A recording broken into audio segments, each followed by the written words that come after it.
bad randoms. Welcome to the Brawl Stars World Finals.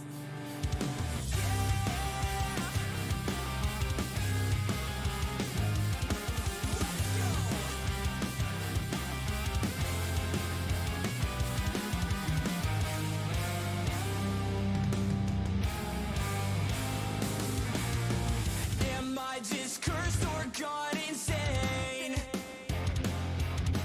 The shadows whispering his name. It's no wonder he's the first. He will make your life worse. He loves your pain. She goes dashing for the wall, never lets go of the ball. This is your fate. 'Cause we risk it all just to win this fight. But victory lies in the hands of the creature of the night. From the depths he came, life will never be the same. You'll hear his name, and you'll know it's more distinct. He'll destroy your fame, he's the first to call you blame. You'll hear his name, and you'll know it's more distinct. It's more distinct. He hides in the bush, got it all figured out. His plan is to die, trying to take down Sprout. He's the one who starts the scheme. He's forever on your team. He's on your head.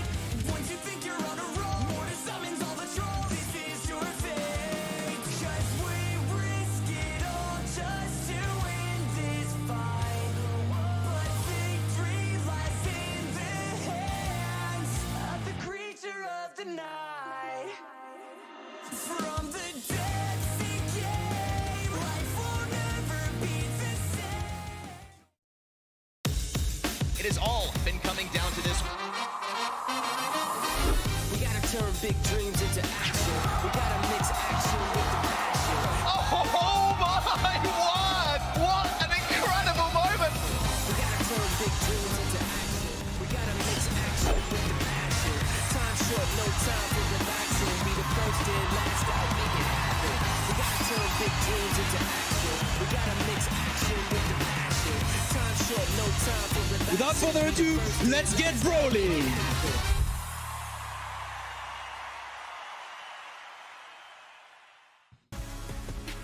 Hello, what's good, and welcome. It's monthly finals time, and we're here in North America. I hope you like that dramatic pause.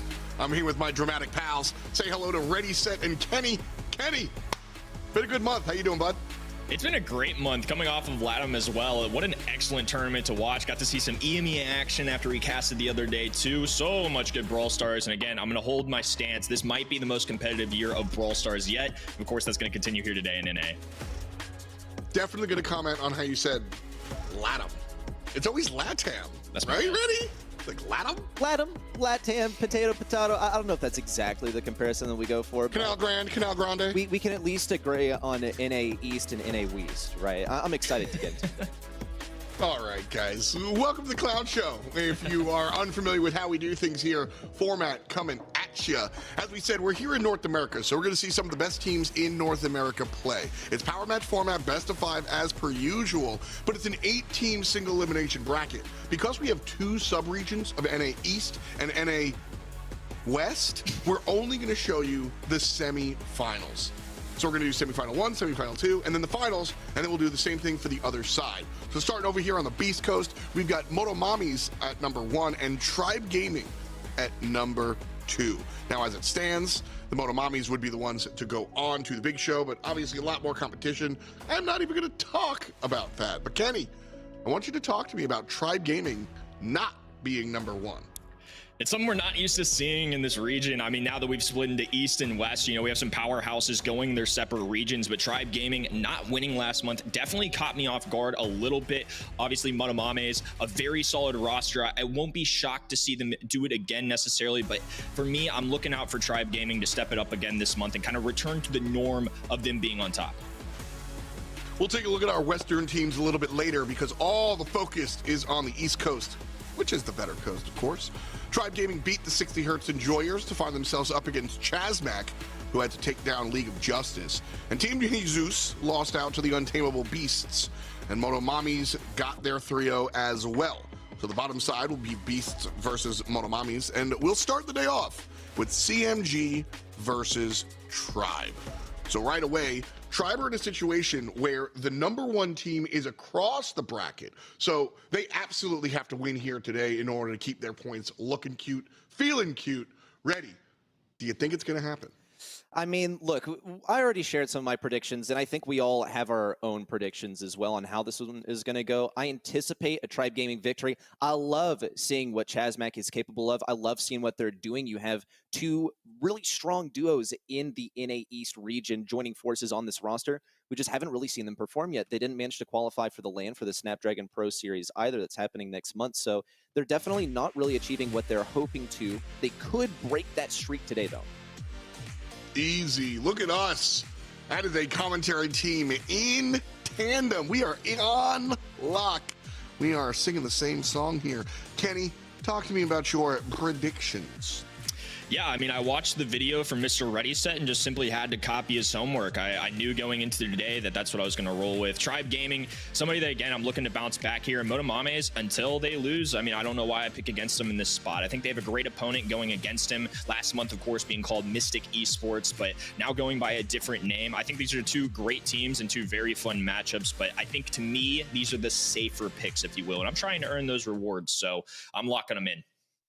Good call. The safer picks, the default, if you will. I do think that, you know, this is what we kind of expect to happen. I will say, Tribe versus Chasmac is going to be close. The match is coming up close, too. So, Kenny, we'll say goodbye to you for now. We'll meet up with you a little bit later.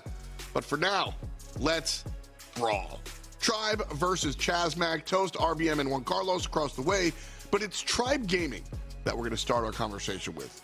Big Z and the boys have been playing with this roster for a long time. Something that I think, honestly, Reddy, is really, really good. I think longevity in esports isn't always good, but I think a lot of these teams switch their roster up too much. How do you get synergy if you keep switching things around?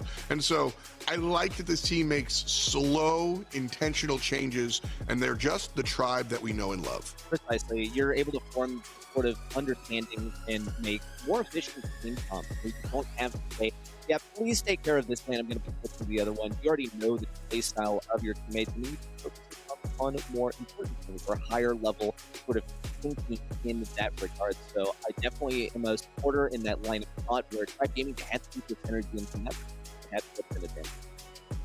I also, shout outs to the man Corey out there, not taking the field today, but a big part of what Tribe Gaming does. It's so funny because there's already a Coach Corey in the scene, and so Corey is out here helping his squad in a lot of different ways. Love to see the red and black do their thing, but of course, as we said, trailing in the points, not #1 as we've come to expect from their opponents or their potential opponents across the bracket are the ones in charge. But Tribe Gaming going to be going head-to-head against Chasmac Gaming.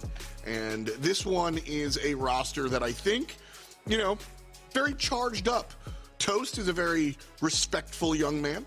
And I think that Chasmac can get their wins on the field for as many haymakers they throw off the field. Yeah, we see it, a haymaker thrown by Juan Carlos over here on the right side. Do love the player fortune of these guys. It's such a dynamic trio, or really a quad of people as well. As you see Shade, not exactly featured on the screen at the moment, but still a very important component of this roster. You have a duo of RPM and Juan Carlos, you have a duo of Toast and Shade. This is what I'm talking about. These two join forces in order to combine something greater than some of their parts.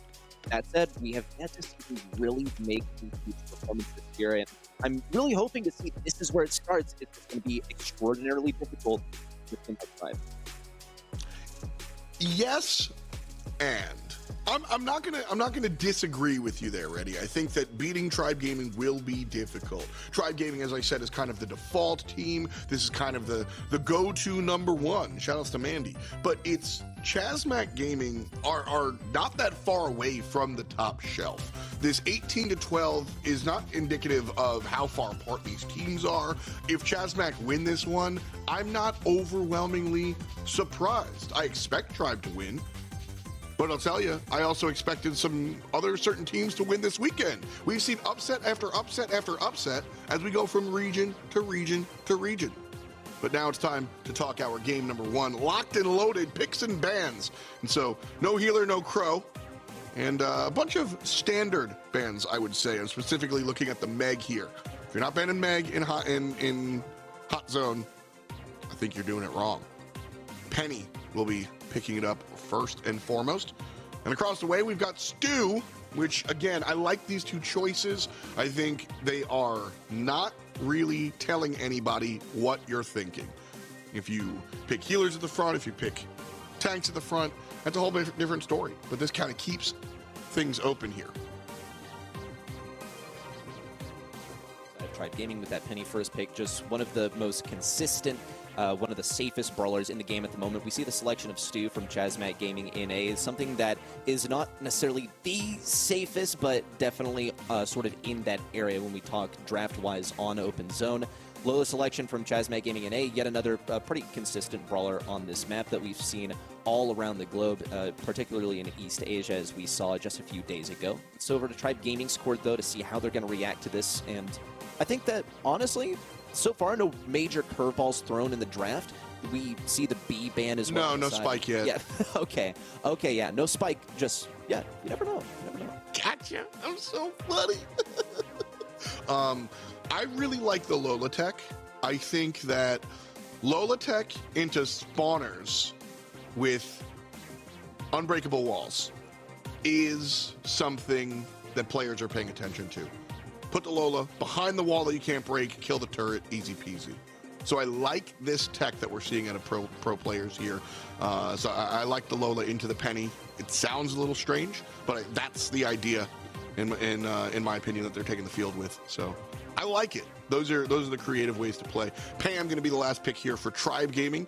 Again, well-balanced composition. I love to see characters like Pam in open zone, in hot zone in general. Once you're on the point, how do you stay on the point? Pam's a character that helps that. Yeah, and she's able to put that turret behind the unbreakable wall, as you pointed out. Lola could throw her ego back there, but it's going to be pretty tough considering the amount of turrets, and this, I think, is a very measured reaction and a pretty consistent one from Chasmac Gaming. This is like the anti-turret behind a wall character at Squeak. Now, it's going to take quite a few shots to get rid of something like a Pam turret, but it certainly beats having to go the long way around and then take it out from behind. I think Tribe Gaming coming in here with like the triple turret comp can seriously shut things down control-wise. They have managed to bring things onto like their level draft-wise, because Tribe, they've suffered a lot in the last couple of months because tanks are so good right now. Chasmac Gaming NA, that's where they specialize. They can't put RBM on the tank here. Tribe Gaming get to play the control game. The draft also, I think I like it better from Tribe Gaming. We'll see how it plays out, but I'm putting my money on Tribe Gaming already.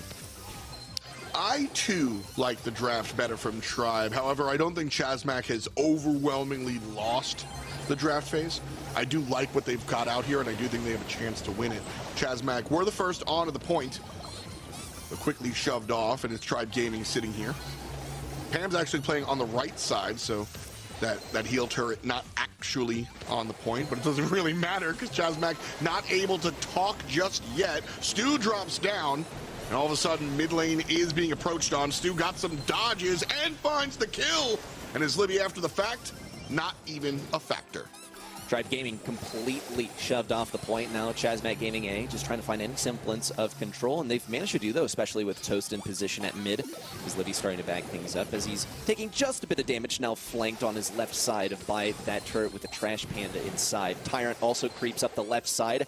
Toast and Juan Carlos pushed back on the right. Good retake of control by Tribe Gaming, just metered very slowly but surely, pushing up gradually. Chasmac Gaming NA need to launch some kind of assault, but they gotta have some entry fragger, and that might be Toast as he pops that gadget. He looks to jump in with the super. See, Toast, that first sequence played fantastic. The second sequence doesn't really get a chance to even play, but Chasmac are playing good Brawl. Once they get on the point, it's really tough for them to stay there, though. They have a composition built to kind of like bully you off the point, but they don't really have the tools to stay on the point, ready? Doesn't look like it, and we're sort of seeing it in action too. Chasmac Gaming NA now getting completely shoved off. Tribe Gaming looking for the retake. Freeze frame on the left side is going to hold Tyrant back just a little longer, and Zulon falls on the right. This could be Chasmac Gaming in a tying things up on the percentage. Tyrant on the left side trying to be the one-man army, suffering a lot. Double team on the left, and as Livy tries to recoup things at mid. Tribe Gaming, they really only need one more good push in, so if they decide to regroup as a team and then move forward as this endless march, they might be able to do just that. Chasmac Gaming and A gradually falling back. They need to take things down, especially keeping his Livy from tiptoeing on the edge of this point. They're able to do just that. Gradually approach the percentage so far. Toast barely staying alive. Could get bombed by his Livy. Not quite. Could be a takedown as he lands on the back lines, disrupting things, but Zulon's on too low of health to make any major moves. Squeak. Squeaking around, and his Tyrant is going to fall down here. Chasmac finishes it off and steps on the point, 92-100. A nice look here for Chasmac. They're able to kind of fight back here. And I think this is really, really representative of our drafts. I am a little surprised that it eventually went to CMG, but I think they were playing better Brawl. At the end of the day, I thought that the equation of the better draft on Tribe's side would allow them to kind of stick on that point a little bit more so ready. But Chasmac, they made the plays to get there, and despite the fact that I think they're playing into a slightly mismatched draft, as I said before, they do have tools. It's just a matter of if they're able to continue to retake. So Chasmac starts us off again, but just like game number one, Tribe Gaming are the ones that are pushing forward faster. Chasmac Gaming, they have the tools to make it work. It's exactly what you're saying, F-Dot. They have the squeak. They're able to take down these hurts so effectively. And also, mechanically, they're able to diff things out if Toast is able to keep on dodging these shots and staying alive. He's cycling out these supers repeatedly. Zulon on the right side, sapping away some of the shots. Here it comes with the turret and a takedown. And Tribe Gaming get the retake. Toast has been so impressive, Reddy. He has. He's been dodging back and forth. He's pretty much gliding, but still waiting for the perfect opportunity to make this work. Here comes the speed zone turret in. A few shots, super cycled out as Livy now takes for the backlines. Had to repeatedly get rid of that speed zone turret. That's the last one that Chasmac Gaming have. They still don't have the advantage though, but they might be accruing a few more percentage points to get themselves in that situation. Zulon in some trouble dealing with 2.5 players as the ego sort of counts. RBM finishes it off, but it's Livy that's on the point this entire time. Chasmac with the 3-on-2, shading over to the mid lane, and Toast able to plant himself down. And so that 50% will tick up, and Chasmac actually going to match Tribe's 63 here and continue to go forward. RBM in a precarious situation. Toast needs to help. Toast is thinking about the point, so Zulon can go hide away and heal on the right side. Toast doesn't have a super. Now, it's not really the best situation, but he might be able to get it back if his Livy steps a bit too far. RBM on the right side has actually been getting a miraculous hold on this lane, keeping Zulon back and also at the same time keeping his Livy just on the edge of the point. But on the edge is not good enough. He's still picking up percentage points. We're looking at 95%. It's the point of no return. No one can make it work from Chasmac Gaming and A as Tyrant completely wiped that left side. 1-2 kills for the guy to tie things up. Set number one coming to a close here with game number 3 coming up. Now, as much as game number 1, I didn't expect CMG to win that at all. I didn't expect them to lose this one as hard. I think that game number 1, Chasmac played as a team tremendously. And in game number 2, despite the fact that RBM was just locking down and winning the right side overall, the team looked a little bit more disjointed to me. It did seem at times, and I think that's probably a little bit of communication things. When you're put under a lot of pressure, sometimes you just want to focus in and do what you're doing instead of communicating with your teammates. It's a trap that you can fall into at times. Of course, only speculation here. Got to give some credit to the enemy team for putting them in that position to begin with in maintaining the pressure. Things can rapidly spiral out of control once you lose control for the very first time, which seems to be happening to Tribe Gaming right now. The Chasmac Gaming and A has gotten a pretty good retake. Here's his Livy taking to the skies once again, getting rid of the speed zone in the back lines. Toast gets the bomb dropped on him, and a connection potentially onto his Livy as he stays just on the edge of Juan Carlos's attack. Chasmac now leading 8 points so far, but it's Tribe that's able to momentarily find points on the point. Zulon falls down, and it's the 3-on-2 for now. Chasmac now solidified on the point. Look how comfortable Toast is because everybody's dead. And this is the problem, is that Chasmac, they're just not comfortable on the point because of that comp, so they have to keep being aggressive and looking for these kills so they can just chill while everybody's respawning. And it's not the way that Tribe Gaming usually like to play. They like to play that control, and it's not necessarily working out for them so far, but Tyrant might be able to get super aggressive on the left side. Toast stays just out of range. Good gliding action from him as he now moves behind the unbreakable wall, prepares for the next push in. Tribe Gaming, they have the area control for now, but they don't have the man advantage. Tyrant could be the first one to fall as the Salty Barrel goes down. Good tech there with the super on the left side. The disrespect from his Livy as well as he circles overhead. Juan Carlos goes for a Hail Mary play. Just that one last percent that he was able to squeak out there brings him within 9% of victory. Fantastic play by Tribe Gaming there. Tyrant just highlight reel play. Protect himself and thus his team. But now here comes CMG. Only 4 points needed, and they're going to be able to tiptoe up 2 percentage points required for the victory here. But they just don't have the HP bars to do so. Zulon falling down might open the door. Toast gets in there, falls down. But it's Juan Carlos that finds the entry point. Nice stuff there. CMG again. Find the dub.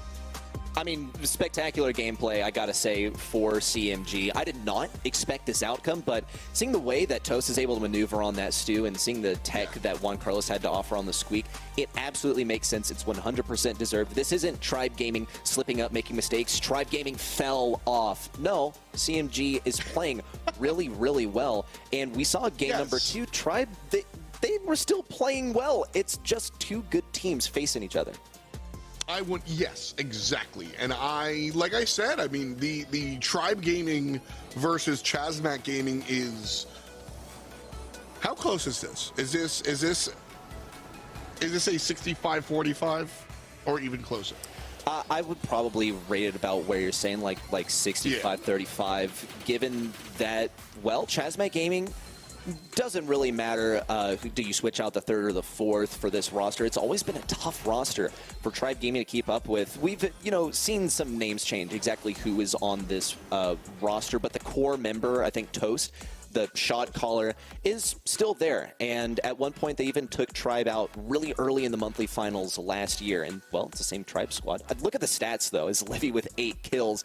Definitely no help over here, but the outcome remains the same. Chasmac Gaming in the lead. Nice stuff here. I will say I'm a little cautious. I'm a little concerned about Chasmac because they won game 1, or the first game they won because Toast carried the game. And they won game 3 because Juan Carlos carried the game. I need to see teamwork in order to make this dream work. You're going to be Tribe Gaming. I think you kind of need everybody working, but everybody working together as well. And so, straight up, I'd like to see it. Safe zone here, and it's B first selection. I like the B first selection from Chasmac Gaming NA. This is a Juan Carlos favorite. Sometimes Toast likes to play this brawler as well. He used to be the main B on this roster, but since Juan Carlos joined, the baton has been passed. Tribe Gaming, yet again, with the Penny first selection on their side. Once again, it's a safe brawler, and Tribe Gaming, I think one of the things that makes them stand out among the rest of the NA teams to me is that they really focus down on a handful of brawlers and try and make them work in a lot of different places. We've seen it work in the World Finals for East Asia. Love the 8-bit pick as well. If we analyze the bans a little bit as well, Colette is completely open for Chasmac Gaming NA, which I expect could be a reaction. Could be. I'm thinking about it. I'm glad they banned Eve. I just don't like her.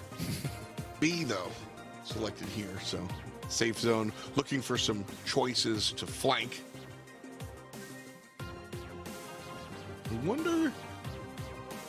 Lola could be the direction again. Again, we've seen a number of teams go there, but it's Amber here for Chasmac Gaming on safe zone. Do you like that choice? I mean, look. I know my buddy Sward's been helping out Chasmac Gaming with the draft sometimes. So, like, do I hold my tongue here? I don't know. It's unusual. Is really the main thing that we're going with here. On top of that's the fact, right? My opinion. I'm not like the biggest fan, but I can see where it might fall into place. now this is getting out of hand. The Man. Colt? What? So we've just got some interesting choices here. Toast and Juan Carlos, rather, B and Colt have long-range abilities for sure. Colt primarily comes to thought when you think about breakable walls, but we're in the unbreakable wall meta, so curious. That said, Colt does just do a ton of safe damage, and that will always be relevant. So worth noting that. Carl selected across the way to round out the draft of Penny, 8-Bit, and Carl. I like the Carl. I think it can do fairly well into the Amber. Amber really struggles when things get close in range versus her. Is Livy probably going to be running Protective Pirouette to get some free kills in close range? Juan Carlos could also be fairly vulnerable versus that, but I expect him to run Magnum Special and keep his Livy at range for a good while there. So it, in the end, as with a lot of things, comes down to how it's played mechanically, but one of the main things also is I don't really see Zulon having a very good day out here. The 8-Bit, it's not really flanked by anything that supports him in a large way, unfortunately.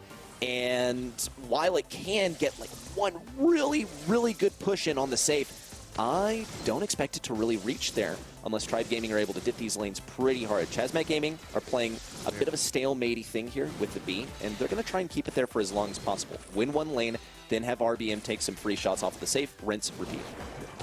Well, it does kind of fit, you know, in set number 1, Chasmac also went with a high execution composition. That's just fancy talk for, like, you got to be good to play it. And I think that's really what Chasmac kind of has here as well. True, they have to line up the shots with RBM on the right side. It's going to be tough because Zulon, first of all, he's able to peek the corners a lot more easily. Second of all, around that right side, once he places down the turret, RBM's not going to have many moves that he can make. Keep in mind, these walls are unbreakable on the right side. Colt, he's just not played on this map like he used to be anymore. And RBM still hasn't really gotten any significant damage on Zulon. As Livy, on the other hand, has managed to farm up a super, which is massive. He's also not being shy about walking into the fire field, which is burned up now. Toast accidentally burns up the fire field that was giving him his super for free on the back lines. Bit of an attempt to light Tyrant on fire as well on the left side, but not going to result in much. So far, really just a stalemate on this map. And a lot of that has to do with the Amber play here. Just creating a large area of no man's land. Definitely the idea of the Amber is to kind of lock down these lanes here, prevent Tribe from even getting out of their base because of the ground mechanic. And so I see what the Amber is doing here, and I like it. Sure, but how do you get your own offense is the question. And unfortunately, Colt not able to break that right lane open, that's a big deal. I'm almost expecting RBM just to absolutely send it up the right side and try and get like a super in on the safe break. That's my idea as well. But the thing is, Tyrant can do the exact, here he comes on the left side. Easy kill for free on a Toast with the Carl. Juan Carlos has to take care of it. Now he's distracted. He can't focus on 8-Bit anymore. We might see his Livy move up mid. No, he's being quite cautious about it. Here comes RBM with the attacks on the safe. 90 to 85. Still 5% deficit. If RBM's able to get a super, this could be the game changer. 85% to 90. I think you said that, but here comes Toast saying something himself. Dies as he goes down, but it's 81 to 82. Juan Carlos finds it as well. And it's Chasmac that sneaks it in the, or it's Tribe in the last second. Whew, the swap.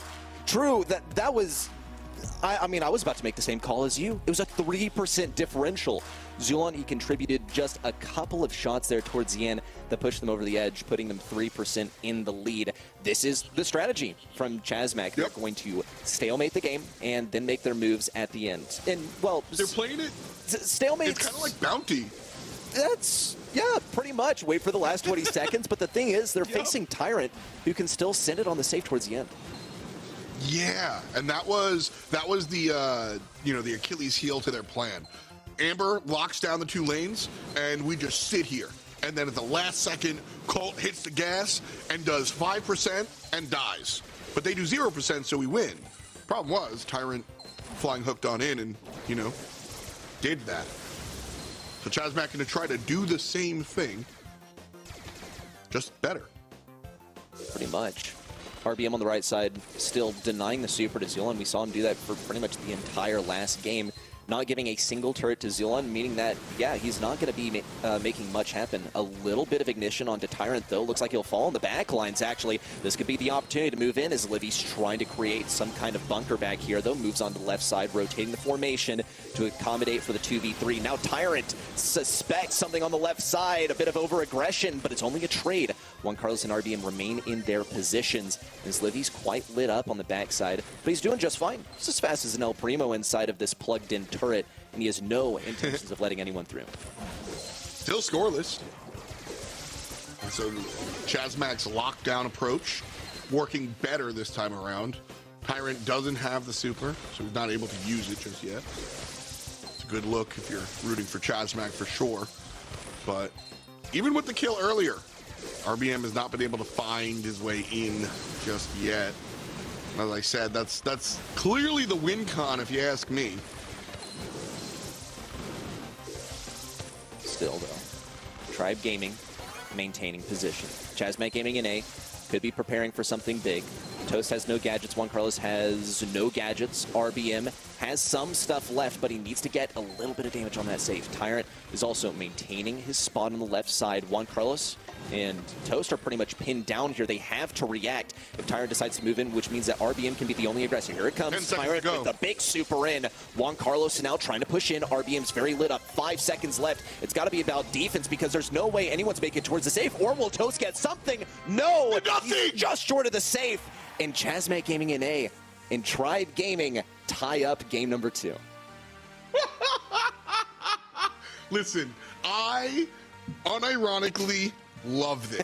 Now, I don't want another draw. How dare you go directly to jail, do not pass go. However, I'm down for one. I love this slow, like, armor warrior type play here from Chasmac. This is such a wildly different approach to how we normally see this game mode played. I think it's very cool, interesting to see new tech, and it almost worked.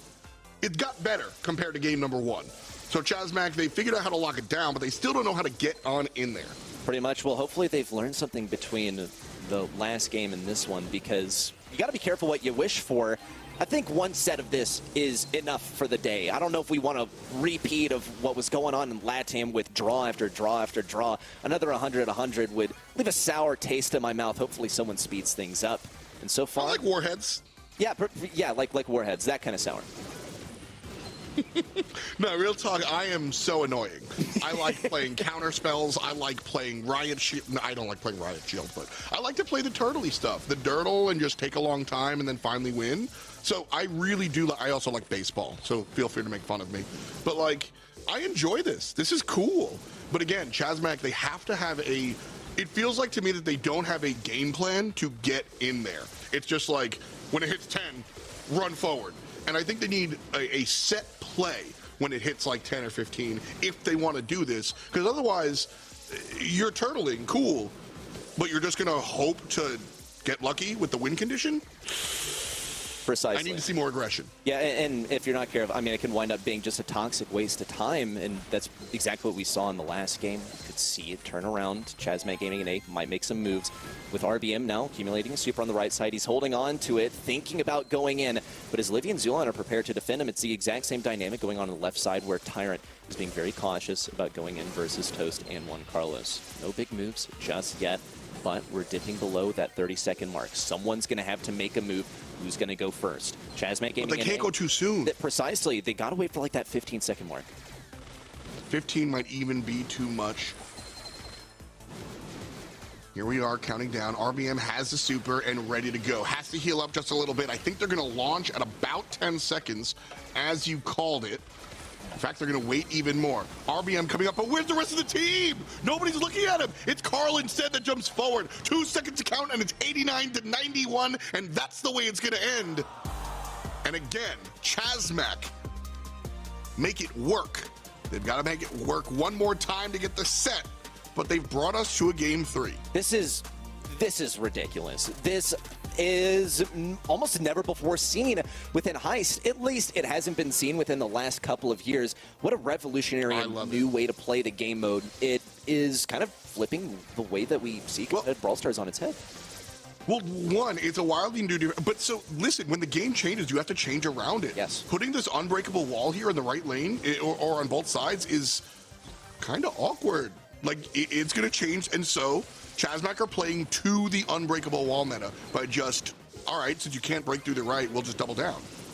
The problem is, Tyrant with the super blows everything out of the water, finds the kill on the left-hand side, and is just going to town. Eventually will wind up dying, but it's 14% done by the minecart man. Great job there on the left side. This is the weakness of what Tribe Gaming is enforcing here, is that if you let your defense down for a microsecond, Tyrant's going to be able to gadget in and take advantage of that. He's one of the best lane players in North America, and already he's going for it once again. Doesn't even care if he's losing a gadget because he knows that his teammates on the right side will be able to hold this back. But Chasmac Gaming are seriously challenging that. Toast charges through. Here comes the super, and a connection on the safe with it now being ignited. They run back, fall back into position as Livy's down. This could be time for another push. Zulon taking major damage, and the pinch on the right. Connection onto the safe, but so does Tyrant with the super in and the gadget to compare. But Toast takes him down once again as Livy left all alone on the right. Could be taken down with just 9 health left. It's not a good look for Tribe Gaming at the moment, but they are only 2% behind. Chasmac, still winning, by the way. I like Tyrant, specifically Tyrant. I like his adjustment. Game number 2, he spent the entire game looking for the window of opportunity to flying hook in there. Game number 3, he was like, I'm gonna push the button, and just spammed green. The second flying hook didn't really work out for him.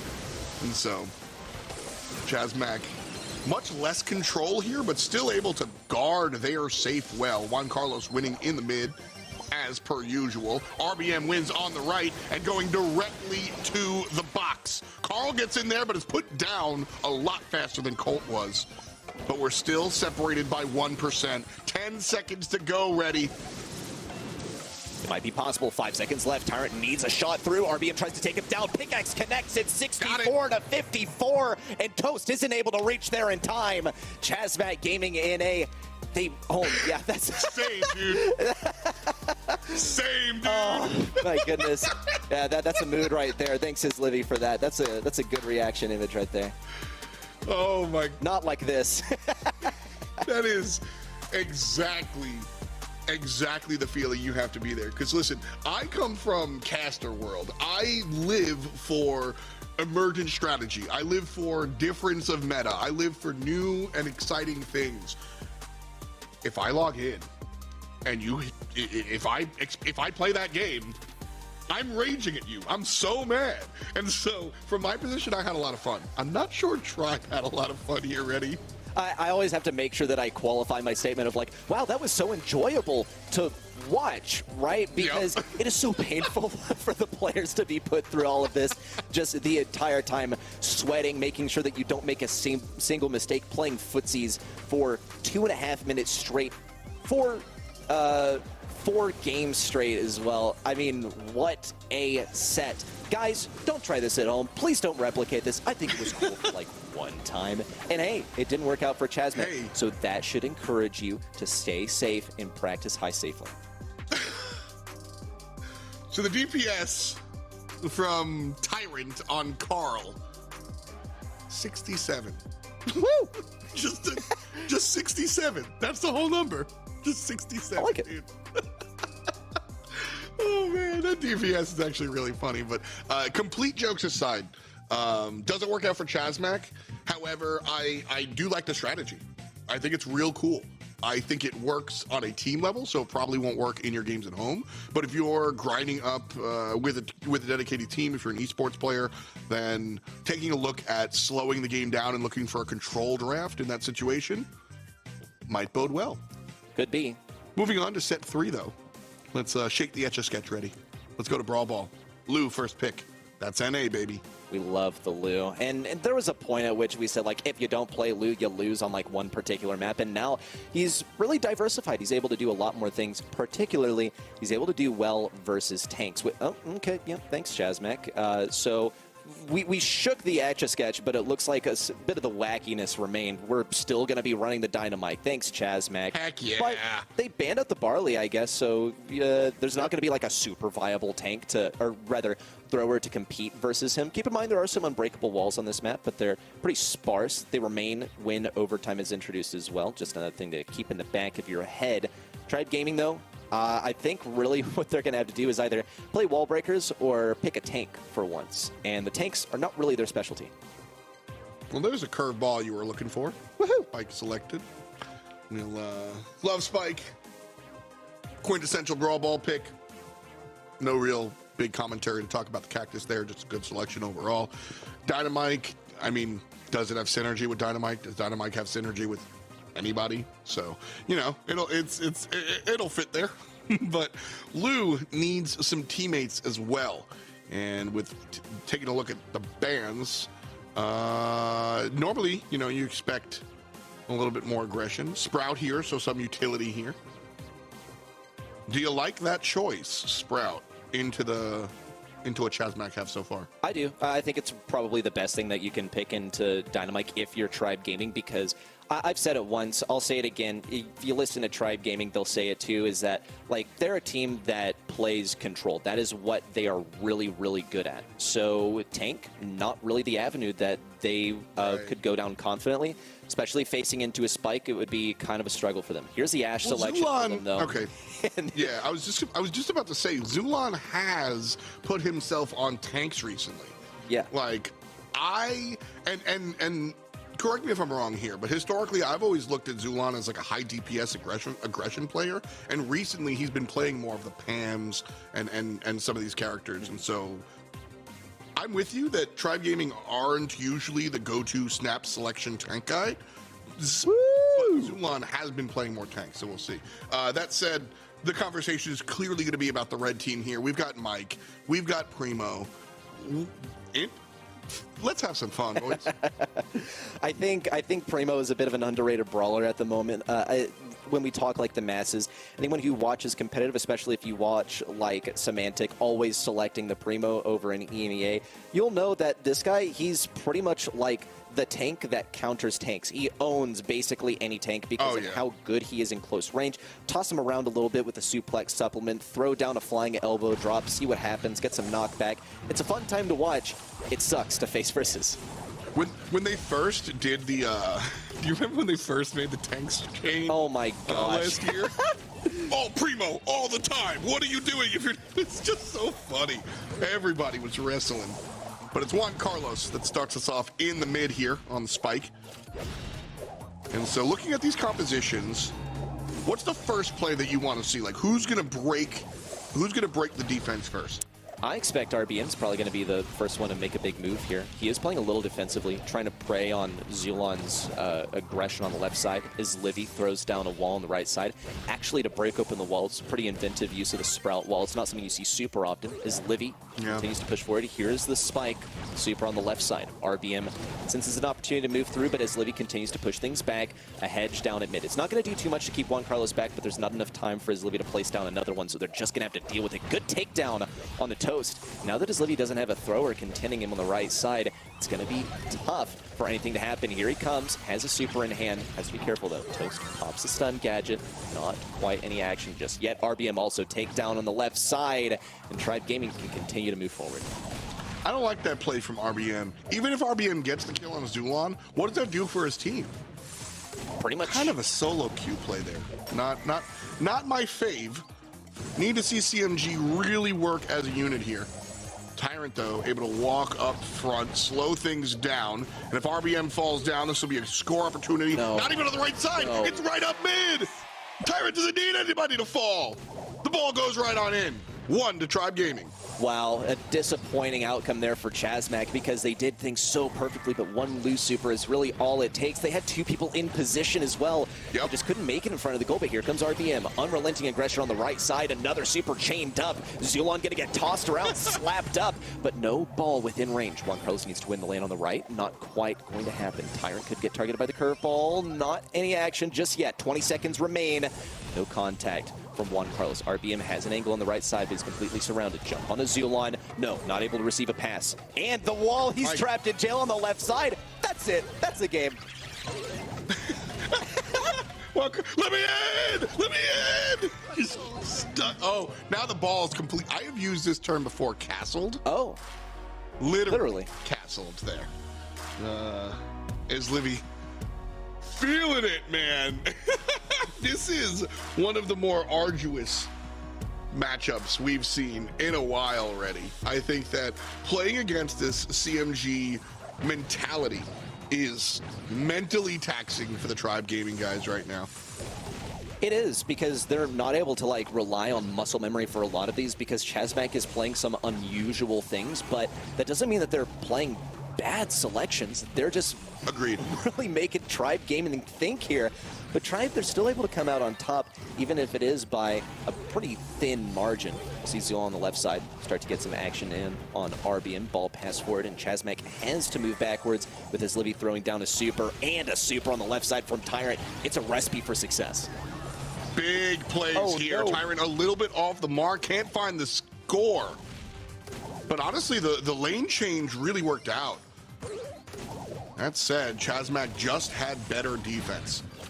Lane change between Tyrant and Zulon, by the way. That said, like I said, I'll say it again. CMG here, strong defense, now looking for their offensive push. But here comes RBM, right side, dropping down, no help, and just like that, he gets deleted. Again, a little bit too far away from his teammates. They're really trying to make these moves work, particularly RBM jumping in and getting a kill, and even when he does, still has to rely on his teammates to win their lanes respectively to get that ball passed over. And so far, from Toast on the left side, it looks like he's been zoned out a lot, just repeatedly, especially by his Livy since he has more range. Here comes the wall in on the right side. Juan Carlos and Toast kind of split off. Things need to be regrouped. No supers available from Tribe Gaming, so no one's going to get locked in with a super from Tyrant, but he could be very close, especially with supercharged gear active on him. A hedge down, RBM split off. Could be more free supercharge. Zulon maybe in position. No, he's stunned by the satchel charge. Jump in from RBM as Livy tries to defend, and he's able to block things off. RBM frozen up, taken down, but a pass downtown could be enough for Juan Carlos. No, the ankle breaker. Zulon can't defend it in time, and Chasmac Gaming A is in the lead. What a save! What a save! What a save! Oh, man. Dirty play there from JC. Beautiful goal. And now Chasmac are up. Only 12 seconds to play defense. And as Livy here, trying to figure out left or right, left or right, left or right. Neither! It's right down middle. And it's Chasmac that are writing it down. It's a W for CMG. Man, CMG, they're not making man, the reaction from Toast as well. Little smile before putting the game face back on. What a game that was. We're headed to 1-1-1-1 on the match score, the most even it can get until we head to a double match point. And once again, I'll say it, I did not expect this from Chasmac Gaming in A, but I'm blown away, particularly by the Dynamite selection, not completely failing, getting some good stuns in there from time to time. Love it. I really, like, Chasmac have just come to the table and they've been like, look, we're a good team, but we're just not, we haven't been able to be number one. What's the problem here? Change the approach. Don't just follow the meta, be a leader. Chasmac definitely throwing some knuckleballs out here today. And some curveballs too with Juan Carlos trying to contest this mid lane. As Livy pushes forward on the left though, this is certainly successful. Ball placed on the back right. Zulon's going to have to make it through RBM if he wants to get that. And pushing into RBM could be a big mistake considering also that you're fighting versus an unknown enemy in these bushes. Tyrant is also kind of waiting for an opportunity. If Zulon's able to pick up that ball, need to see some supers fly out. As Livy doing just that on the left side, breaking open some of those bushes and making a wall for himself. But it's not going to do much for him versus Toast. Still gets a connection there with the Overgrowth, and it looks like as Livy is going to be sourcing most of his supers with Overgrowth with the expanded explosion radius on that shot. Until then, not a whole lot of action. RBM moving in the bushes simply to not get disconnected. his entire job here is to just make sure Zulon can't move up, and so He just has to move to make sure he doesn't get idle discoed. He's just a hall monitor on the right side, making sure that no one really gets past without a pass. Well, now he's got help here. Juan Carlos also hiding on this side. Here. Nope, okay, nope, we thought about it. Changes his mind a second time, and rats come down. Easy. Can it change? Can it turn into forward momentum, though? Tyrant grabs the ball, centers it. Zulon pushes it up forward. Juan Carlos still alive, not quite. And that, with 30 seconds left, might be the moment that Tribe needs to push up. RBM split off on the left side. He has to fight versus Tyrant, and really he's going to choose to not do it at all. Juan Carlos is going to try and take this lane and also adapt to a different formation. 15-second countdown active before all of these walls break down. And Chasmac Gaming and Ace still maintains position around their goal. RBM with a big flying elbow drop around the right side, but no kill onto his Livy, just a connection. Pizza Rat's coming in once again, and a takedown. RBM with yet another kill. It's a 2v1. Here's the stun. Tyrant not going to get stunned. A pass over Juan Carlos on the left side, but it's not enough. He has to stay out of range and stay alive. Here comes a super, but it was a Hail Mary play. It wasn't enough around the left side, and his Livy defends it. Chasmac Gaming and A now find themselves on the receiving end, and Tyrant has a super to clear things out. Tried to be a little bit too cute there. I think, honestly, they could have scored if they didn't go for the secondary pass. Chasmac now stuck here on the left-hand side. Half a minute to go, and it's all Tribe Gaming. The kick is going to be denied for now, but it's 3-on-1, as Libby's going to be able to walk up front again, and it's denied again. 22 seconds to go. RBM down, but the respawns are here. Tribe Gaming does not take the opportunity. They do not get the goal. They might not get the win.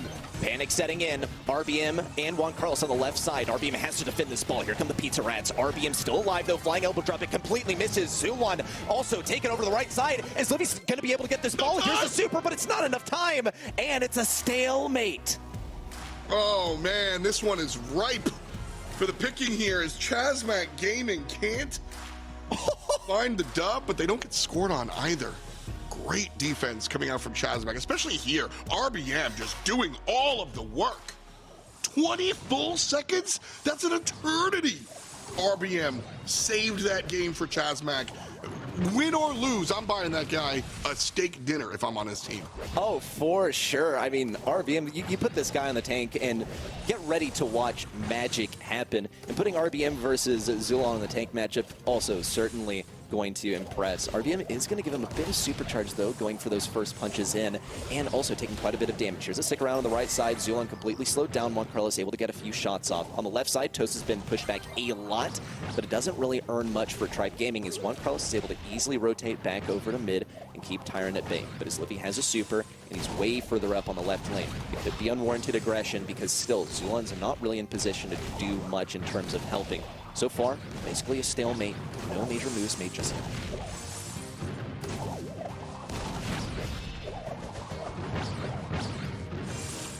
Toast taking care of his Livy here, keeping him away from the ball. No damage, but just, you know, the constant threat. If I'm Tribe Gaming, I probably want to be the first ones to move here, knowing that Chasmac are looking to lock things down. This Livy has a super. Thinking about it.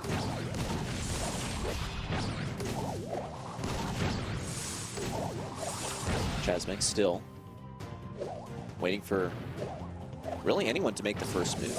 RBM especially needs someone to get within his range. It's basically impossible for him to get in range of Zulon and accomplish much of anything of importance, as Zulon can continue to back up and accumulate more speed as he deals damage to RBM. On the left side, Toast still just keeping his Livy at bay. Here comes a stick around from Juan Carlos. Wins him sort of that left lane, as Livy's also trying to keep him at bay, but it affords a bit of room for Toast to push up. RBM punches through all of these rats on the right side, but it looks like he'll get taken down. Zulon tries to get this Tyrant now with a pass over the left side, as Livy has the super. He could go for it. Juan Carlos tries to body block. It's not quite enough. Toast goes for the stun. No, he's not going to be able to get it in time. And 20 seconds remain for Chasmac Gaming and A to fire back with a goal of their own. Obviously, Chasmac has to hit the ground running here with just a dozen seconds to go. Toast trying to deal with Zulon on the right side, but it's his Livy that picks up the ball first, sends the super, and with 5 seconds, not going to be enough. RBM, even with the self-pass, can't make it happen. Might have had the opportunity, but gets frozen in his tracks. And so it's Tribe Gaming looking good up on top here as they take down Brawl Ball at Super Beach.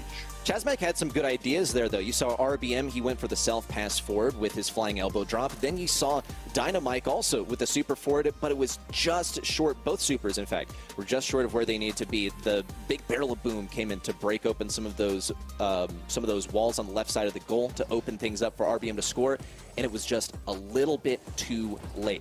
Chasmac Gaming and A, they're kind of playing a different game here. They're really playing with the clock as sort of this other factor that we don't usually see used as a tool for victory. They did it in Heist, and they tried to do it again in Brawl Ball, and yeah, then stuff like this happens. Juan Carlos trapped on the left side. That was about my reaction, too. I feel that one, Kenny, for sure. But yeah, I mean, looking at Chasmac, they have. It's very funny that they're doing it against Tribe, because Tribe has been described as a calculated team, a controlling team, and Chasmac here kind of saying, "Hey, we can be even more slow play, control oriented than you," as our total DPS is 40. So. Yeah, I can't believe we were like laughing at 67 earlier when we got like 41, 46, 46 as well, like for both teams on the board up here. But see again, like, this is DPS is a good stat to kind of show us how fast or slow the game went. But like Toast 100% did his job.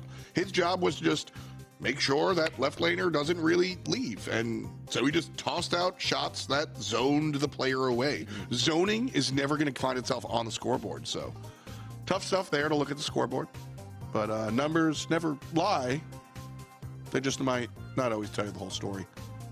But we've got an ending to our story, perhaps. We're here on Knockout. We'll go to Crystal Arcade gem grab if we need it. So if Chasmac win, we're still grabbing some gems. But if Tribe take this, that's it, we're done, and we'll see them in the finals.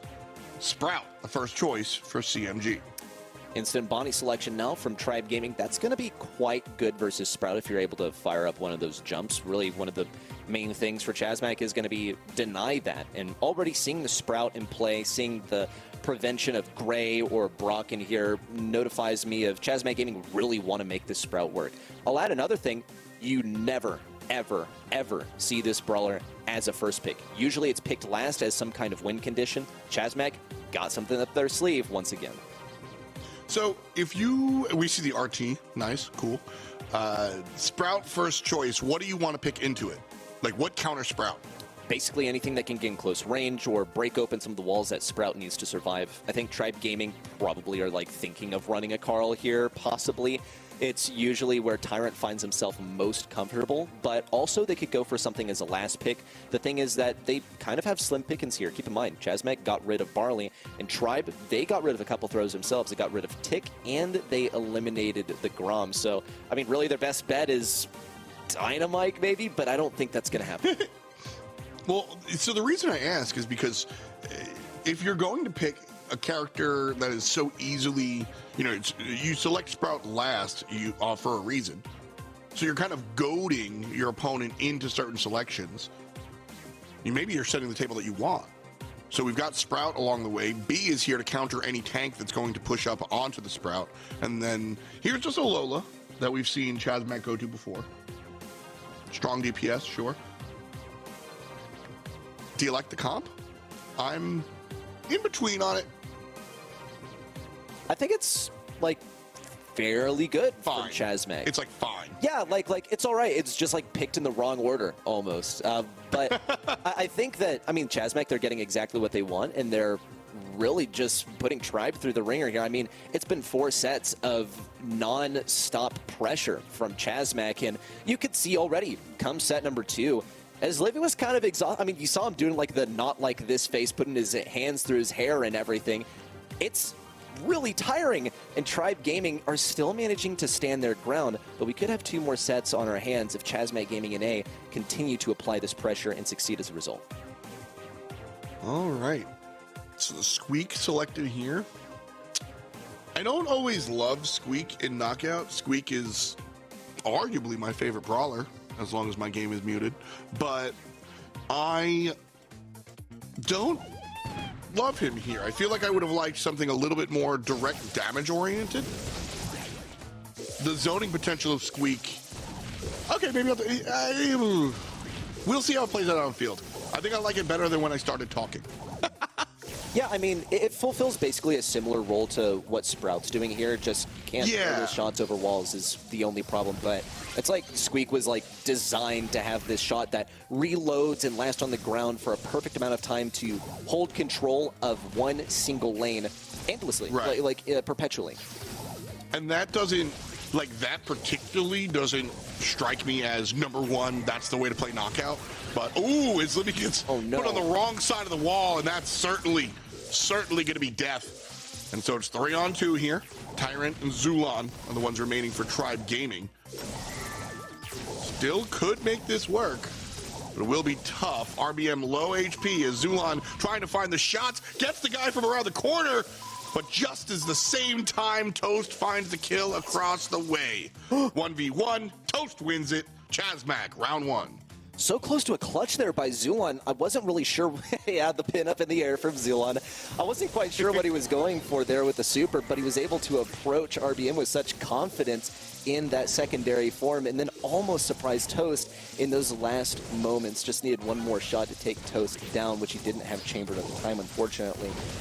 Strong finish by Chasmac Gaming, however, as they have a round up on the board now. A lot of it, I think, will come down to what Juan Carlos is able to accomplish on the mid lane here. He already has that super, could shove his Livy back and then start winning that lane as a result. And Tyrant doesn't even have a super, so he's pretty much completely in the clear unless Toast mistakenly gives Tyrant a super.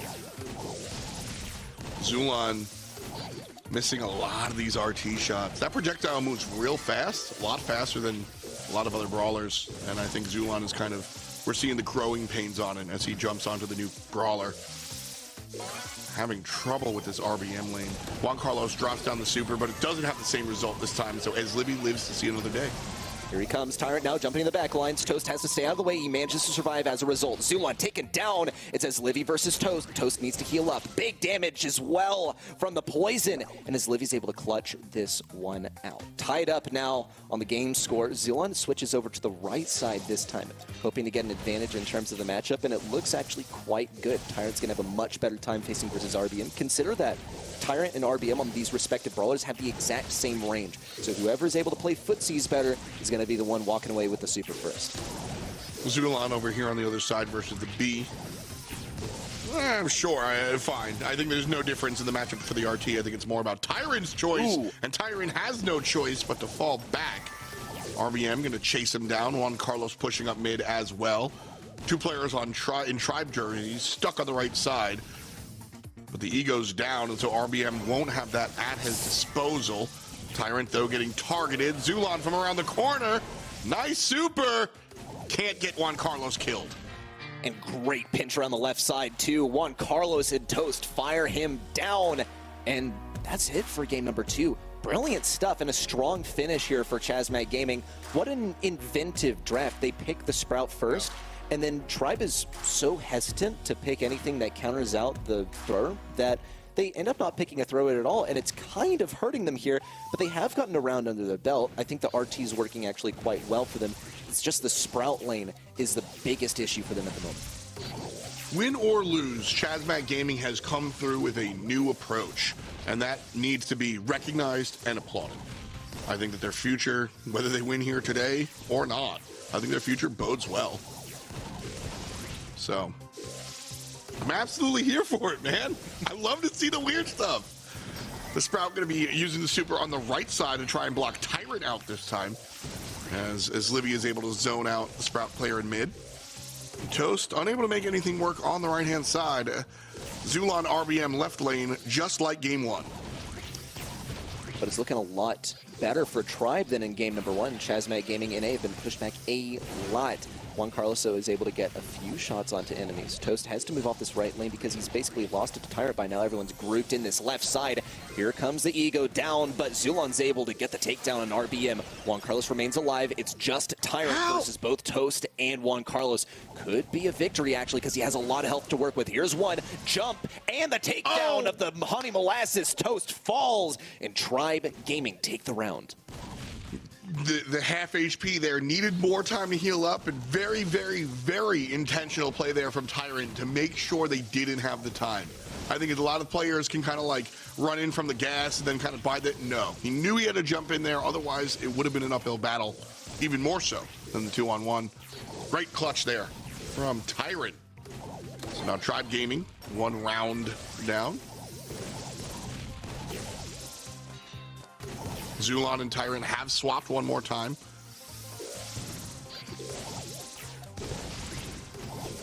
And this time it's Juan Carlos largely winning the mid lane, pushing his Libby out a little bit. Kind of the opposite of what we saw in game number 1 here. That's a big Sprout super. And it'll lock down the players on the left-hand side. Does Chasmac go to combine against Zulon? The answer is no. Doesn't quite look like it, but here comes a hedge as Libby's trapped on the left side. Wow, RBM's able to burst down Tyrant on the left. Here comes the shots in from Juan Carlos as Libby could be a dead man, not even able to throw off the super. He's saving it for the next round because he knows that they still have a horse in this race. They have one game up on the, or rather 1 round up on the board already. They can finish this one out. We see Toast also on the right side. He has no gadgets left. He's not able to tank any of these shots from Tyrant. He's going to try and farm the super as fast as possible. Once Tyrant gets a super, that's basically the win condition for this team. He's able to jump on a Juan Carlos, and then it's GG from there. And if he doesn't immediately jump on Juan Carlos, Chasmac Gaming in 8 have to back up as a whole to try and defend him. Super is a board here for his Libby and Zulon. Zulon super more about those close quarter combat situations, so not until later on. Juan Carlos, though, thinking about it. Here it is. Tosses out the hedge as Libby reads it. And again, Chasmac Gaming kind of locked down Tribe. They don't really look for the combined arms until now. Tyrant being focused and forced into the mid. Nice super from his Libby to shove Juan Carlos out of the conversation. Tyrant could be taken down. Here comes Overgrowth just in the nick of time as Livy almost trapped between these 2 walls, but he's still going to be alive. Toast, Juan Carlos RBM descend upon him from every angle. And Chasmac Gaming in A, they take game 1, they take game 2. They're going to set number 5 versus Tribe Gaming. Did not expect this when we entered the game, the field, the server today. Expected this as soon as we saw game 1 of set 1. I think as soon as we saw how Chasmac were approaching the game, how they were going to approach the field, and what was going on in their mentality, I immediately was like, okay, Tribe are kind of, they have to battle this. I didn't like the RT pick, frankly, but I get it. I don't think it's stupid. I don't think it's bad, but it did not work out here for Tribe. Yeah, I think there are definitely some better places to run the Brawler. I think that there are a few reasons why RT's pretty good. First of all, I think it's pretty in line with what Tribe Gaming usually like to play. Second of all, we saw what Zulon almost pulled out of the bag there towards the end, where he nearly got that 1v3 clutch towards the end. I think another thing is that, yes, I think there are some better picks that could have been tried on this map, especially considering that on this map, it's pretty much enforced. You're going to be playing individual lanes. You're not going to see much combination. The only time you see that is when, like, RBM throws down the Sprout super and then starts to move through onto a different lane. That's the only time. And RT gets a lot of his value from being a team player, upping the damage that is done to enemies that have received the previous attack from him. Could appear on Crystal Arcade as a mid. I think there's still better options, but I would not be as skeptical of it as I was on the last map. Agreed there. Gem grab. Set number 5. Winner goes to the finals. Colonel Ruffs is going to be our first selection. Bans coming through. Rather standard bans. Worth noting Otis banned out. I feel like Otis is a brawler that is right below the must-ban level. And so normally we don't see Otis banned, but I'm not that surprised to see him banned. Oh, I mean, I'll tell you what I think is going on here. When I see Otis and I see Squeak and I see Penny, I see brawlers that Tribe really likes to play. Especially Otis. And I also see that Jan's been banned out by Tribe Gaming, so like the Otis isn't going to, or the Otis ban isn't going to be like as impactful. But I think Chasmac Gaming NA have like a pretty strong thing that they can go for here. I've heard a little bit about what draft they might decide to go for on Crystal Arcade, so I'm waiting to see if that happens exactly. That said, Tribe Gaming have gotten some pretty standard brawlers on the left side. I think that B is going to be a pretty good one here, but it's not unheard of to run like a max into this or something and still be able to dodge out a lot of B's shots. Sure. Certainly a thought. Stu's still on the field, and Toast obviously plays Stu absurdly well. I would like to see the Stu mid. That would be a choice. The Bow is the one selected, though, across the way from everybody else. So Colonel Ruffs and Bow. We're talking gem grab. So you probably need a strong carrier, maybe some more util. Carl, got it. Interesting. Carl, I think, is once again just a standard brawler. Counters out a One handful. size fits all. Yeah, like sort of an evergreen brawler. You're able to do well in close range versus brawlers that are weak in close range, obviously, since you have that super. You're also able to lane fairly well. Tribe Gaming coming in here with the Daryl, which is going to be a pretty effective counter versus Carl. But if you're, once again, if you're kept at range by Carl, I'm curious to see whether Carl even decides to run Protective Pirouette here. Might still be on the table, but keep in mind that he's also going to be powered up by Colonel Ruffs, have a little bit more health, so maybe Protective Pirouette is still on the table. Just need to be cautious about going in close range versus a brawler like Spike, for instance. Certainly something you got to keep your mind on for sure. As far as this map is concerned, Crystal Arcade draft, I, again, sort of like both of them. I would think I would have rather seen a something different besides the Carl, but I don't hate it.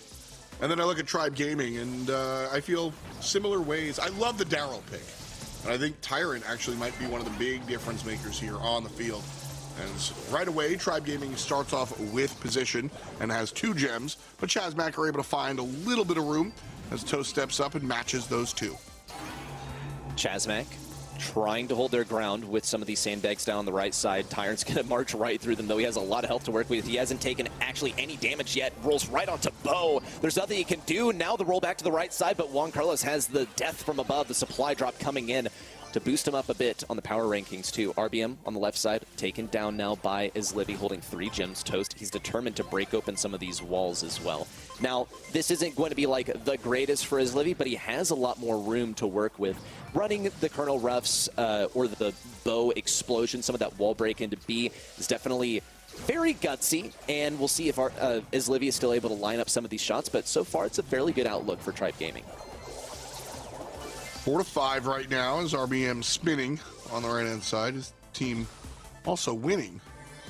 They've got 7 gems in the pocket. Tyrant here making the move towards mid. Can't find the perfect angle, and because of it, punished. Down goes the barrel. So 3-on-2 for the moment, but Tribe are the ones in the center. And so is Libby primed and ready to go. Still chased off a little bit by Bo. Bow's chasing down this gem on the left side. Oh, here comes RBM, and with the Protective Pirouette, takedown onto his Livy on the back lines. It brings us to a 2v2. And Toast has to retreat as well. With the takedown of B and the gem spawning on the back lines, it's pretty much just a free reset for Izlivy, as it was simply a trade. But Chasmac Gaming and 8, they're just 1 gem short. Tribe Gaming, they're spreading out their elbows, trying to take up as much room as possible at mid so they can afford to pick up a couple more gems. Chasmac are just 1 gem away from starting this countdown. That's an important gem that we just saw Tribe Gaming pick up, because if Chasmac pick up 10, then the 10th gem for Tribe is still on the field, ready to be reset, but it's a kill, and so it's 8-12 at the moment, and that is a big difference. Even if RBM goes down here, it's still just 9, and Tribe have to get a kill in order to win this.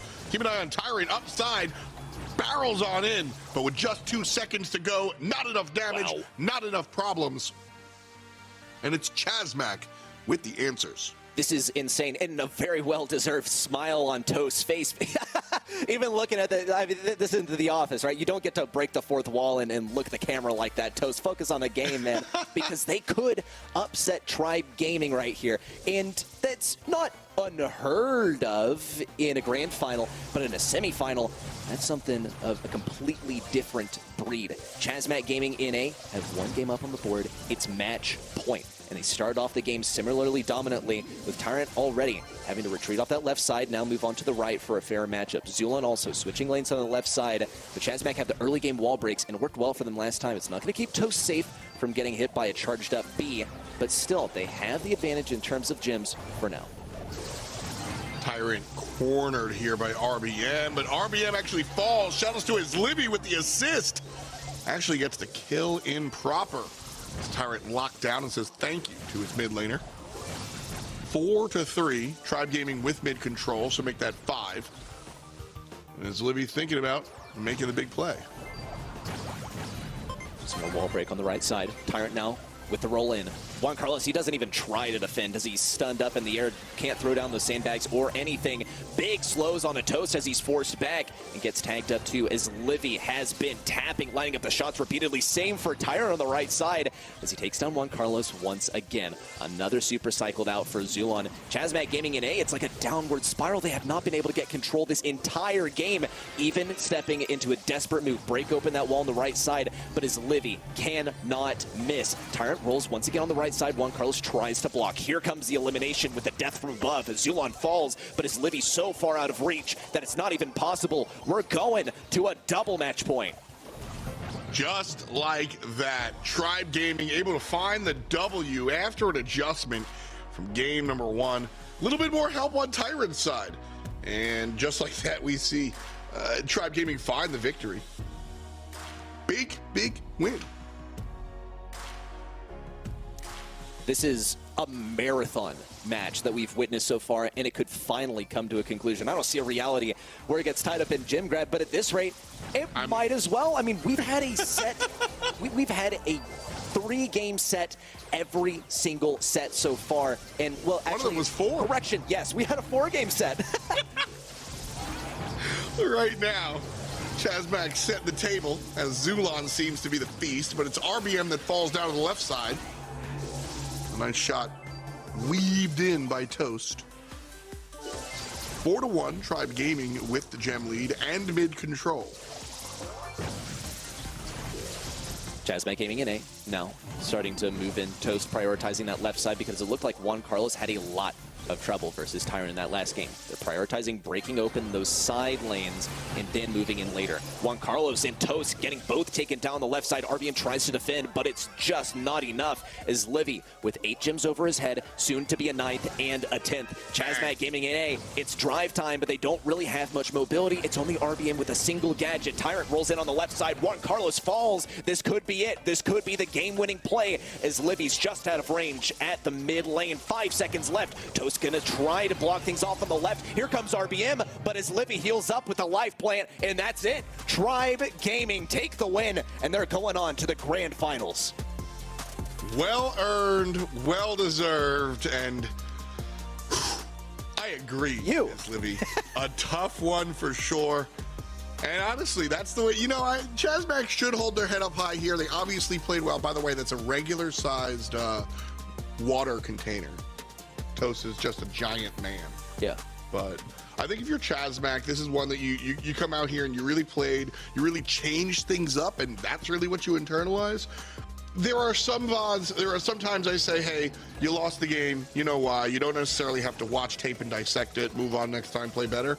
This one, not only did Chasmac watch this VOD, Tribe watch this VOD, I think other North American teams watch this VOD, I think other teams worldwide might watch this VOD and take a look at how Chasmac approached specifically Safe Zone, but in general, very, very different take on today's meta coming out from CMG. So Tribe Gaming earned this victory for sure. It wasn't easy.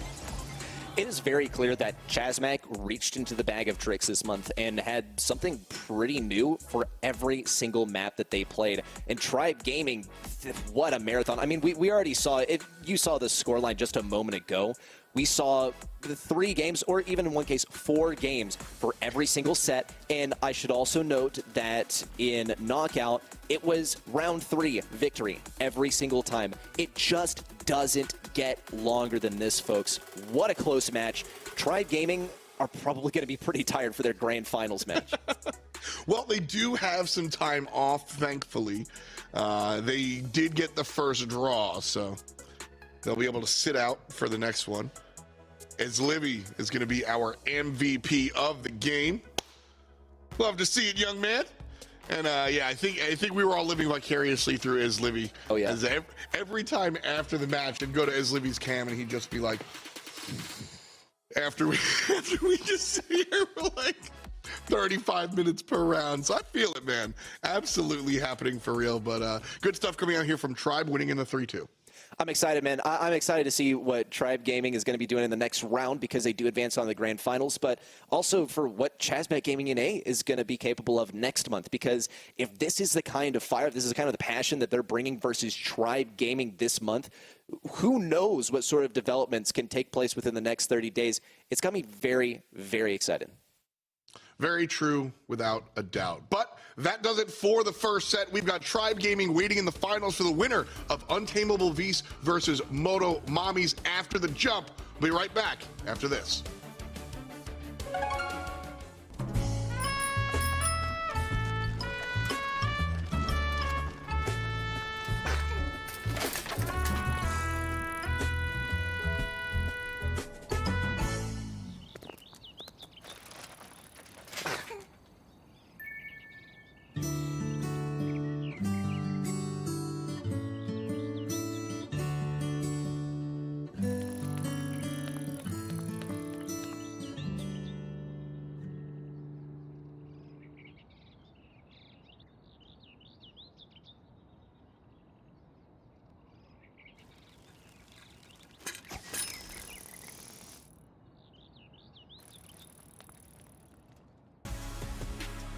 Welcome back, friends. That was a quick break because the games were so long.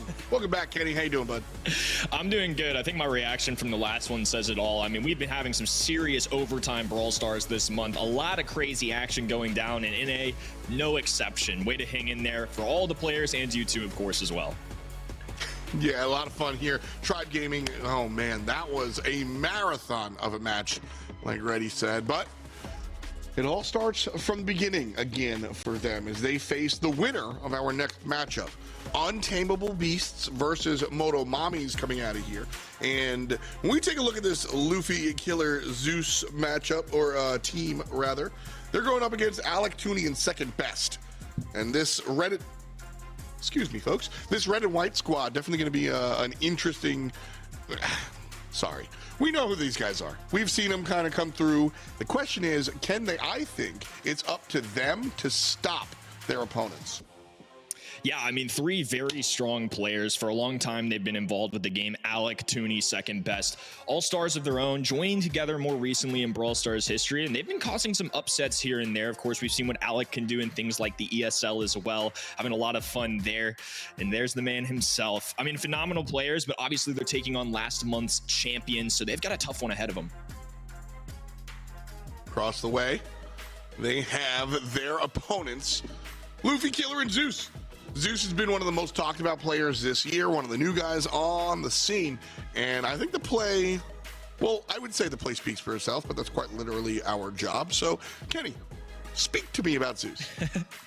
Zeus has been a really interesting player to watch this year. I've had a really good time getting to be more familiar with this game, of course, doing things like qualifiers, ESL, even some queso cups here and there. You know, he has been somebody that's caught everybody's attention. It's somebody that's gelled really well with this roster of already successful players, and now they're coming out this year with a real chance to try and pick up either that LCQ spot or even right now the world spot. They are currently in first place for this region. Previously, of course, going by Mystic Esports, now off on their own, but I don't really see the success for them changing despite the name change. I mean, these guys really showed what they were made of last month, and we saw how close Tribe and CMG were. They beat both of those guys, and if they do it again this month, I don't know if it's a pattern. They might be number one. So this is a real kind of legacy day for them, I would say, and kind of a tone setter for the rest of the year. Well said. Yeah, I think so. We go from Tribe Gaming and Chasmac to some of the solidified heavy hitters of the area. Obviously, Tribe kind of the top card to CMG, but we are well aware of how Toast and the guys kind of stay up there. This is sort of that new blood, although Alec and Tooney, maybe not the new blood, so to speak, but it's a changing of the guard, perhaps, as we see Zeus's team definitely the new blood in the scene for sure. And so we'll start off on Bounty with Shooting Star. I guess my first question as we come into set number 2 is, do you expect the craziness that we saw in set number 1?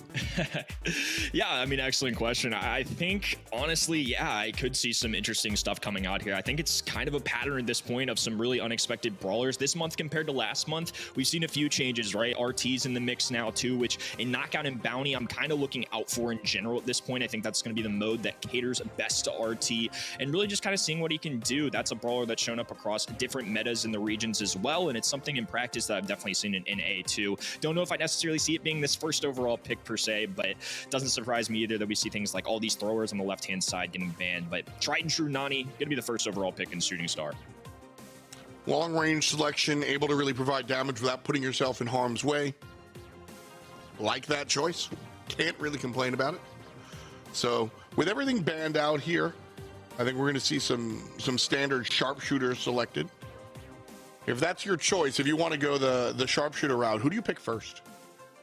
I think Nani's the safest. I really see the appeal to it, especially when it counters brawlers like Piper, Bell really well in general. Nani is a sharpshooter that kind of counters the sharpshooters. So when they zig, you zag. They're going to go Gene here. Another just staple of Brawl Stars in general, but in Shooting Star, it's going to be really good for that chip damage, and especially with the indestructible walls, get a big buff to that pull that Gene has. It's one of the few things that can get through and tag the enemies. So Gene, of course, having that game-changing super, going away from something like Piper and Bells of the world, which Nani does really well into, and they're going to choose Gray as that second. I like this so far from Untamable Beasts. Gray, interesting choice here. Obviously, the whole squad can't jump through the teleport anymore, but still a strong feature. And all that said, I mean, still just does damage from a distance, like that. Cool gadgets. So it's a good kit. I don't dislike. I feel like we haven't seen any Gray much since the change to the super. And I think that there's probably a balance point. Before the change, he was picked every match that he could be. I think that he's probably not that level, but, you know, still absolutely choosable. And here's Luffy with the bell. Totally expected as we see the quintessential long-range draft coming out from Zeus and Luffy. And so here we've got sharpshooter, maybe even a third. Although this is where you usually go something a little bit different, like a thrower or something, depending on the map. Yeah, and it will be the penny. Yeah, I'm with you. I think in this case, you kind of have to go this route. On the other side, you know, they're a little hesitant probably to go into any sharpshooter, so it safely opens up the floor for the right-hand side to kind of go with that Bell. They're going to pick Penny, which is, like you said, kind of more in that utility as well. You know, they could go with another sharpshooter like Piper if they really want to, but Gene, typically a favorable matchup into Piper, so instead, they're probably just looking out for a safe Penny turret here. Other side's going to go with Barley, so there's that thrower that we were looking out for. We had 3 being banned on the left-hand side. They still felt the 4th guy up was good enough for this map too. Barley is somebody that's risen in play rate. Haven't seen him a ton in Shooting Star, but I mean, with these indestructible walls, I really get it. He's somebody that could definitely shine. Oh yeah.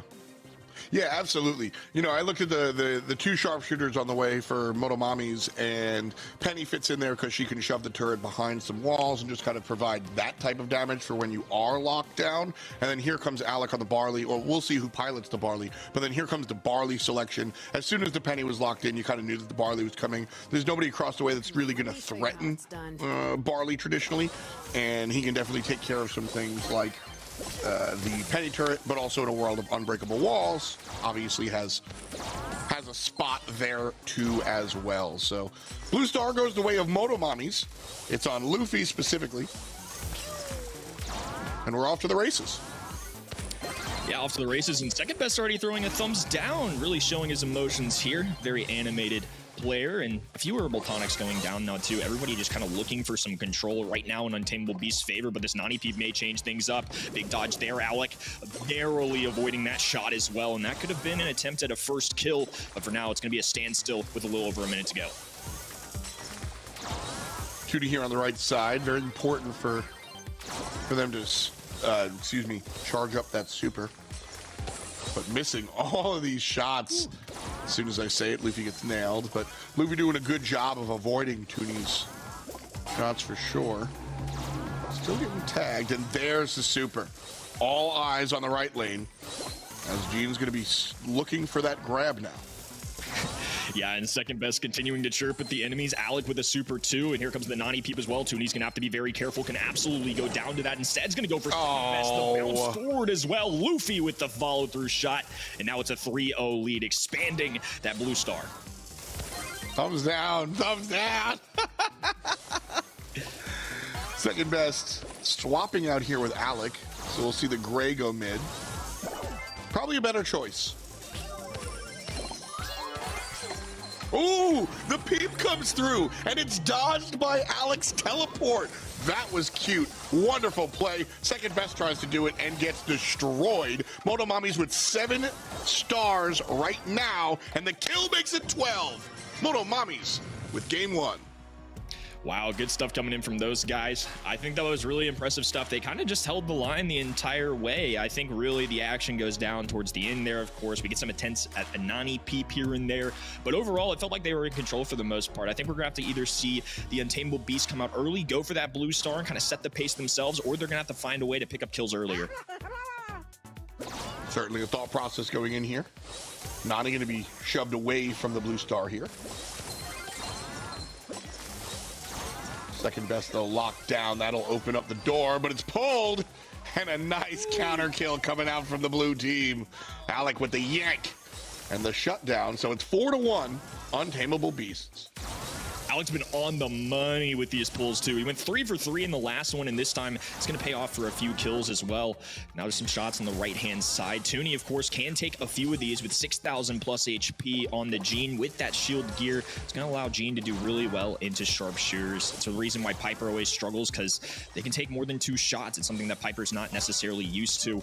Good shot here. Second best, trying to control this mid for his team. They're going to have to back away for now in some desperation. Herbal Tonic, but the major pull coming through from Tooney. A huge lead right now, 5 stars with a minute to go. Trouble for Motomamis. Still a ton of Brawl to be played though. 50 seconds on the clock.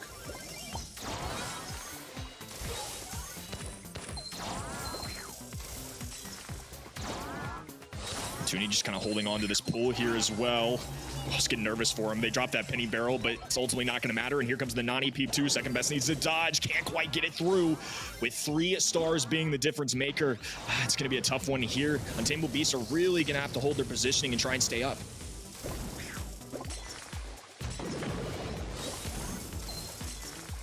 Trouble here as we count down from Blackjack. Tooney on the right side.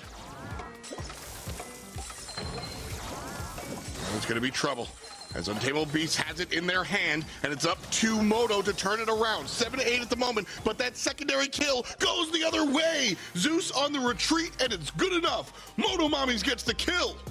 And because of that, they get the game and the set. Big dub. Wow. Fantastic work right there. I mean, it really looked good for Untamable Beast for a long time. He's getting his back squared away too. Got to stretch it out. Lots of matches upcoming, and Alec kind of just sitting there, probably not knowing what to think. I think they kind of had it in their hands there. Really good positioning as well, but man, sometimes it's the last person that strikes. It's such a big thing, especially on a shooting star. Yeah, really tough to kind of find that exact spot to sneak on in there. But that's exactly what we saw Motomamis do. Got a little hairy, but they were able to fight back. This play, oh man, just love it. So I loved that teleport coming out from Gray. Thought that was really big. Great work coming out here from Motomamis in general. But a couple of highlight reel spots from the blue team. Yeah, for sure. I think there's some big moments from both sides. Untamable Beasts, of course, really demonstrating what they can do against a previous monthly final champion, but ultimately they're in this spot for a reason. You see it on the stat lines too. A lot of extra kills coming in on that right-hand side, but certainly competitive for Alec, Tooney, and second best. I still expect this one to be relatively competitive as well. I mean, these are a team that are real dark horses, I would say, and can really upset anybody. Absolutely. You know, not going to hear me saying anything else there whatsoever. Seeing Zeus with high DPS, yep, that's what happens. kind of standard here, looking at Zeus be the good guy. And so straight up and down, very, very fun. And not just fun, we've got friends on the map and we've got friends on the mic. Ready, set, are you here with us? Dude, I was here for all of set number 1. I'm ready to get into set number 2, dude, for some action. And yeah, I think so far this is going about how I would expect, Kenny.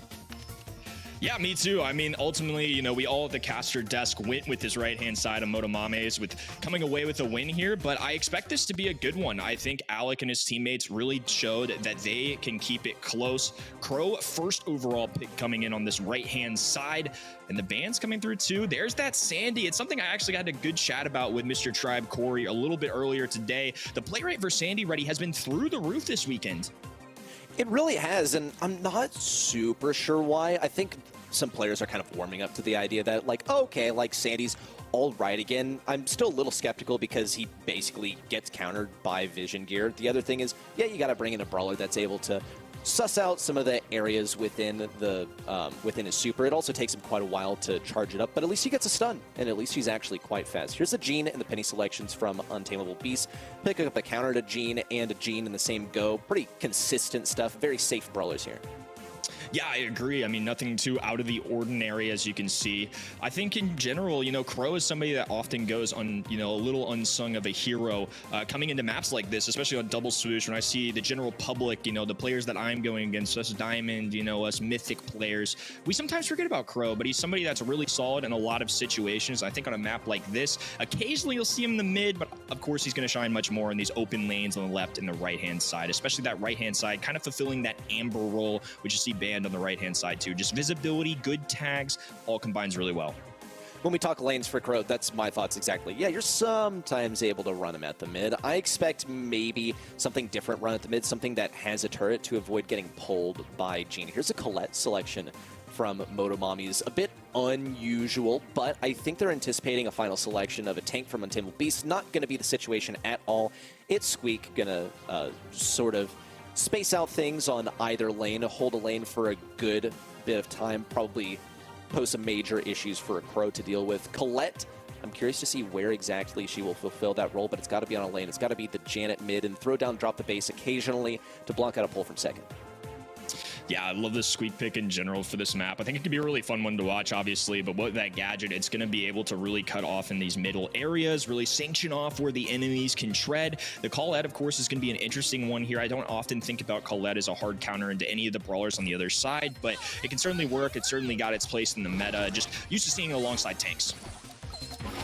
Pretty much. Well, let's see how it fares here. Already on the right side, Alec 26 getting some room and also getting some visibility with that gadget. Little known, I mean, this used to be exactly what that gadget was for. Now it slows things down, and it's prevented Luffy from pushing through for a good amount of time.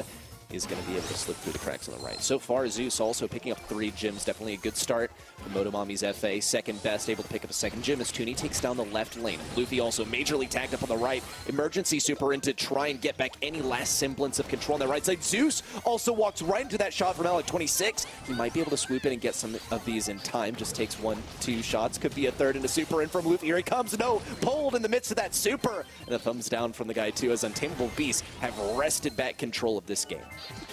Really dominant start right here for them now as they've got 7 gems in the pockets. The little gadget here is going to be immediately destroyed by Alec, and he's got a super there too. He's going to throw one down, connection over to Luffy. He's going to be very low HP, trying to heal up, but can't quite do so. Second best here to scoop up all the remaining gems, and now they hit that very pivotal 9th. 1 gem to go, and we're going to have a countdown. Second, he's ready to get a pull here versus someone, probably Killer or Luffy, because Zeus still has a drop the base ready to go. But he might have to go back in the back lines for some recon. Tooney is going to stay alive. Luffy on the right side, maybe can push in. No, taken down by Tooney. Second best, not a ripe target on the back lines. Motomamis FA, they really did give it their all. But as soon as we saw all of that destruction around the right side by the Squeak, it was over. When they win, Alec is chill. When they lose, Alec is chill. Same facial expression, but still, it's just, he's locked in, and I really love that pull from second best at the end to really throw the icing on the cake, too. Very impressive team, like we said. We expect this to be competitive. It's good to see them back in semi-final stance. And again, I think it's just adding on to the resume this month has really provided for us already. So many competitive teams. Pretty much. Untamable Beast, they're still in this, and they might have thrown Motomamis FA just a little bit off. Will they be able to continue the streak is the big question to be answered in just a few moments as Toonie starts closing in around the left side. Good takedown. Luffy can go right through this spawnable on the left side. Good yank there from second best. And stealth as he steals all of these gems. Killer on the right side also taken down, but it's just a trade. Second best sort of has to take that mid roll and also the right lane roll. Not going to be quite enough. Alec26 is still going to try. Don't know if he knows whether Luffy is still here. No, he doesn't know. He doesn't know. The 1-2 combo from Luffy to eliminate that right side. And second best gets majorly pressured in from the right. Little hide and seek coming in from Luffy. He's going for more as well. Gadget going down, super being released, but second best has had enough of the shenanigans. But Killer looking for more smoke as well. They got to be careful here. Second best, low HP, an attempt with the Gadget there to dwindle him down, but it's not quite going to be enough. 5 gems for second best and is going to survive, but complete control of the map now for the red roster. Ooh, Hail Mary pull there to the left side. Second best almost had Zeus, but he was just out of range. Good destruction. Untamable Beast drop all their gems. Luffy's in here with the in and the out, and now pick up all those gems on the backline to run it back with the countdown. Killer still has 4 over his head. He could be a ripe target, so could Luffy, especially as Killer is really, really low, but no one's in position to take him down. He's just on a shred of health left, but there's no one to take him out. And Motomamis FA, they're going to be running away with this one. Oh, that was such a clean play coming in from Luffy, and a reason what I kind of forgot about for why Colette can be so good in gym grab at times. The little drive-by, pick up the gyms, and then Uber them all the way back home. Just a simple, clean play. I mean, it's the little things like that which really separate the good players from the great players, and obviously the previous monthly finals champions are some great ones. Oh yeah, you have to sort of take an ability and think of all the possible use cases, and that's exactly what we saw Luffy do. Get in there and get out of there with all the gems.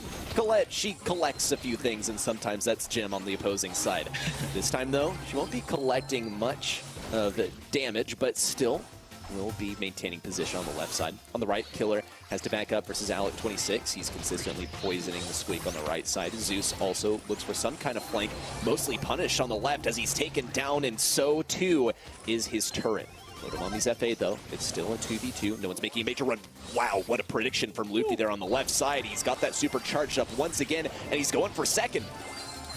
Oh my goodness, she got second there too with that other kill. I mean, doubling up there. Toonie picks up a couple. Luffy scoops one up for himself, and he's just feeling bold at this point, dropping the Gadget 167 HP and walking it away for now. Small lead for Motomamis right now as Killer looking to progress up the map. Zeus adding another one to his account, and continually good work here. And nice thing for Zeus as well, being the gym carrier, is he can always just fly away if things get scary. Well, he's gonna have to fly now. It takes to the skies, also tries to circle over second best, but mostly finds himself positioned on that back right corner. Toonie on the left, could get taken down. Luffy just barely whiffs that super. Could be yet another one though. Second misses the pull. Here it comes. Collection on the left side. Gotcha Gadget active, but second and Toonie still remain alive. Takedown to Luffy, takedown to Zeus. They completely wipe it. Killer has no super. He's completely outmatched, and Untamable Beast run it back with the countdown. Oh, and a clutch little barrel there too. Now the turret going down just to make sure that they stay healthy. And I swear second best has this pin on a timer. He's just continuously releasing it. 5 seconds ago. Don't celebrate too soon, brother. Oh no! Oh no! Goes down. Zeus with the collection.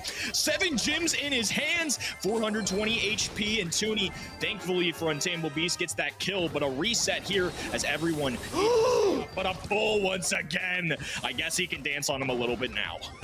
Yeah, no look pull to the top left side to take out the Crow. Luffy and Zeus, they can try, but they're simply outmatched. Motomamis FA, despite their best efforts, are taken down now by the Untamable Beast just within this set. And Alec26, once again, the Sigma, the stoicism, the mindset, no expression on that face. It's all game face in here to follow up on the next few sets. Wow, I mean, that was a heck of a set all day long. It's just been good Brawl Stars after good Brawl Stars, and both these teams once again delivering. We got a tie ball game on our hands, no surprise here, 1-1 overall. Untamable Beast weren't at this stage last month, but now really showing why they deserve to be here. Very solid roster, a lot of experience on this team, and some really good pulls from second best as well, I might add. You know, coming in at crucial times, we saw them really feel confident in some of them too, going for some very aggressive Hail Mary plays, as you you put it. And sometimes as a pro player, you just have to call your shot, believe in yourself enough. And Gene, of course, and Jim Grab, a staple of Brawl Stars, but more than anything, can make those pivotal plays happen. Look, as a famous Marley once said, you miss every pull that you don't take, or maybe you miss 100%. I can't attribute that quote most accurately, but what I can say is, yeah, in this case, it seems to be true. You just got to send it and fire up that next one quickly in order to attain success. As far as the stats, though, notably better by Untamable Beast, but only barely. Look at Zeus getting 10 kills on that side. It was a very even set. And we come into this one with Motomamis being in the lead. Now Untamable Beast just barely managed to bring it back with some of the great pulls and otherwise good plays. That's the kind of stat line that I love to see from a set, especially one that goes 2-1 like that. Oh my goodness, just kills by everybody, high DPS. It's no passive aggressive style, it's full on aggressive. Both of these teams really showcasing that they are a highlight reel kind of team, and it provides for so much good watching experiences for us at home. So appreciate the players putting in all that hard work to make us a little bit happier. Gene, locking it in as the first pick. Seems to be an Untamable Beast favorite. Wonder if we'll see second best on that once again. Keep in mind also, Toonie, in-game, will he be running an aggressive tank? I don't know. It's sort of one of his specialties. Motomamis FA, though, they respond actually very quickly, not only with the Mandy, but also with the Eve to follow up. We know exactly where these brawlers are going to go. We'll see Mandy on the left lane. We'll see Eve on the right, sort of gracefully floating over that water. But who is their mid-brawler? That's kind of reserved for their last pick. And this is a pretty good one because you want to be majorly considering what that mid matchup is going to be so you can determine how things are going to turn out. We see Untamable Beast pick their mid first, so now ball is completely in Motomami's FA court to decide how they're going to deal with it. Untamable Beast pick up the gray.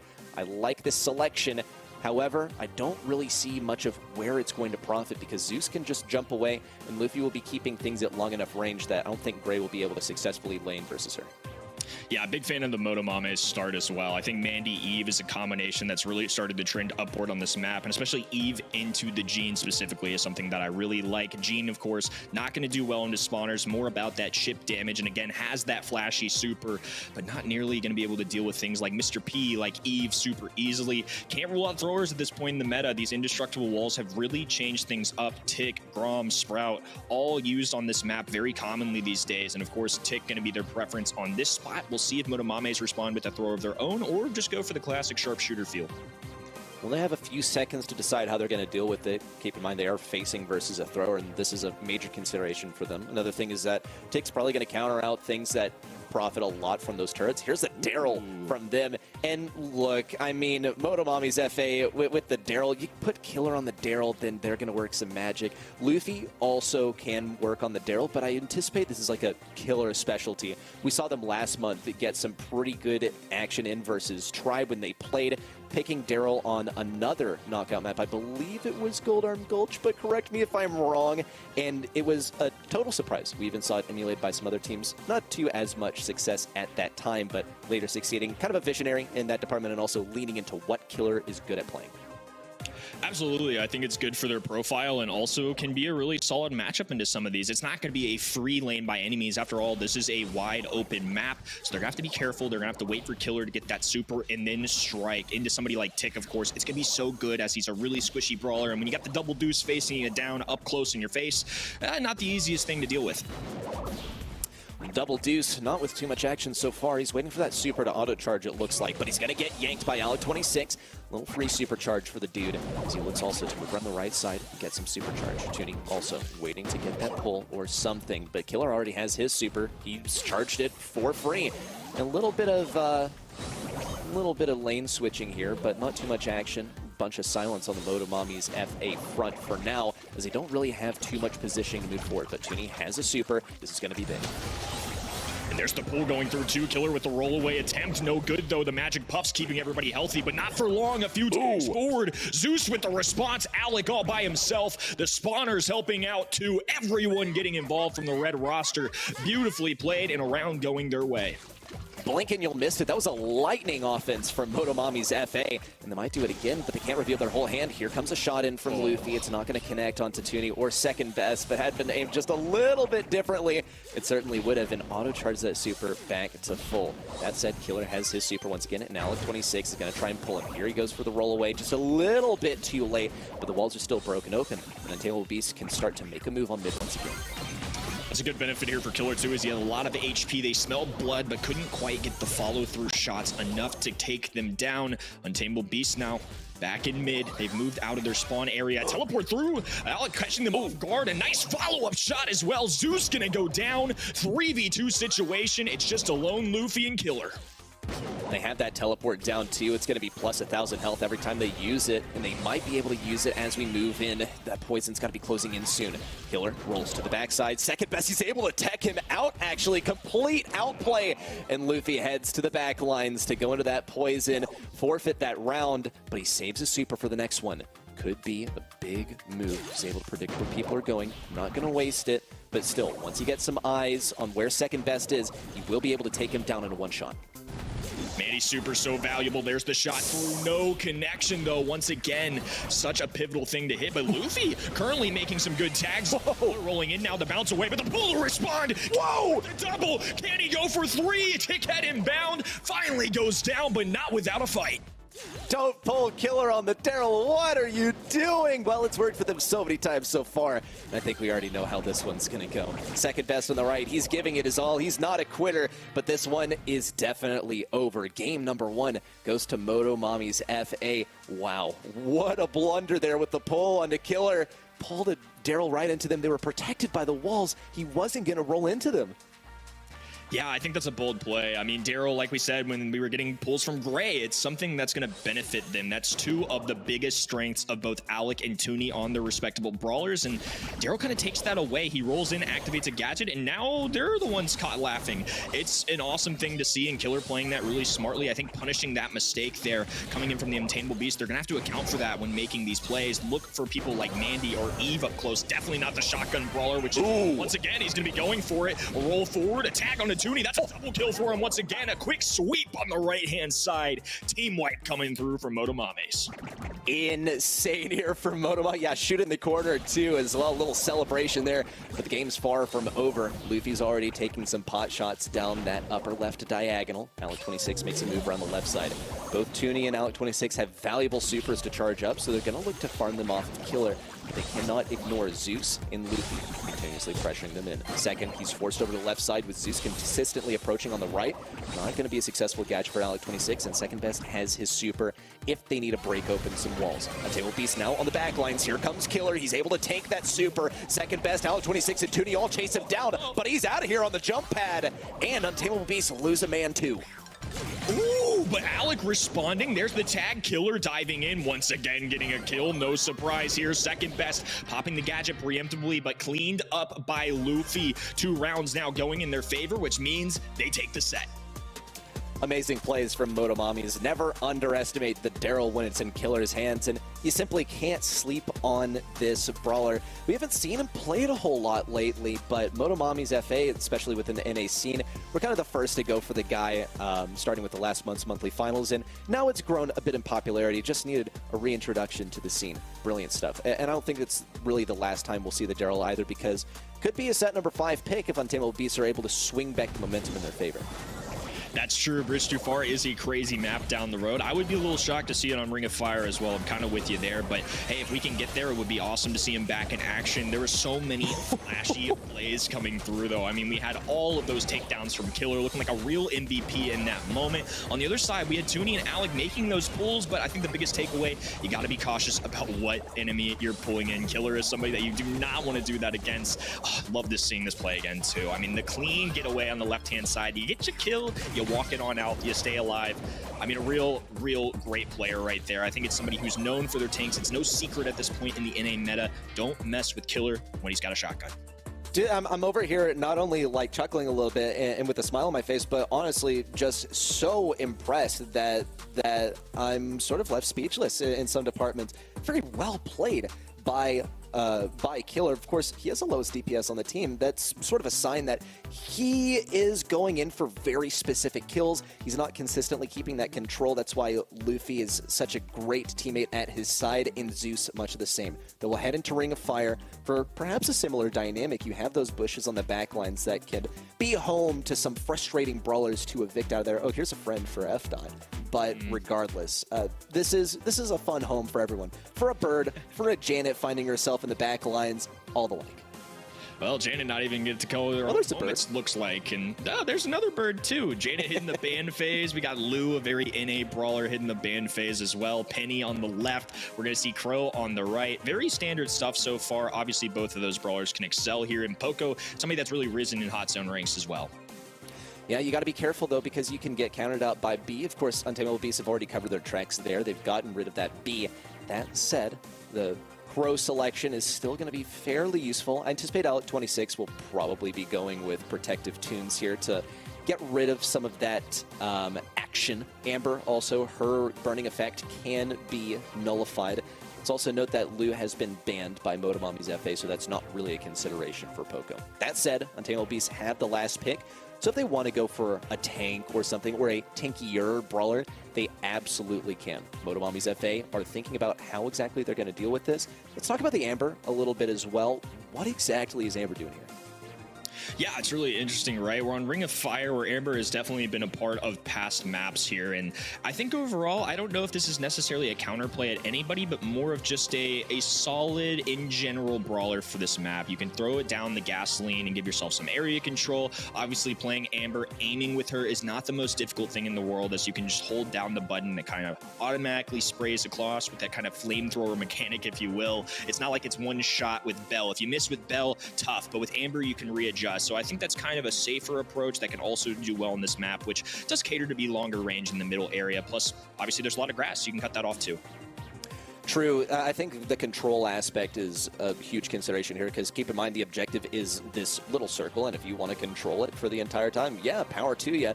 Gotta consider, though, you have to control just on the edge, especially of where your enemy's tiptoeing in and getting that percentage without risking too much. I think Killer and Zeus will probably be placing some of their supers there to go for control. Luffy also trying to flank around either side. Most likely the right side. Let's see if he does just that. Yes, precisely. Real Face versus Toonie, who also has a salty barrel that he can use to block things off. First tiptoes on the point, earned by Motomamis FA. As if they get a game here, they'll head to match point. Yeah, first one's going to take down two on both sides now. Killer, the one being really aggressive here. That's not necessarily what I expect from an Amber, but it's working out so far. Second best with a nice tag there, so Luffy is going to fall. Toonie, the aggressive one on the right-hand side there, and another takedown to Alec. A lot of kills. This has been a very aggressive Ring of Fire game. Typically, it's going to be a back and forth, nobody wanting to make mistakes, but everybody willing to just go on in and try and claim this point. I feel like Motomamis FA sort of kicked up the momentum too, especially starting in Gym Grab, where they had Crow repeatedly dive bombing the backlines. Didn't matter if he died. He got area control. He enabled his teammates to pick up some gems. He's going to go for it again. Jump to the skies, now to the backlines. Alec 26 will stay alive. He's a bit bruised. Still takes for those bushes in the backlines. Might see Luffy take him out from behind. Killer also in mid is marked up. Easy pinch here for second and Toonie. Alec 26 gets to walk all over the point, but he is going to get poisoned down. Not really worth for him to pop a gadget for just himself. The Untamable Beasts start to creep back up in the percentage department, but Motomamis FA lead by a large margin. Yeah, shout out to Alec as well for this gadget choice. It's something that we see more and more frequently be played into Crow, so you can get rid of the stun. I think that's a really good option and really shows the veteran prowess that these guys have. Very intelligent players, and honestly, they're inching their way back into this one too. Spawn trapping on this map can go a long way, and it's going to pave the way for them to get 47% from zero. Awesome work there, and now pushing them away again. Killer also probably going to fall on this right side if Toonie can get that last shot. Here it is. Zeus almost splashed to death by it as well. Toonie's going to go for that last shot. Not quite able to clip, and there it is. The final connection from Toonie, and he's wiped out two enemies on the right side. Killer, he's going to try and send it up mid. Does get some of that fire, but Alec 26 is able to heal it right up. Zeus, Luffy, looking to get anything possible. Alec 26 especially pushes forward, but he's not able to get a super and keep himself alive. Killer tries to dodge out the shots from second, while also taking care of Toonie on the right side, which he does. Untamable Beasts no longer in the lead, as Motomamis FA try to close out their final push. Yeah, Alec popping that gadget immediately. There's 2 nest eggs. I'm very carefully waiting to see if Zeus pops one. There's a tag. There's the turret as well, but Luffy standing strong. There's the slowdown. A few percentage points left. Will they hold on? Yes, they do. A near comeback by Untamable Beast, but Motomamis looking to end this one right here, right now. One more game to go for them. They very well might. Could just finish it off. Just one more game necessary, but they're not out of the woods because we saw just how well the Untamable Beast can sort of wrest back that control, especially when we saw Toonie pop off on the right side on that penny. He's got a lane versus Amber this time, which is going to be significantly more challenging. Luffy no longer on that right side, trying to flank from behind versus Alec in second best. Zeus also is pretty nasty with some of the dodges out here. Second best is able to creep up and place down a nest egg too. Little thumbs down up in the air, sort of his signature move, but it might cost him. Nope, never mind. Takedown to Zeus. Wow. Luffy falls and Killer would be the last man standing, but he's now planted on the backlines. Such interesting choices from Untamable Beast. Usually the healer is not pocketing a sharp shooter like Bell, but it's worked out pretty well so far. 31% in their favor, but now it's Motomamis making a comeback here. The bow mine's going down too, and they're going to be able to open up this grass. Complete visibility in addition to that Amber super that went down on the right. Killer in an aggressive stance as well, and it's going to be left to Untamable Beast to once again try and get this stance back. Second best might be able to do it. He has a super in hand. Take down into Luffy. Untamable Beasts are vastly in the lead, and they're going to compound that too. But Zeus has to be taken out. Killer just out of reach also. Toonie, second best. Really the sharpshooters of this composition, going for any pinches they can, but they need some eyes on those enemies. Zeus is out in the open. Luffy also has a super to jump in if necessary. He's measuring when he'll go in for it. Just decides to come around the left side. Here's the jump in. Takedown. Alec 26 stays alive, and he has the healing to match. Zeus and Killer have to force these guys off the point. There's not much time. Really only enough time for one more push in for Motomami's FA without getting taken down by Untamable Beasts. Alec has been instrumental in their lead so far. Again, he's not an overly aggressive brawler. He's playing for the heals on a sharpshooter, so really having to trust in second best to hit these shots. Toonie doing so on the top side as well. One more shot into Killer will do the trick, and he gets it done. 600 HP, enough to get the shot through. Untamable Beasts don't want this one to be over yet, and they're going to be dragging it on to another third game set. Wow, I mean, what? We already saw a marathon match in match number 1, and now it could be happening once again. I mean, we have had a 2-0 so far, but still, this is brutal for both teams. It's looking more and more evenly matched as we continue on. I'm still putting my money on Motomami's FA, though. They've looked so consistently good. But Untamable Beasts are sort of threatening that thought in the back of my head, especially as Alec 26 and second best have locked in an incredible amount of control as they duo the mid lane as they did in the last game. I'm holding the line on my prediction too, but I am, like you, I am not as confident. Untamable Beast making this one challenging for sure. Nest egg going down the mid as Zeus looks to get aggressive. Luffy not worrying about the traditional left, mid, right. They just want the mid. Killer taking care of the right-hand side as Toonie goes down though, and a small lead for Motomamis. Killer's going to get tagged up on the right side. Second best able to fend off Zeus in the same go. Toonie approaches the right side, and Killer has a super. Here he comes, burning up more of the bushes. Just in time, Toonie also burning, but still alive. Zeus and Luffy getting severely threatened by second best, who's just getting constant healing from Alec 26, but not for long, as Luffy's able to take him down, gets second best in the same go. Toonie on the right side, almost able to fire down Killer. Killer disarms actually 2 of the nest eggs. Toonie stays alive, but that's 2 nest eggs that no longer exist on the hot zone. Yeah, it's interesting, right? Was it worth the kill? Probably, but that is 2 very vital pieces of your kit already down the drain very early on. Luffy being pushed back as well. Second best, I think, is going to trigger this mine, but Alec there to help, trying to help out a teammate with the heals. It's not quite enough, but second gets the trade as he goes down. Almost 60% for Untamable Beast, but it's going to be Motomamis with the possibility of taking over here. Killer's got to get some good dodges. He's able to juke out that shot from second best. A super gone to waste, but only for now. Alec 26 baits out that final mine on the ground, but he's still poisoned up. Just going to get taken down by that final tick. And Luffy's ready to jump in at a moment's notice, but Toonie splashes Killer on the right side. Here comes the turret down. It's forcing Zeus back really, really effectively. Toonie still trying to position himself on the right side. Good takedown to Zeus. Luffy's forced to jump away. Alec 26 taking a lot of damage. Toonie closes around on the right for a bit of a pinch. 26 comes in clutch with the heal though, and this might be the photo finish. Untamable Beasts are just 20% away, and they look to keep control. Zeus getting one pickup there is a good start for him, but now 90% in climbing. Killer having it to get overly aggressive at this point. This is just desperation, praying they can get some good dodges. It'd be great to end it right here, but 91%, and they're holding on for now. Untamable Beasts need one collaborative effort to just stand on this hot zone. Second best, he's alive and healthy. Here comes the jump to the backside. Luffy could go for the team kill. Two needs to blood, body block some damage. No, not even necessary. There's not enough DPS to finish the job. And that's it. We're going to a set 5.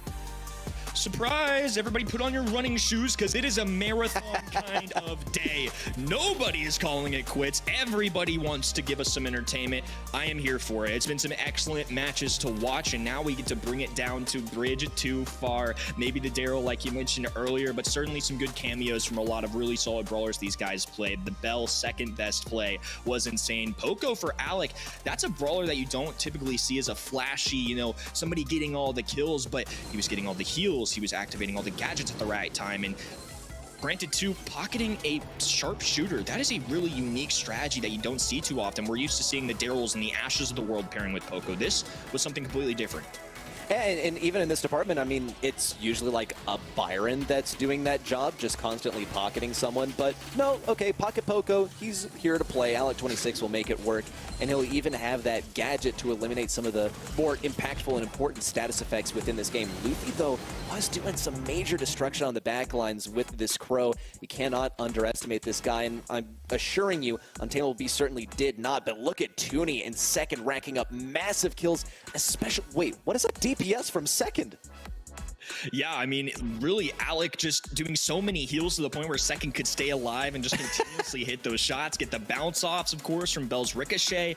Alec really making second best shine. Of course, Toonie in his own right, 15 kills. He was just over on that right-hand side, annihilating the enemies. What a collaborative effort there. Great teamwork, and I know that's something that my boy F. Dot would love to see. Big teamwork guy. Precisely.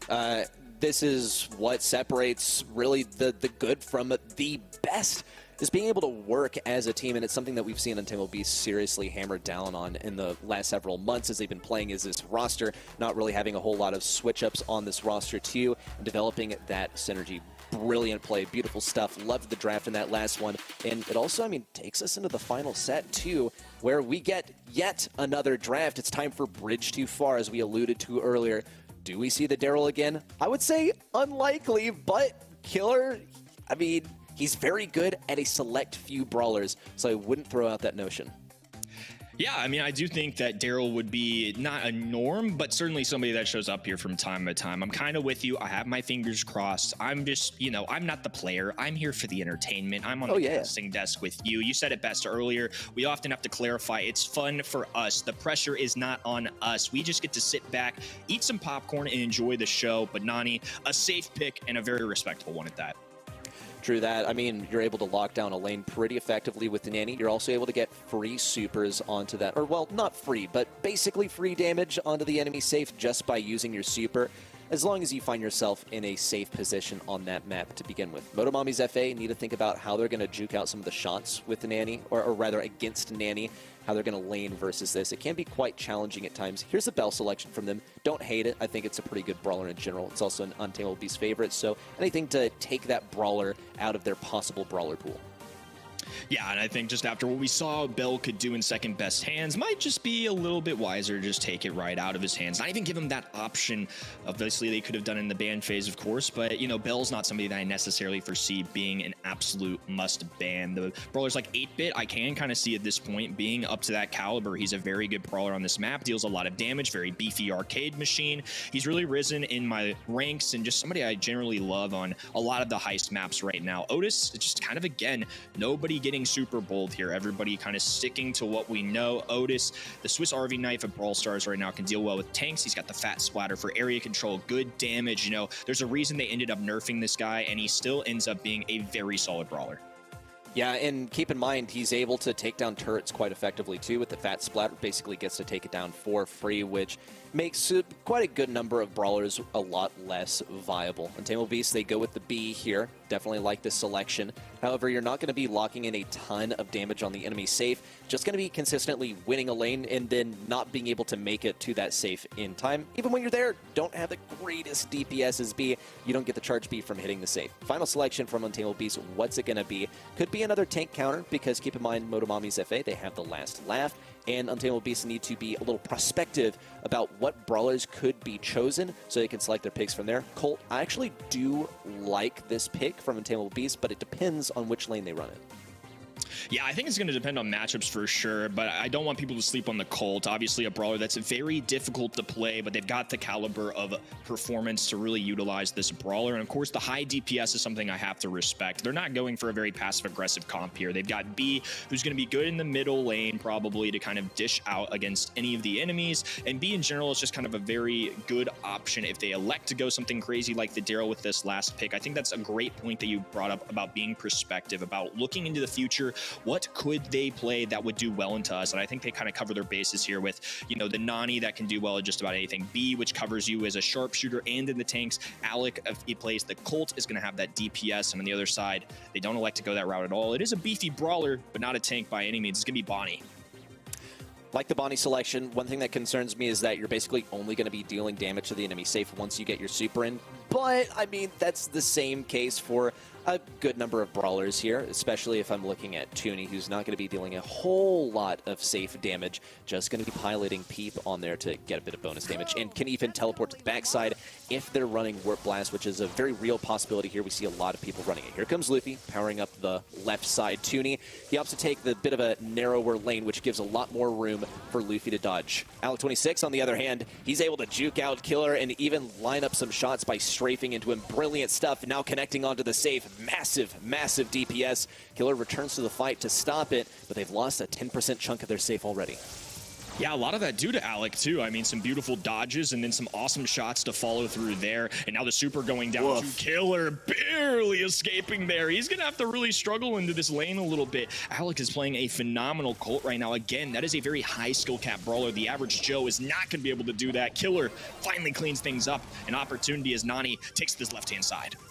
Zeus could get taken down. Tooney's juking out the shots. He's great at doing this. 1-2 connections from Zeus. Nope, not the final nail in the coffin just yet. Takedown onto Zeus, but Untamable Beast, their safe is disintegrating as we speak. Now dipping to that 55% mark. Alec 26 has something to say about it now taking the advantage back for Untamable Beast, but Motomamis FA, they move up as a one singular force. Second best on the right side, though. He's traded out lanes, now going to the right. Alec 26 at mid. Could be the Peep piloted onto Zeus. Nope, not quite. Cooking this a little bit longer, and maybe a teleport on the safe. Here it comes. 1, 2, 3 shots, and nope, just a couple as Luffy's able to defend, and Alec 26 also falls. An anticipatory jump over the right side isn't enough to take down second best, but Killer is. Motomamis FA have to maintain this situation as Killer misses a super, but they do connect with the safe. They've got a considerable lead at this point. It's been a real back-and-forth affair as both sides trying to take advantage of their offenses, and so far it's been Untamable Beasts that have made the most of it. Here comes another Nani Peep as well, looking for the connection. No teleport needed, just a takedown from Toonie. 3 brawlers standing, and Alex super going down, and they're nearly to 10%. Zeus is really fighting for his life over here, but he gets bursted down by Toonie in second in tandem. That's the final shot to lock down that safe, and we see Untamable Beasts head on to a match point.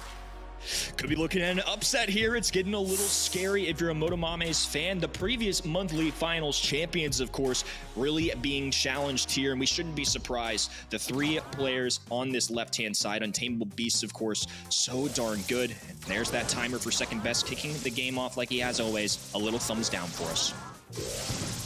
Got to keep that consistent brand identity if you're second best, right? Always throw up the thumbs down, but still, you need to get that lane victory. On the right side, I want to point your attention to this is what I'm talking about with which lane Colt is on, because if he's on the right, his enemy doesn't have much area to dodge back and forth. Big connection from the guy, too. 1-2, the full clip on a Zeus, but he does go down. Second best in Toonie will get to fire down on the safe and drop it to 78%. Before retreating back to mid, a parting shot from second to drop it to 76. Motomamis FA now need to defend. Man, Alec has been one to watch. We talked about him playing more of a helpful role in that last one, a healer, you know, kind of helping the teammates and assisting them. This time, he's the man of the hour. All offense coming in from Alec. Second best finds the shot, hits through the grass as well. And now it's going to be Tooney trekking up the map. Here comes Alec too. Plenty of damage to go through for this team. Oh my goodness, 84 to 44. Beautifully done here as it's going to be Untamable Beast holding the lead. Killer's taking major damage on the left side. Final shot, no look to the left by second best, and another takedown onto Zeus. It's just Luffy to defend. He's ignoring Alec 26 on the right side. Could be a big mistake. Killer is paying for it already. Trying to charge forward. Here comes the super in from Alec 26. Just 4k health left in the final bullets to finish the job. Untamable Beast. They pull off the upset. Finally, some emotion out of Alec 26. Brilliant. And, of course, respect. Yeah. Respect to El Mapache himself. Beautiful stuff. Oh, that's my hero. That's what we were all waiting for, and we know it. We all knew exactly what his celebration was going to be. There's one thing I know about Alec. He loves El Mapache. Second best loves the thumbs down. Of course, Untamable Beast love a win. Love the pensive face, love the thumbs down, but today the Mapache takes the victory. What a comeback here for Untamable Beast.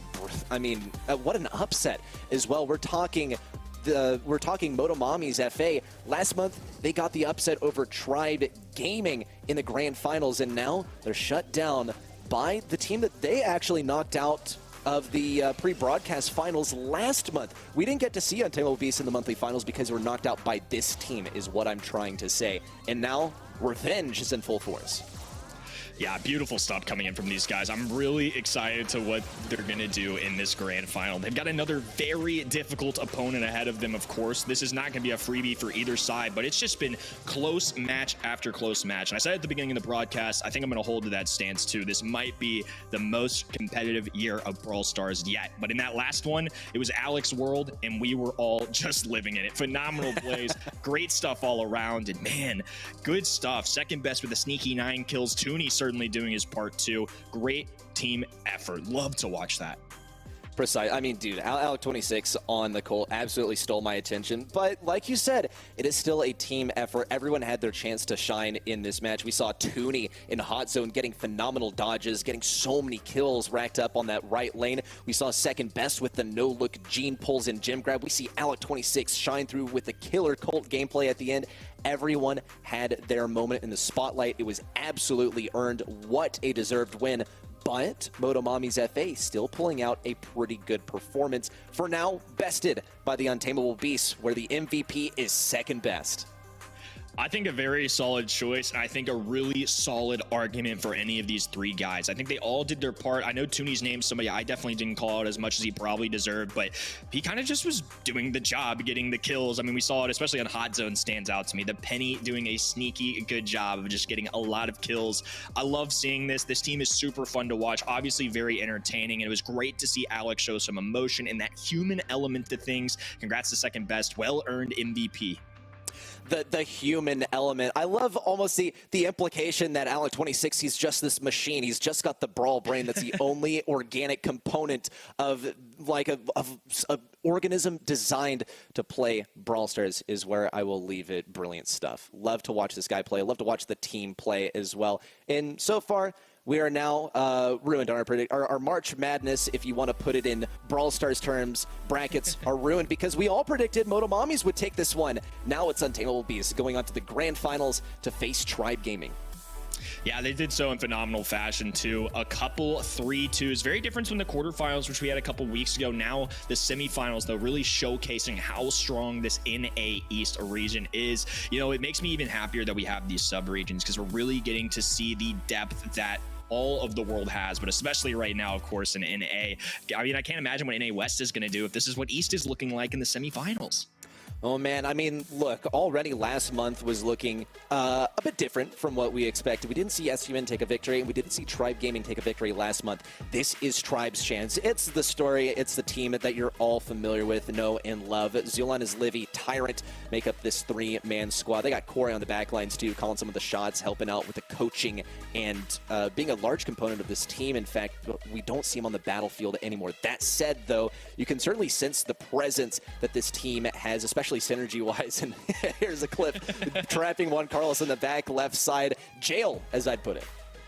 Yeah, for sure. I think that was a great castling moment coming in, and obviously as Livy on the Sprout is something to watch, but all three of these guys from Tribe, I mean, like you said, need no introduction. They've certainly been around the block, a semi-finalist at Worlds last year, and somebody I'll definitely be anticipating this year to try and do the same, and maybe even more. This NA region, so competitive to watch. Shout out to CMG earlier in this highlight reel as well. You know, we get to see the heroic moments from Tribe Gaming, but obviously Chasmac Gaming, very solid as well, keeping that one close, and Tribe having to overcome a very tough opponent to get here. They're going to have to do it at least one more time if they want a monthly finals championship, though. Exactly. I mean, we've seen Tribe Gaming take their walk around the block. We've seen them walked around the block, not by their choice. Will Untamable Beast be the one to hand it to them this time? Maybe. It's Alec 26, Toonie, and second best. These guys, no strangers to the Brawl Stars competitive scene, every single one of them having been in the grand finals of monthly finals in the past. And what a storied team this has also been. They hadn't had the greatest track records when we look at some other like third-party tournaments going on. This is their chance to win a monthly final as this squad, and once again upset Tribe Gaming in the grand finals. Yeah, I think this is a really tough one to kind of predict here. I mean, we've seen a lot of chaos. Obviously, last month's monthly final champion were taken down by the Untamable Beast. I think my gut's saying I got to go with Tribe Gaming here, though, just for the history that they have. You know, they've been on top before. I just think it would be crazy if we went 2 straight months of the year without Tribe Gaming winning at least one of them. Precisely. I think where Untamable Beasts really do profit is something that is a strategy which Tribe Gaming has gotten a lot better at playing into. I think Toonie is a phenomenal tank player. He's a great lane player, and I think that they're going to try and lean into that when they get into some of these drafts. Tribe Gaming, this is going to put to test their ability to draft in that manner, because in the past, Tribe Gaming, they've really struggled in that phase, and this time, Untamable Beasts, they seem to have gotten some pretty good drafts. I mean, it was creative to go with the Colt, and we saw exactly why it was played when it was put in place. So I'll leave it to them, really, to speak for themselves with the gameplay.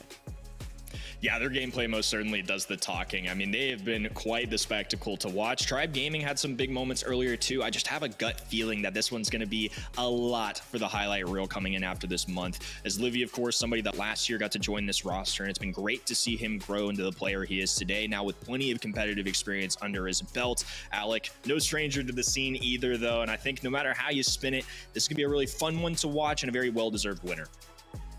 Precisely. Just how is this one going to go? Because every single match has gone to set 5 so far. 92% to 8%. Yeah, I don't think it's that clear cut, but that's what the predictions from you guys viewing say. And it all starts off on Hard Rock Mine for a little bit of gym grab action. This is a very historical map. It's been here since the very beginning. You see it in every single Brawl Talk. It is the Brawl Stars map. And Untamable Beast, they get the first pick. Yeah, I think somebody to watch out for here is this sneaky pick is going to be Sandy. It's somebody historically that also played a lot on this map, but now has really risen through the ranks and is somebody consistently being played in APAC, which of course we casted the other day, and EMEA even got a lot of love from it too. So it's definitely a brawler that I've got my eyes on. I was actually chatting about the state of Sandy with Corey earlier. There's somebody he said that definitely is an option at this point. The buff absolutely made a difference, and it's somebody that everyone's looking to play.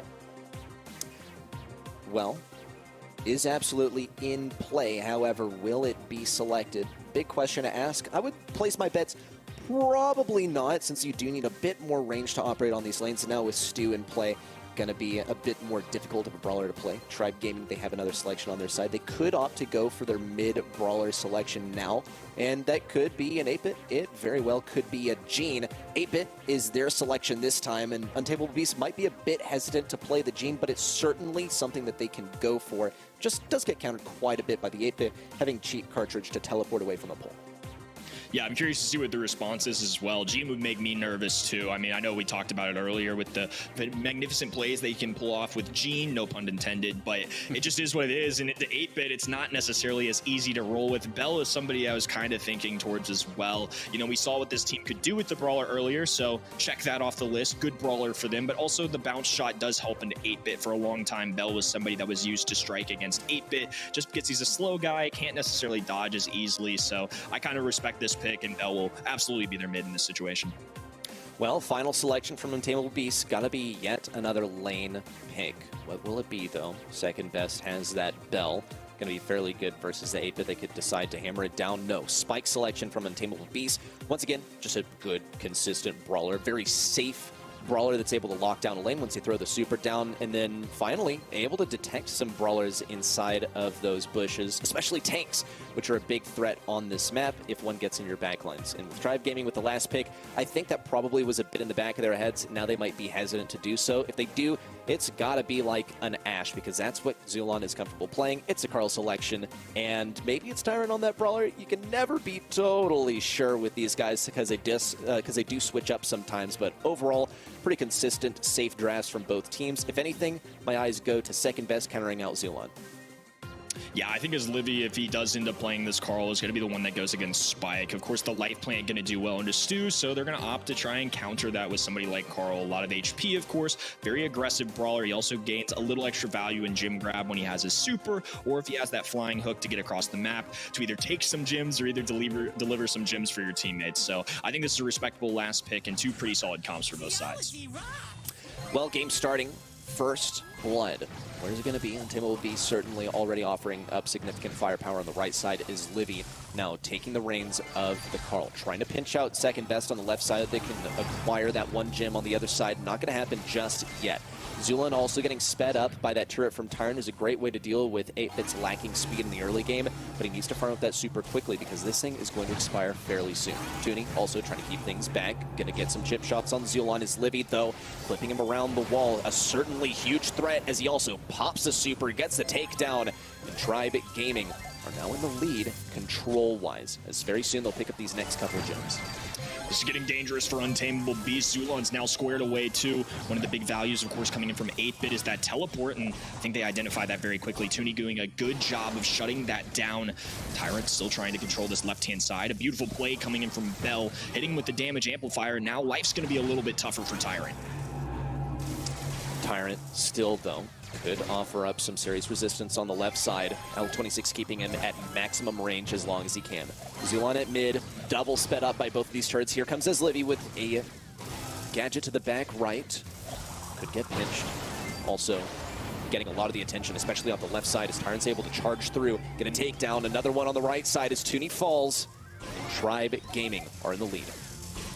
Yeah, a gadget taken there and also a super as well as Livy manages to survive. Tyrant gets the pickup and the teleport away. There it was, Zulon. He may be the slow arcade machine, but as a teleportation unit, he can get away at a moment's notice. He's still got plenty of gadgets left to work with as Alec is going to take to the skies to try and shut this down. He's got to get in the back lines, and he's got to stay out of harm's way, but as Livy's already here with a pickaxe to the face, Tyrant tries to charge for it, but as Livy's here to finish the job, second best goes down, and he's not able to get even close to Zulon on the back lines. Tribe Gaming very, very confidently take game number one. Yeah, that was convincing stuff coming in from them. Of course, there's only one time in the past 2 years that Tribe has gone 2 straight months with losing a monthly finals. What a statistic, but it was the end of last year, September and October of 2022, the last time this happened. They definitely don't want to see that cold streak continue. They're wanting to get back to the top, dropping the king emote, because that's what they used to be of NA, but they haven't yet claimed that championship yet. Looking for the first of the year, and a good start would be claiming this set. Well, Untamable Beast once again put in the hot seat, especially by Tyrant on the right side, who's trying to pressure in, but Toonie shifts over there as well. L26, that gadget was a little short-lived. Could be taken down by his Livy. Final shot with pickaxe swing. Second best trying to catch him around the corner. Not quite able to do so, and almost lured out into the open, where Zulon could have taken advantage. But still, a little emergency teleport to the back lines from him. Toonie on the right side trying to find Zulon's position. Another cheat cartridge popped, and the gems topple to the ground. All three of them, in fact. And that turret also falls. Out 26, though, unexpectedly taken down. And Tribe Gaming might be able to bounce back from this. Oh, Toonie nearly getting sneaky with it. Zulon almost going down. I think that was a successful attempt there, as it did allow for second best to grab quite a few gems, as Livy in the middle of the tailspin can't quite get there, though. Nice dodges from second best as well. Some good tags and a forced teleportation coming in from Zulon. That is detrimental for them. It's going to be really difficult if you don't have those to kind of be as aggressive as they are. Even when you have that super, you can do some extra damage, but if you can't get away, much less safe throughout the rest of this game. Untamable Beast just barely tied up. Now picking up a couple more gems. Second best has to stay safe though, as Livy now on the right side, chasing down on 26. Unexpected takedown in the back lines too. Tuni tries to run away with all 7. Tyrant is Livy and Zulon in very aggressive position. Need to slowly retreat, but not without a couple of gems. They're not walking away empty-handed. Second best tries to disrupt things. He knows Tyrant's over here on the left side. Takedown, and Zulon just needs one more gem. Could be it. No, he's not biting for it. He's not going to go for it. And Untamable Beasts now bring themselves to 8 gems to 9. Whew, Zulon in with a close call there, about 500 HP, and manages to escape. Second best looking for all of these connections and doesn't quite get the super, but enough to start a countdown. Zulon trying to take over the mid. Piercing shots go and hit Alec. A super covering there, and as Livy gonna slide in and slide on out, they're gonna grab that gym, tie things up, and this countdown gonna get reset. Second best really just hanging on by a thread. The last shred of life still is enough for him to stay in the game and fire off some shots, maybe even get a gem. Tyrant also able to get a takedown on the left side. Very unexpected. Second also falls. It's just Alec 26 versus the world and the team wipe. Tyrant, Zulon remain alive as Livy in the same go on the right side, and Tribe Gaming in a 2-0 take the set. That was pretty convincing stuff we saw in game number 1. In game number 2, though, a lot closer. That was more of the competition level that we've seen throughout this month. Impressive stuff for Tribe. They've obviously got a tough opponent in front of them. I like the recovery a little bit. There were big moments for Alec and his teammates there, but overall, I think Tribe were the better team in that set. I don't necessarily know if a team had a huge advantage in the draft either, so I think overall that really came down to a lot of skill and some good plays.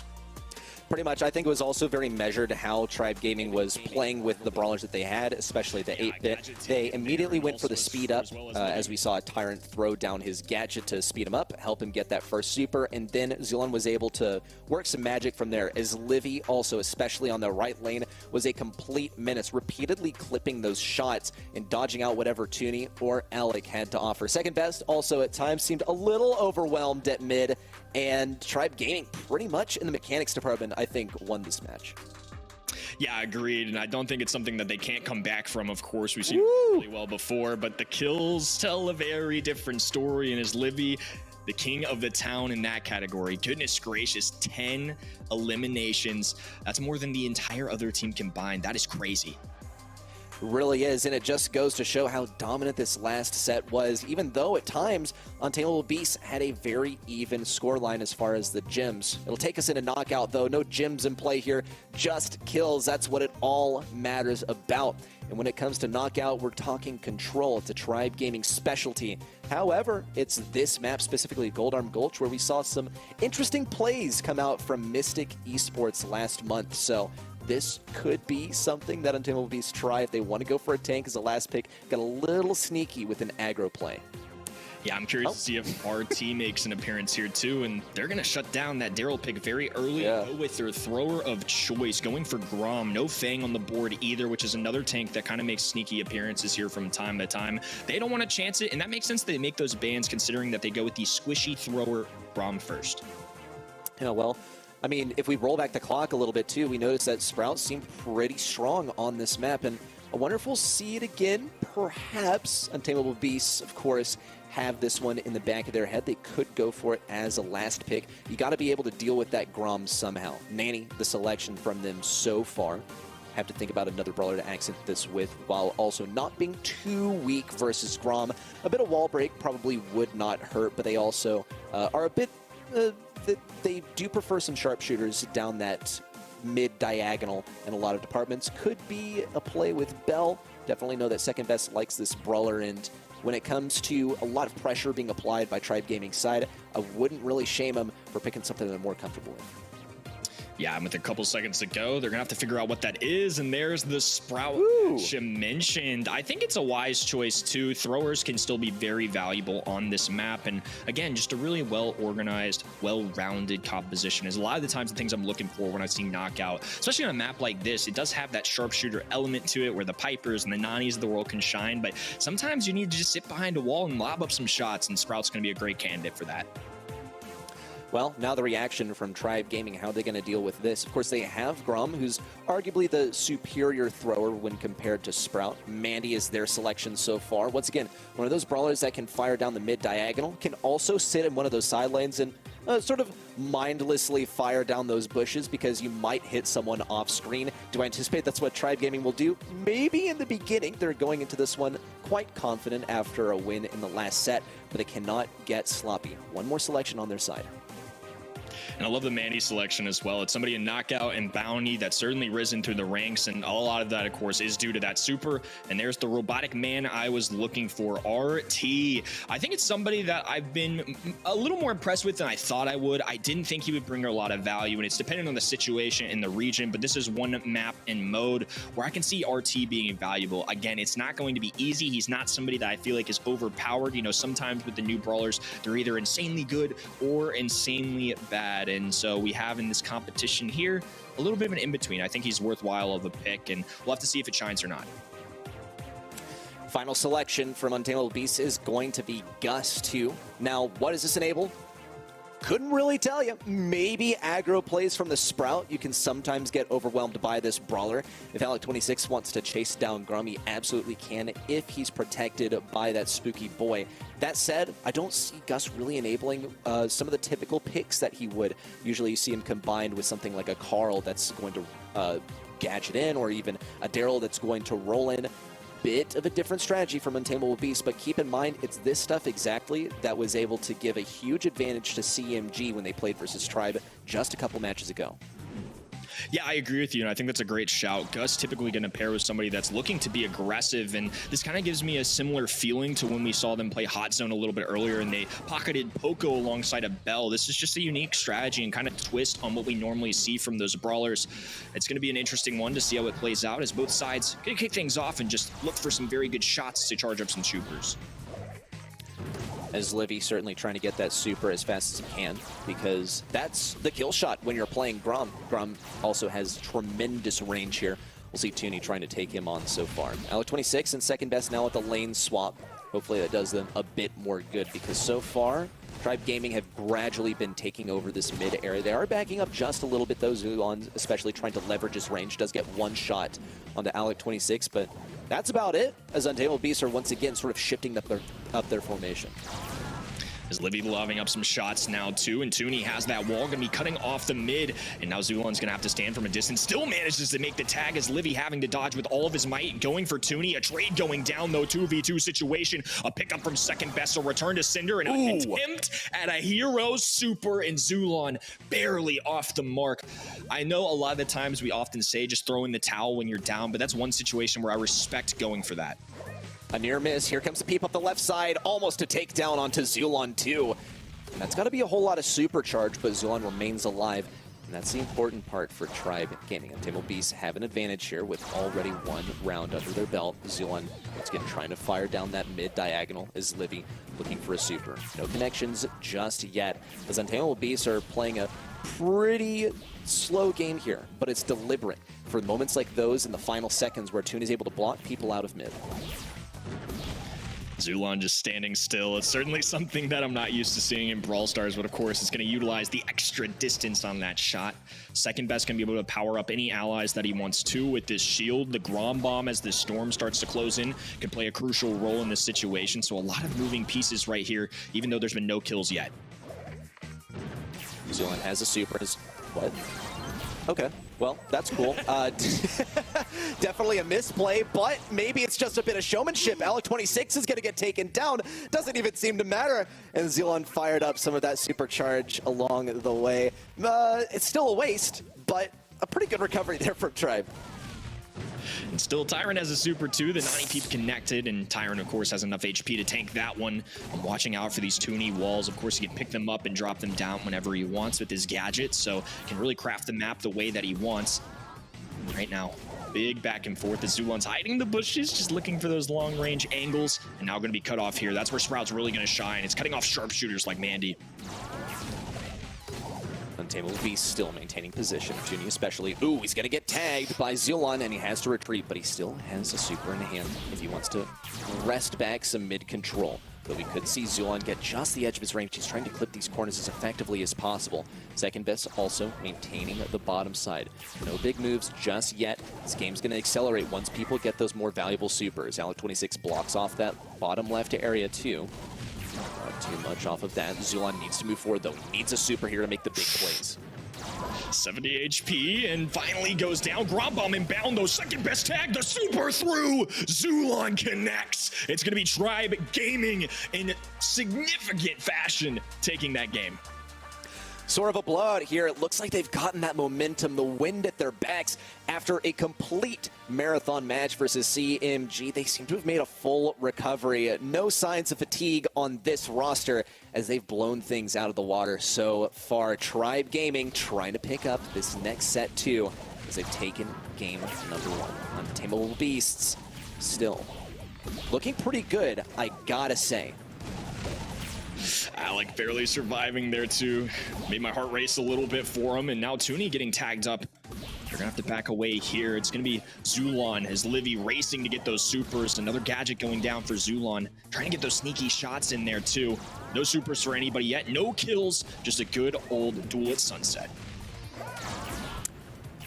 Sun not quite setting just yet, though. Still plenty of Brawl Stars to be played here before that poison closes in. Tribe Gaming are trying to accelerate that game a little bit as Livy gets some nice shots onto Alec 26. As Livy also targeted by tuning up towards the top, but still not taking a single shot of damage. Zulon almost KO'd by second best on the bottom lane. Here comes the spooky boy, Alec 26. He's going to go super aggro. Zulon's able to survive though, and no takedown by Tuning from the top side. Tyrant finishes off the top right, and Zulon has a super to show for all of the action. Such a near miss there by Untamable Beasts. Wow, these rounds just keep ending with a bang. I mean, Tribe Gaming picking up some serious kills and a serious shot on the right-hand side. There's Mandy, not once, but twice. Toonie gets taken down and bleeds the way for a 3v2 situation. Alec now in trouble as well. The shield out of desperation going down. A few connections, and now he's out of it. Second best trying to recover for his teammate, but as Livy refusing to miss. 3v1 situation, and Tribe a moment away from taking this set. Untamable Beast, they got one last horse in this race. Second best can try and clutch it up. Here comes a super in from his Livy. It's a miss, but still, he's got to fall at some point. Tribe Gaming, they're just playing with their food at this point. Second best, he's still trying his heart out, but that final shot's got to connect sometime, and here it is. Last bit of damage contributed by his Livy to take down second best and to claim the second set. Wow, they really were just toying with their food a little bit. No thumbs down pins there from second. I mean, just kind of hanging in there, doing his best and whatever a brother can. 3v1 in the Tribe Gaming. Pretty impossible, especially as a Gus, but really well played to Tribe. I mean, that was some phenomenal gameplay and really showcased what Mandy can do in this mode, especially when there's one life per round. All you have to do a lot of the times is make the connection with that super. You get the kill and an automatic advantage, especially with the range that that thing has going all the way across the map. So valuable in this game mode. Certainly so, and could it make a return in one of these next maps? Maybe. I would hedge my bets on no. I also want to comment, we saw Alec 26's cam there. It seems like with each game, his room gets progressively darker, so I'm placing my bets that after the next set, it will be pitch black in that room. That aside, I mean, what a great set here from Tribe Gaming. Untamable Beasts did give it their all, some creative stuff here, but the long-range snipes here from Zulon and the like were able to secure things for Tribe in such a showy fashion. Yeah, now they've got the 2-0 lead here. One more set, and Tribe could be back on top of the region. And there it is once again, the little replay at the end here. Second doing his best to dodge as much as he can, but just not quite enough. A lot of kills on that left-hand side certainly stands out, but as Livy, Zulon, 5 and 7 apiece, that's in good work. Really so, and especially considering a knockout, those kills are permanent. So is Livy getting the far majority of those is definitely a good stat to have in his back pocket. Toonie with 0 on his side, not the greatest feeling, but keep in mind he's playing Sprout, more of a control brawler. Now, does control have any room here on Sneaky Fields? Not quite. And also, we finally get to see some of the tanks sneaking into the grass on this map. That is a Toonie specialty. Do we see the Toonie Rosa? Man, I'm crossing my fingers. I'm not quite sure, but I'm sure hoping so.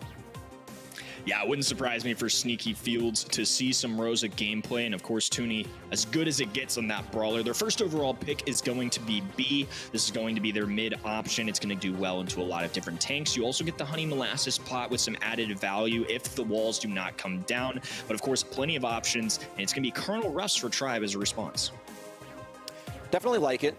Take that out of Untamable B's hands so that they can't break things open on their own terms, considering that B does profit a lot in that department. And also, Tribe Gaming might want to enable some tanks of their own. So Untamable Beast, they have like the ultimate tank counter on their side already, but it can get overwhelmed if you're really speedy, which is where Zulon's going to be picking up the max. Squeak reaction from Untamable Beast. Yet another brawler that can get a bit overwhelmed, but I think the most important thing is that you'll be able to enable things. Oh my god, it's the tuning. It is a good day today, Kenny. It is a good day. This is a win for the world. We get to see everybody playing their iconic brawlers in very competitive fashion. I'm not upset either. This is going to be awesome to watch. On the other side, we get to see Max play it up as well. I think this is going to be a great mid to kind of see against the B. It's really nice as a Max to go against sharpshooters. And, well, there's the tank that counters the tanks. It's going to be El Primo. I believe that's going to be a nice matchup to watch against the Rosa. I think it'll be really fun. Obviously, you have to avoid the B, as B is a hard counter into somebody like El Primo, but there's a lot of moving parts here. I think some win conditions for both sides, and I'm just excited to see it play out. Same here. I'll tell you my prediction I'm contributing here, which is that, well, we'll probably see some wall break in here. I think as Livy is going to profit a lot in the absence of that kind of stuff. Second best also. I would say likely not playing the Rosa here. More than likely going to be Toonie picking up this brawler. It's something iconic for him. Let's see if it's happening. Toonie on the Rosa. Yes, it is on the gold Rosa to match 2. Slowing down Zulon with the unfriendly bushes on the left side and already starting to push things up. Yeah, they better not tease us like that with that draft pick and not put my boy Toonie on that Rosa. Good stuff coming in from both sides. This is Livy is going to get pieced up quite a bit here. Needs to be very careful as Zulon looking to throw some punches at Alec. Going to be slowed down, though. A suplex over might have saved him. Tyrant's going to have to rush this ball, but forced away. A lot of HP for Rosa. An easy walk-in for Untamable Beast to take the lead in game number 1. This could be the move. Now Tarn's able to break open some walls. We see once again that slow thrown immediately at mid. That's one of the big things that Squeak is picked here for, and it completely disables the max mid, but now that the wall's broken open on the right, he'll at least be able to flex a bit towards that right side. Zulon charges forward. It's got to be Alec 26 getting taken down. No, he survives with the help of second best. Toonie, though, does fall. Tyrant sneaks up the right side. The namesake of the map, he's sneaking over towards the goal. Could he receive a pass? Yes, but second best is here to defend. And so is Toonie as they pocket the ball in the back right corner to try and drag this match out. They're going to be opening up this map a lot, too. Here comes the suplex from Zulon. Zulon diving in now, too, and it takes down Toonie. 2v2 situation. Alec dropping a super. Tyrant can't quite dodge. A face shift at the top right. A kick off the wall looking for the self-pass. Second best gets rid of it, though, and it might be at a good time as Toonie's going to be forced away. A kickback once again. The footwork insane. Another one to Zulon. The speed coming through, and enough HP to walk the thing in. He better be careful, though. I don't know about that one, Chief. It gave me a little bit of a scare. It made me a little bit concerned, too. He knew that he was going to be able to tank all that damage. A little bit of showmanship. And, is he dragging down the clock? I don't think so. I don't think they want to face B and OT, but they might just have to unless they're able to score here now. Second best now with the pass up the right side. Alec 26 could be ready for it. He's also blocking things up in front of this goal. Tyrant also trying to close in from the left side. Zulon spawns just in the nick of time. Toonie closes in from the left. Has to retreat back in the bushes, but Zulon's here with a flying elbow drop to shut him down. Second best is next on the menu, and now it's Alec 26 for dessert. A team wipe by Zulon to propel them into OT. Wow, and on this map too, all of those walls coming down, not an indestructible one in sight. And Zulon now diving in here too. Toonie responding with the super as Livy with ball in hand. Ball through! The connection with the super opens up the goal. A stone-faced killer right there. As Livy, no difference in facial expression. That man is dialed in. He is absolutely tapped into this game. It's time to finish the job. No mercy here. Tribe Gaming find themselves at match point. Zulon tries to execute on the left side. Already that slow up mid is going to prevent Livy from playing the mid lane. Second best gets to advance forward as a result. Might be able to snag the ball and pass it to Toonie. No, not quite enough time for it. Tyrant was keenly positioned, ready with some suppressing fire. No positioning on that ball just yet. Could be a takedown. Everyone's getting closed in as Livy falls. Zulon really feeling the brunt of this offense. Alec 26 now with the pass through right across Zulon's path. And Untamable Beast start up this game within a goal of just 30 seconds.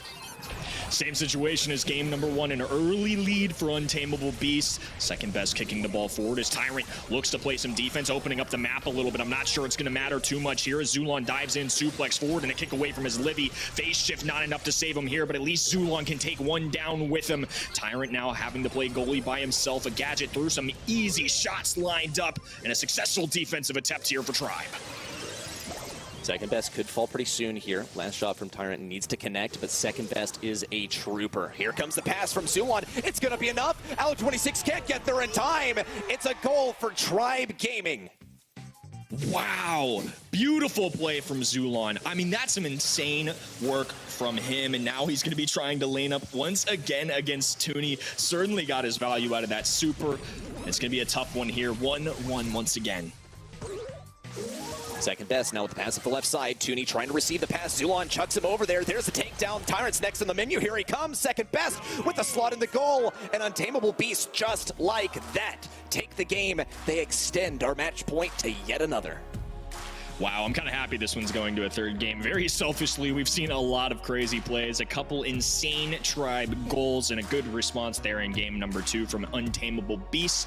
Let's have another, if you will. We've been eating some good Brawl Stars action here today. I'm glad it continues now. Already, swift push at the left side as they've eliminated the mid lane for his Livy. Toulon is the main target. A little bit of a slow onto his Livy. He's getting caught up in some of these bushes. Alec26, he's ready for the pass. He had that super active, but he wasn't able to receive it. No pass up there just yet, but second best retrieves it from mid. Already lightning fast goal just 21 seconds in. Untamable Beasts are up by a single goal. Yeah, I think they're trying to beat their speedrun record. It feels like they've gotten a faster and faster first goal in all 3 of these games now and overwhelming the opponents at this moment. Toonie full HP going against Zulon, who is flashing that super. Now a 3v2 situation. A kick forward and a stun from Toonie as Zulon tries to back them away. Alec with low HP. Hits the super shot through, though. Slides that goal on in. And Untamable Beasts. Big smiles and a big win in that game. Undoubtedly, this is what happens when you see these players in their element on their flagship brawlers. It just warms my heart to see the Toonie Rosa work out like that. And also, how brilliant this draft was by Untamable Beasts. They saw the max, they're like, well, okay, obviously that's a max mid. We'll shut down the mid super easily with the squeak pick. And that's exactly what happened, as Livy wasn't able to fire up that speed off the beginning. They got instant goals off the beginning of the match. 30 seconds the first time, 21 seconds the second time. I'm blown away by the Untamable Beasts. They might be able to start bringing back this momentum, but they're still facing Tribe, so it's going to be a supreme challenge. Yeah, out of all teams to go against in a reverse sweep, this is not one of the players on the top of my list that I would want to try that against, but second best, Alec Toonie. They're no strangers to making comebacks. This could be the start that they need, but of course, got to take it one at a time. It went their way in Brawl Ball, but as we approach Hot Zone, it's still not going to be an easy one for sure. Untamable Beasts. What a last set, but can they replicate that success in the next one is really the question of the day. Of course, we got to reflect on this one already. Look at this from Alec26, 11 kills on his side. I think such an intelligent draft by the guys in Tribe Gaming. It looked like there were some gears turning on that side. We saw them trying to replicate success that we've seen in other scenarios with that El Primo, and honestly, credit to them. We saw the El Primo putting in work, but it wasn't quite enough. I think the Max was the #1 pick that fell short on that last draft. Yeah, interesting for sure. I think Max is somebody that had some good phase shifts here and there and could stay alive, but isn't necessarily somebody that I feel like was lethal and just getting enough kills and sparking enough supers to get them there. I will say it felt like there was a lot more offensive effort coming in from the side of Untamable Beasts. Of course, Tribe had some insane goals, especially in game number 2, but I think the kill counter kind of showed it as well. There was one team that clearly was across the half field live more, and it was Untamable Beasts, and you know, more offensive effort typically leads to more goals, and that's exactly what they got. Well, here we go. Dueling Beetles time. First pick of B from Tyrant.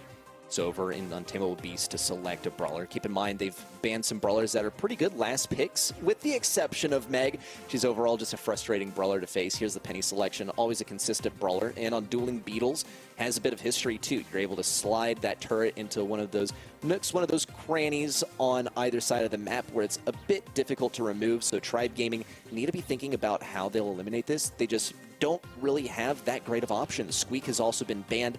I think it was planned ahead of time by Untamable Beast that they'll get rid of the Squeak and therefore enable the Penny in a huge way. Yeah, I like the Penny pick here as well. The Crow coming in too, which is a traditional dueling Beetles pick. It's going to have coverage across that entire hot zone. Of course, you can get the poisonous shot as well to kind of dwindle their HP, you know, slow them down a little bit, if you will. But I do like the B matchup into Crow a little bit more. Of course, Penny has that salty barrel, so can absorb those single shots. So a little bit of give and take there on both sides. But I think Alec can have more good and has more pros of picking this brawler than the con of going against a B. Janet selection now from Tribe Gaming, a consistent brawler, and once again you're able to throw down that drop the base, clear out a large area. If Untamable Beasts break open some of the walls, it'll be a bit less viable, but I don't really predict that happening. Keep in mind, Untamable Beasts have gotten rid of the Squeak, so it's going to be annoying to remove that turret, unless they like go for something like Mr. P. I don't think that's going to happen, but it could. This is the Untamable Beasts we're talking about, and they pulled out some unexpected stuff like Rosa in that last draft. Here's the Lu from Tribe Gaming, and this is a control comp that Tribe Gaming are so skilled at playing. Yeah, I love seeing Lu anytime we get some hot zone action. Of course, his super covers up the entire zone, so it's going to make it very difficult for the other team to step on it. Whoever ends up playing that Lu on Tribe Gaming's side, if they are cycling out supers and doing a good job, it's very likely that Tribe Gaming are doing well too. So I think Lu is going to be a key player to watch. On the other side, the response is a Bell. Once again, we may be seeing second best play this brawler. It's a solid brawler in general and may just be somebody that they feel like they win with more than they don't. Definitely like the final selection. This is something that second best is very comfortable playing. Alec 26, I mean, it's a Crow 26. Can't really argue with that. Tuning on the Penny, this is where we saw him clean up versus their last opponent, amassing like, I think 14 or 15 kills in a single game. It was ridiculous. This is the comfort zone for Untamable Beasts. They could very realistically win this set and push us into a set number 5. Tribe Gaming, they have to out-mechanics them. That's literally it. I agree. I think it's going to come down to pure skill, as nobody really with a clear draft winner in my mind. Certainly all good brawlers on this map. It's going to come down to who gets more kills, who can hold on to that zone. And of course, I feel like there's a lot of valuable supers, including that Penny turret and the Lu ice skating rink. As Livy claiming the first victim here, though. Second best trying to handle this left-hand side, but now it's as Livy getting aggressive, connecting with the super too, and second best forced to just wait it out. Here comes the first ice rink of the match. And it's preventing Untamable Beast from really doing much of anything. Tooney, he's dead still. Oh, here comes the pin. Looks like he disconnected just for a moment there, but he's back in the action. Zulon has taken advantage of this fact, though, now moving up towards mid. On the right side, Tyrant trying to hold this position once again. Alec 26 on the right closes in. Second best doing his best to place down a nest egg. And hold on as Zulon pushes in once again. Turret up on the right side. Good stuff for Untamable Beast as they look to wrest back control. And Janet in the skies looking to touch down onto Tooney, but as Livy beats him to the punch, actually ends up going down to the nest egg too. It's going to be the right-hand side. Tyrant trying to play some defense. Small lead right now for Tribe. Well, 20-ish% is pretty good, but obviously second best with a real opportunity here. They need to be careful. Two brawlers standing on that hot zone. As Livy on the left, trying to get back that control, but he's lost both of his teammates on the mid lane in the right side. Zulon, though, now with the super in from the spawn. 1, 2, bombs dropped. And Tooney has a real contender. 1-2 shots from the guy, too. And a gadget down. Alec 26 eliminated Tribe Gaming. Now, trying to bring back this lead. About to usurp what Untamable Beast has accomplished so far.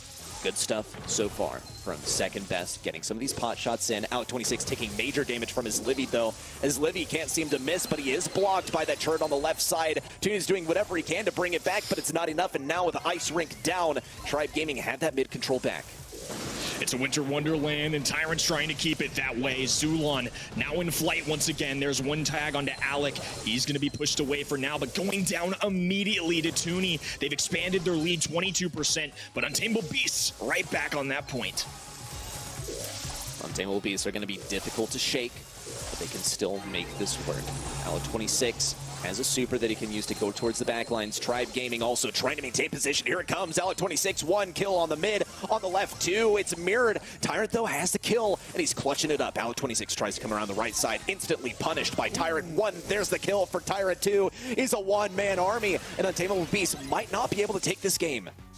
Oh man, it's going to be a close call here. A good team wipe here would really do the trick for Tribe, but it's Untamable Beast stepping up in the final moments. They may be ice skating, but they could still win it here. It's going to be 97% and climbing. They take the game and one more away from bringing us to a set 5. Phenomenal work. Wow, very unexpected outcome here, but absolutely deserved by the Untamable Beast. Tribe Gaming, though, they're still locked in 110%. They have to close it out here. They get 2 sets under their belt. They're not going to let this one slip this time. Already, seems like spirits are high, shooting at each other, some of happy pins up in the air, but it's game time. Untamable Beast already taking an early game lead, even though it is pretty small, as Libby is lining up some good shots too, but Tooney's got some mad jukes on this lane. Everyone on Untamable Beast in their comfort zone, and it's absolutely showing on the scoreline. Once again, a good start here. It's going to be Untamable Beast, 14%, but as Libby dipping into this hot zone and trading off with Zulon, that's the kind of strategy that you like to see. Making sure that at least one brawler is in there at all times is a really good way to try and take a lead, but a very aggressive stance coming in from Untamable Beast, and there's the value you get out of that penny barrel, but Zulon shuts that down real quick, and now they've taken over this hot zone. Alec forced to wait as second best, takes some serious damage. Untamable Beast still might be able to force things off. Alec at mid is just waiting for that first bit of damage. Wow, the big damage from his Libby contributed on mid. As soon as Crow popped its head, it was, and you're gone. The disappearing act, I'll say, but I don't think it was intentional by Alec. He's still coming back with a vengeance, trying to take down his Libby once again, but he's got the dodges locked in. Not quite dodging out that first shot. He's vulnerable in range of being taken down. Tooney's trying to distract him. Zulon to the backside is able to take down Alec 26. He hears the slippery ice ring. Locking in second best on that right side. Tooney feeling a lot of the pressure on the left. Could get taken down by his Libby, but he needs one more shot. Great dodges by Tooney. He's able to dip the left lane. And Alec 26 and Tooney, the duo, manage to create a bit of control around mid, a bit of positioning, and very nearly take back the lead. That penny turret's certainly going to help the cause for the Untamable Beasts, who have just taken the lead, crossing the 50% threshold, and now it's a sharpshooter on that right-hand side as Tyrant tries to deliver some snow cones his way. Zulon with a good amount of control in the mid, and a very interesting super there that's going to cut off Crow entirely. He could use this jump if he really wants to, but for now is going to be able to hold onto it. Zulon with the tag as Libby looking for the deep shots from this left-hand side. A real back and forth right now as the leads just constantly are changing. Untamable Beasts are getting really threatened on the backlines, though. Zulon now dropping on top of Tooney for an easy kill. Second best also taken down by his Livy. Once again, the lead is going to shift hands. Little nest egg pop there by Zulon. It's not too much of an issue, especially as he escapes the slow as soon as this, I guess, tomato from the Mapache on the left lane lands down on the ground. Second best still, though, as a horse in this race. Alec 26 does fall, though. Tooney could be next up on the chopping block. Second best. He needs to make a move now. There's really only one more chance for Untamable Beast to move in as the clock is ticking down below 10. Sometimes the thumbs down is just to throw it, but that time, oh no, a real reflection of what he meant. Thumbs down for sure as Tribe Gaming now on match point.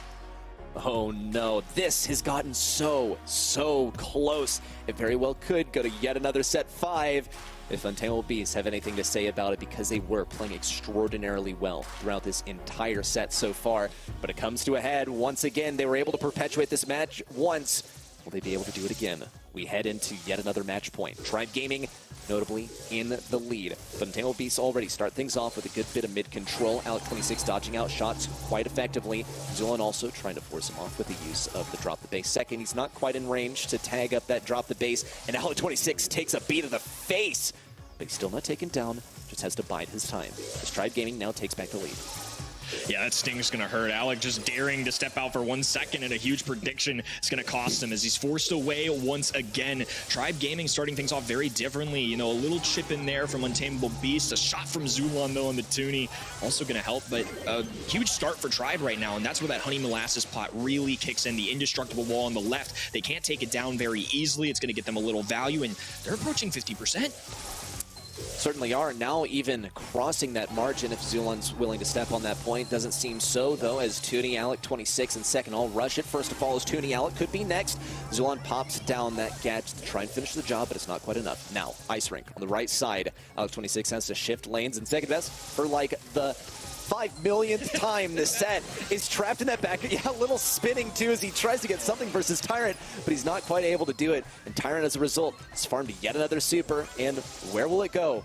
I wonder. Will it go the same place it's gone for the past 10 times? And X on the ground give him a taste of their own medicine as Second matches the energy with a thumbs down. A lot of crying pins from the other side as Alec dives in and is immediately deleted. A few percentage points remaining, and Tribe halt the monthly final losses. It took 3 in a row, including last year, but they are back and better than ever. The Kings of NA are back with their throne.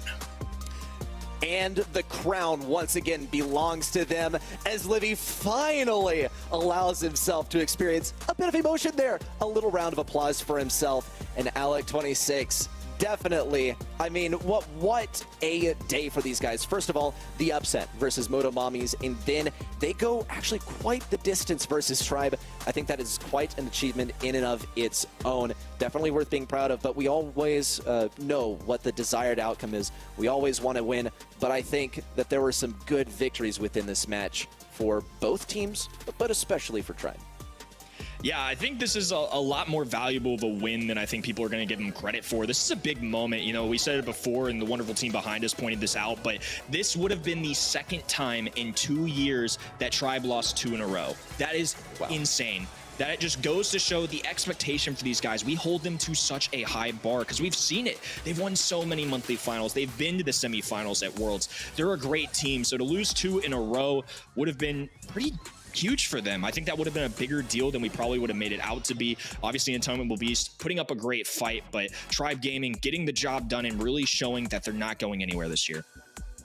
Stats over here, and Zilon is Livy with 13 kills apiece. Tyrant not too shabby either with 7 on his side. And look at Tooney with 9 kills on the side of Untamable Beast. A real scrappy match, but there's no denying the winner in terms of stats, in terms of the legitimate outcome that is on the scoreboard as we speak. But Untamable Beasts, I mean, credit to them, even with these kind of stats, they pushed it to yet another potential advancement in extending the match point. Yeah, I mean, this has just been such a fun month in general. I know if people are purely NA fans, I 10 out of 10 recommend watching the VODs in other places too. It was just as exciting as this one. And it's going to be an MVP being crowned, and it's as Livy once again. I think all 3 of those guys, phenomenal choices, of course, but as Livy, as always, a very talented and great player. Certainly so, really making some flashy plays out here. And it's not for the showmanship. He's just that good at this darn game. Certainly a great pickup for the team. I think just over a year ago.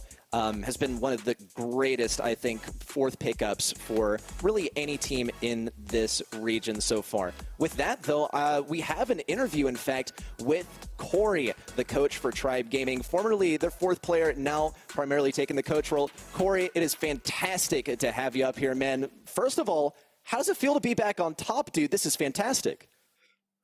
Oh, what a relief, to be honest. I mean, after the last month, having a rough go in the finals, and, you know, even the semifinals this month was like the closest series I think I've ever, you know, was a part of. So it feels good to squeak by in the semis and then to ultimately win the monthly.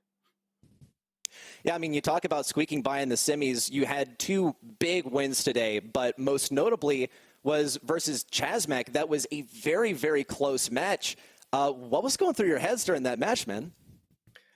Man, to be honest, I got to give credit where credit is due. Chasmac had our number in basically every single draft that I can think of.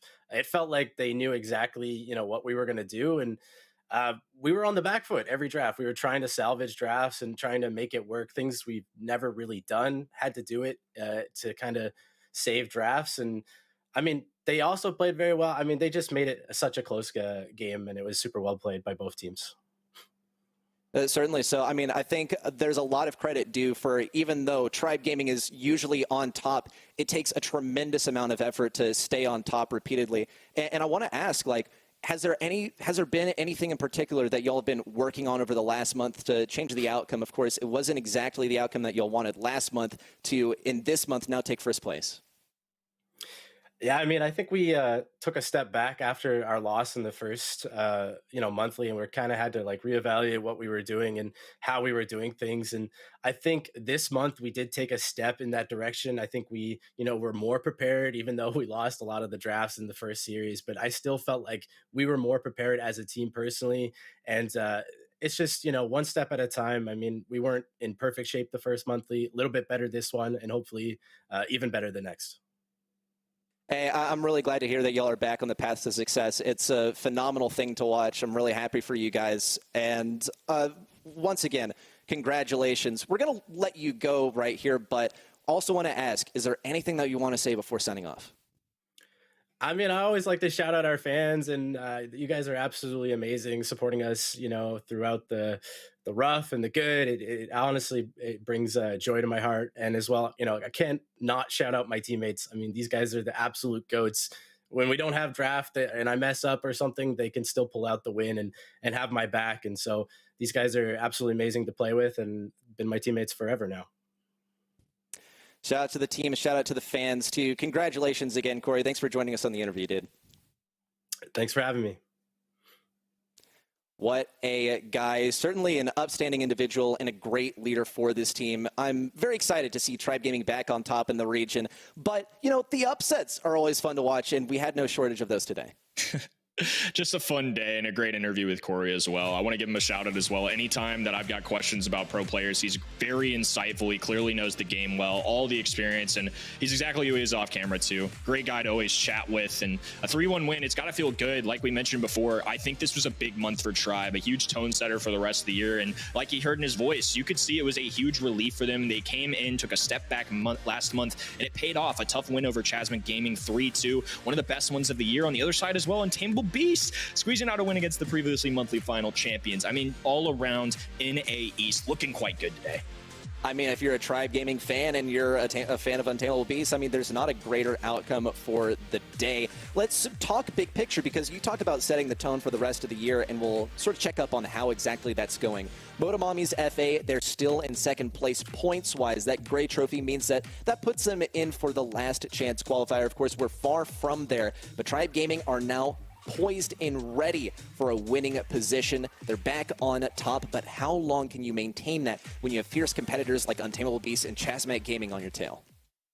You got to be the best, and the only way to do that is keep winning monthly finals championships. 20 points is the only difference between those two teams, and of course an LCQ spot going to be a tough one to grab. You saw those top 4 names. I think at this point, I feel like a lot of people can safely say those are probably the top 4 teams in the region most months. But again, last month was a little chaotic too. There are some teams that are very hungry in that later 5 through 8 spots too. A lot of talent here in NA East. We've been doing a lot of these qualifiers too. We really get to see this showcase, and all of these teams certainly have a tough go at it. I think it's going to be a really interesting year to see play out, and I'm honestly kind of sad that only one of these teams can get an LCQ spot. It feels like all 4 of those top dogs are really deserving of one. It's going to be all about who can stay the most consistent.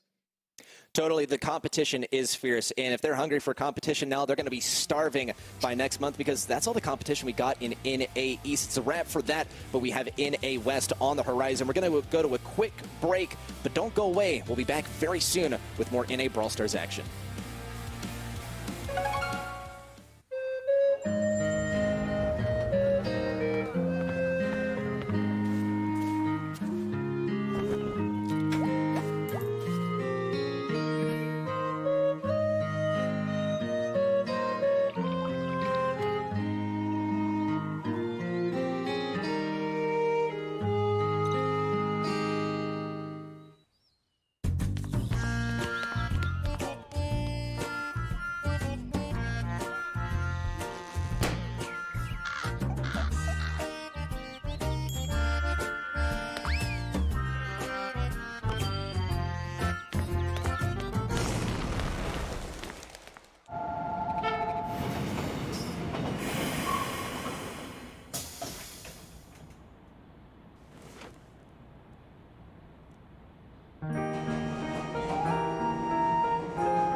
are in the lead.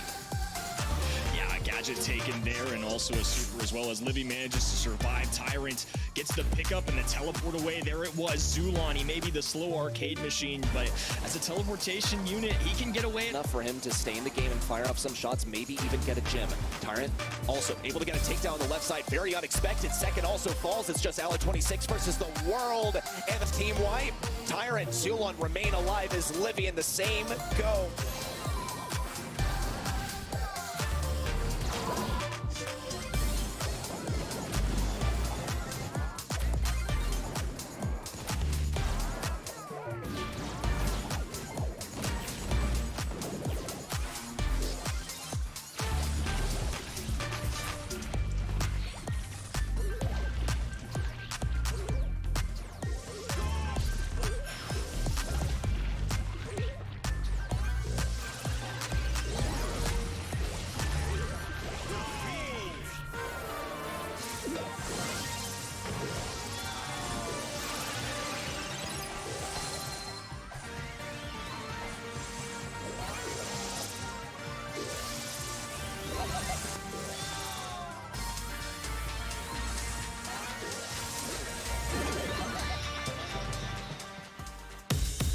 It has all been coming down to this. We gotta turn big dreams into action. We gotta mix action with the passion. Oh my, what an incredible moment. We gotta turn big dreams into action. We gotta mix action with the passion. Time short, no time for relaxing. Be the first and last out, make it happen. We gotta turn big dreams into action. We gotta mix action with the passion. Time short, no time for relaxing. Without further ado, let's get brawling!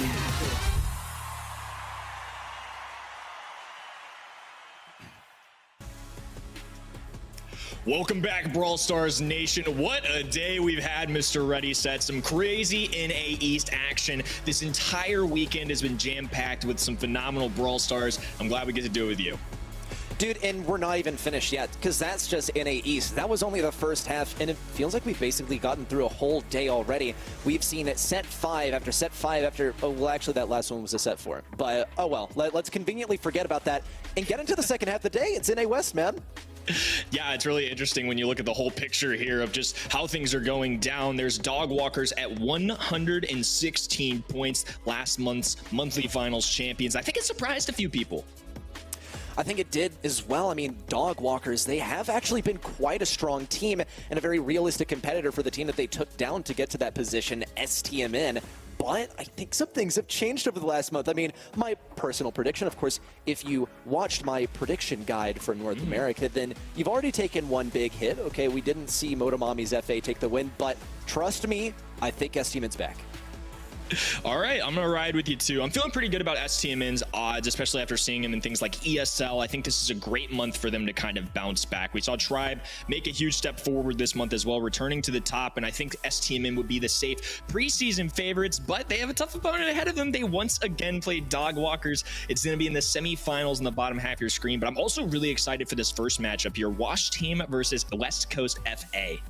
I think this could be the closest match of the day, but I mean, it's kind of hard to top Tribe Gaming versus CFG. So can you get closer than literally basically playing a 6 set? Leave it to these guys to figure out. Going into this one, I expect it to be fairly close. STMN versus Dog Walkers, you already touched on it. This is a grudge match. We saw STMN last month get defeated by Dog Walkers in the monthly qualifiers, then in the monthly finals.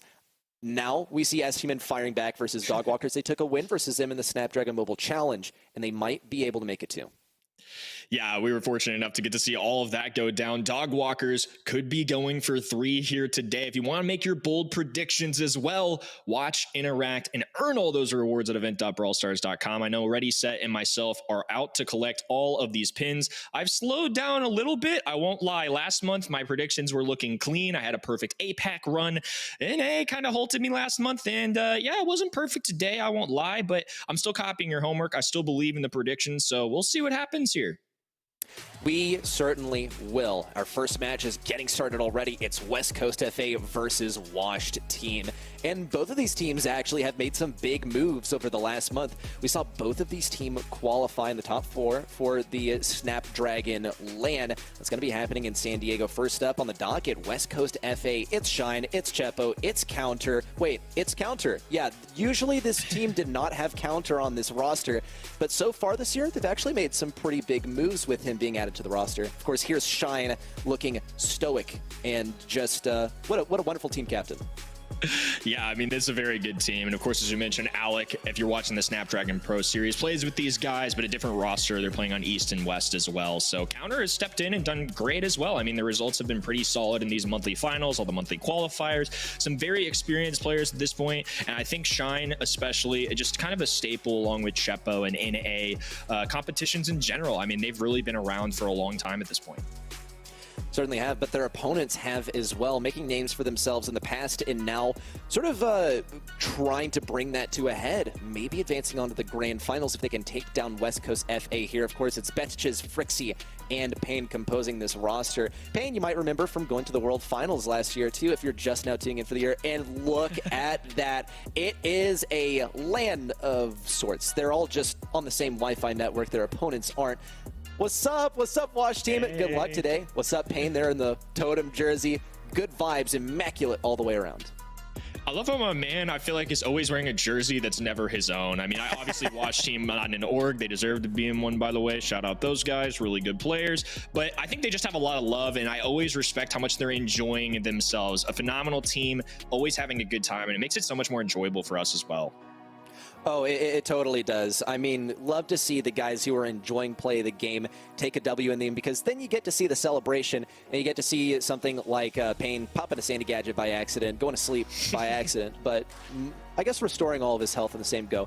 That aside, of course, kind of an old joke. We'll move on into the new stuff. It's time for Open Zone, our very first set of the day. Ooh, and the people at home, this one's going to be a close one in their eyes. 43% versus 57%. I think that's pretty fair. 60-40 feels about right in my mind. I like Wash Team in this spot. I think West Coast have a real chance at it, but Wash Team, to me, somebody that I expected coming into this year to have a chance at that LCQ or that world spot for this region. They really impressed me as a whole. You know, obviously not all of them together last year, but coming into 2023, I think they all got kind of split up from their past teammates by choice, or if they wanted to go on their own, whatever reason. It's worked out for them so far. I think this is going to be a good month to prove themselves. Certainly is. I mean, Wash Team, they named themselves that because it's like you said, they got kicked from their past teams, or at least maybe not kicked, but were left out of the equation in the end. But we have seen them take some big wins this year, proving one point exactly, which is that they're not as washed as Spin LC for that matter. Let's talk Washed Team, though. It's time for their pick. They got to go into Shine on the B. It's definitely a favorite of West Coast FA. Yeah, I gotta think so, and I think a very safe pick too. Open zone, there's a lot of different strategies that could be incorporated. You can see in the ban phase too, it's not necessarily sharpshooters that are all being dialed out of the equation. We see some Lou, we see some Penny, and we get the Meg in as well. Meg is one of my favorite brawlers to watch in Hot Zone. There's just so much she can do. Pretty much. I mean, she is able to consistently regenerate 7,000 health, and even when she pops out of the mech, quickly fires at that super once again. Has comparable range to what Shine is going to be offering on the B, and I like it a whole lot. Betchiz also on the stew, I think takes one of the major brawlers out of West Coast FA's typically preferred brawlers. Amber is a pick that I really like on this map as well.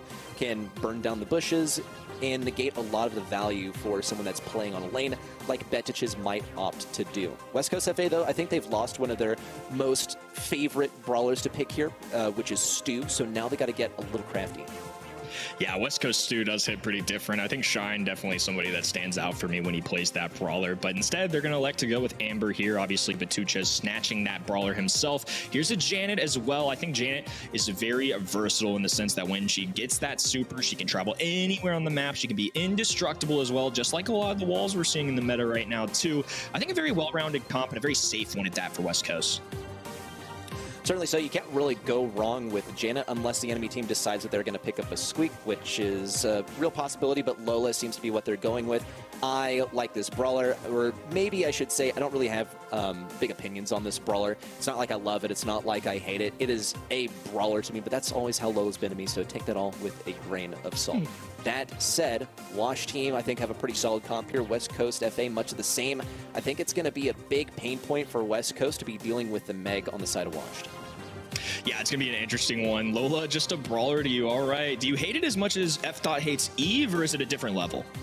Oh, no. It's not even that I hate it. I'm just so indifferent to it. You know, it's like Rolls 2021. This brawler's all over the place, then she gets nerfed, then she's kind of but sometimes people still play her. Whew. Okay, that was a mouthful. Wash team, fire away on the left side already with the Lola. Counter, tries to contest things. Trying to sneak up the left lane with the beam. Already, Betchiz makes big waves on the right side, dashing forward with the Stu speed zone in hand. And Payne looks for an ambush from the right. He also has his super fired up. The immediate elimination is going to pave the way for them to take a small lead for now, but Payne looking to end that. Chepo trying to dish out a super, doesn't connect. Shine getting cleaned up, looking for another here too. Chepo all the way back on that healing zone. Something that's unique about this map that we don't get to see across the board, and it's going to keep Chepo alive as a result. Payne has to back up now, too. He's forced away from Chepo. Not going to get that next super quite as easily. Chepo still rushing up the right side, burning open some of that fire fuel, but not burning open the right lane. Takedown by Payne. Betchiz remains alive. Shine circling overhead, not going to get the takedown. Also taken down in turn by Payne. Counter getting majorly targeted here. In all of this aftermath, though, Wash team is still only having minor advantage on the point, even though it looks like they've had some pretty decent control of the area for a while. My man Counter is a braver man than I don't know at 75 HP if I would have been trying to make those plays, but honestly, he got some good value, kept him in a corner there for a little bit, and now Shine's going to be able to touch down in the hot zone along with Chepo. Gasoline on the right-hand side to cover up that map, but Payne entering the monster trucker. I guess a beetle in this case. A lot of the times they're going to be choosing that skin as their choice. Matucha is now in the mid. Small lead here for Wash team. And it could compound too as Counter falls on the left side. Shine goes for the ambush from the bush. Frixie tries to stand strong. Betchiz also looks for a pinch versus Chepo, but he's firmly locked behind some of these unbreakable walls. Shine also finding a kill on the back lines. Frixie standing on top of that healing, wasn't quite able to do a touchdown too as Shine gets about 500 health from stepping on that pad, but he won't be able to force Payne and Betchiz off the point alone. In fact, he falls to the effects of Payne. The domination too as Counter falls too, and Wash team take the game. Well played. Wash team coming away with that one in pretty convincing fashion, I would say. There was a lot of a lead for them. Once they took it over, they just kind of held on. Really impressive stuff, of course, and love seeing them around a kitchen table just brawling out, smiles across the board, and great stuff from them so far. I see family photos on the wall too. This is definitely someone's home. This isn't an Airbnb. This is, someone said like, hey, LAN party at my place. Also, let's try and win like thousands of dollars and cement our names in the history books in North America. No big deal. All from the kitchen table. Sometimes you can make magic happen there. Let's see what Wash team plans to do this time though. They have Payne up the right side already. Big damage on Chepo and Shine, but they haven't been able to touch the point just yet. Betchiz might be the first to do it.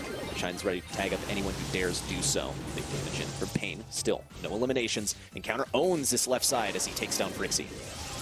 Tucha is skating across the map, but meets his end. Counter with a pickup there as Shine able to hold on to this hot zone for now. Chepo wants a super and more, but Payne's just standing on this point, healing up as much as possible, but Chepo doing a good job of at least neutralizing Meg out of that robot. Not enough to get the kill, of course, but still going to continue to allow West Coast to hunker down on this point. They're approaching 50%. Here comes the super to the skies. Shine, he's not on that point anymore, but he might be able to pick up a kill that makes it worth it. Here comes Payne on the right side, taken down. Betchiz majorly pinched. Shine from the top and Chepo from the bottom. Next enemy, Frixie. Take it down, easy peasy, downtown with a powered up B. West Coast FA, look, dominating, even more so by the second. Huge reversal from the stuff we saw in game number 1. Payne trying to do his best to put a stop to that as Matucha slides forward. Shine immediately goes to the sky. He has an eject button anytime he wants when he has that super. Now he's going to be trying to go to the top right-hand side. Immediately scouted out, though, as Matucha gets that kill. This is a real opportunity for Wash team on this map, especially in this mode. We all know what happens if you get a team wipe and a complete domination of that mid-control. it's pretty much this. Wash team, they've managed to push things back a lot, but Betages, he's not lining up these shots on Shine like he's trying to. Chepo now with a pinch from the bottom side, and West Coast FA completely overtake mid. They get right through that freeze frame from Fixie and finish the job too, taking him down. Counter on the right side also with a slow on to Betages. Big damage. The final bits of percentage coming in from West Coast FA, and the most dominating game that we have seen so far on Hot Zone. Yeah, I hate to point out one mistake, but I think you were right when you called out that Batuchas just couldn't quite line up those shots. I know that doesn't necessarily change the outcome, but it's the really little things like that that make a huge difference at a pro level. You know, going down there, not getting a few tags, maybe getting those supers, it can really elevate your gameplay as a Stu. So when you're kind of just stuck there, not being able to slide across the map, skate around with your supers and cause some havoc, it really makes a difference. So I'm going to need to see a reset here from Wash Team. Obviously, they showed what they could do. This has been two completely polar opposite games. It's been West Coast in the second, it was Wash Team in the first. Let's see who wins the third. It's how things can go sometimes. They just go back and forth, and it's like you said, one small mistake can completely shift the tides of things. Already, we see one small lane victory on the right completely turn into a wave that encompasses not only the mid, but also the left lane, but counters real sneaky. Tries to approach the top side, could be a takedown of Frixie, but he didn't have that ammo quite enough. Betages also get caught up in some of this action. Chepo has to move back. Shine also supremely on the back foot, but they stay alive. West Coast FA, they seem to be addicted to staying on low health and not pushing in, but at least they get the kills that matter to enable them to take back mid control. It won't last long though, because Wash Team now crosses the 50% mark. I'm a little sad Payne got into the robot, actually. He was really hitting the shots with the pea shooter that Meg has before getting into the giant robot. It's really impressive stuff to see him hit those shots. There's a couple tags as well. Chepo Shine trying to take a stand here, though, as Batuchas and his teammates could really run away with the lead if they're not careful. Shine's already trying to disturb things in the back lines. Payne gets some good supercharge in there. He'll be firing up that mech as soon as he respawns, most definitely. Betages has a super of his own too. Needs to chain it together. Maybe versus counter, could be versus Shine. On the left side, he's looking to be a big menace, dashing forward. Not able to get the kill though. Payne takes down counter, however. Big swipe attempt, but it wasn't quite enough. Now crossing the 85% mark for Wash Team. This has got to be a win for them because West Coast FA simply don't have enough time. They don't have enough firepower to bring it back. Strong start for Wash Team. 3 very different games, but the one that matters, game number 3, going into their hands. They're looking to make a grand finals appearance here today and really showcase why they deserve to be atop this region. It's going to be tough. West Coast still have plenty of time left to bring this one back, but it's really interesting to me. In Brawl Stars, we have so many different outcomes with the same exact draft. That's what it is. It's you're able to bring things back, zoom out, kind of talk big picture before you launch right back into the mayhem and the next game. You also are starting with a fresh new game, fresh new lineups that can result in early game victories if you lock down the lanes. Wash Team, I think they were able to address one of the biggest issues for them, which was counter, right? He was lining up those shots so effectively and also hammered down one of their more powerful brawlers, which was Payne. I think another development that we saw was Betaches was lining up those shots a lot better. He wasn't taking as big of risks, trying to charge into those bushes on the left side of the map without any visuals on where the enemy was, and that worked way better for Wash Team this time. Yeah, I think a big one for me too is just watching Payne in general. You know, hitting those shots with Meg, not always easy. Obviously, it's not dealing out a ton of damage too, but just the amount of times we saw him in the monster truck. Oh my goodness, that robot form really paying off, and it's clear to see from the stats. Yeah, let's not ignore, though, that West Coast FA, they have 288 damage per second on Chepo. I mean, certainly a good group of brawlers on both sides, but my attention is instantly magnetized towards 12 kills from Payne. Meg is an absolute menace here, and Wash Team will, well, remind you of that, but not gently. For sure. I mean, honestly, if you look at the numbers, I wouldn't have been shocked to see West Coast be the ones that won that if I hadn't watched anything.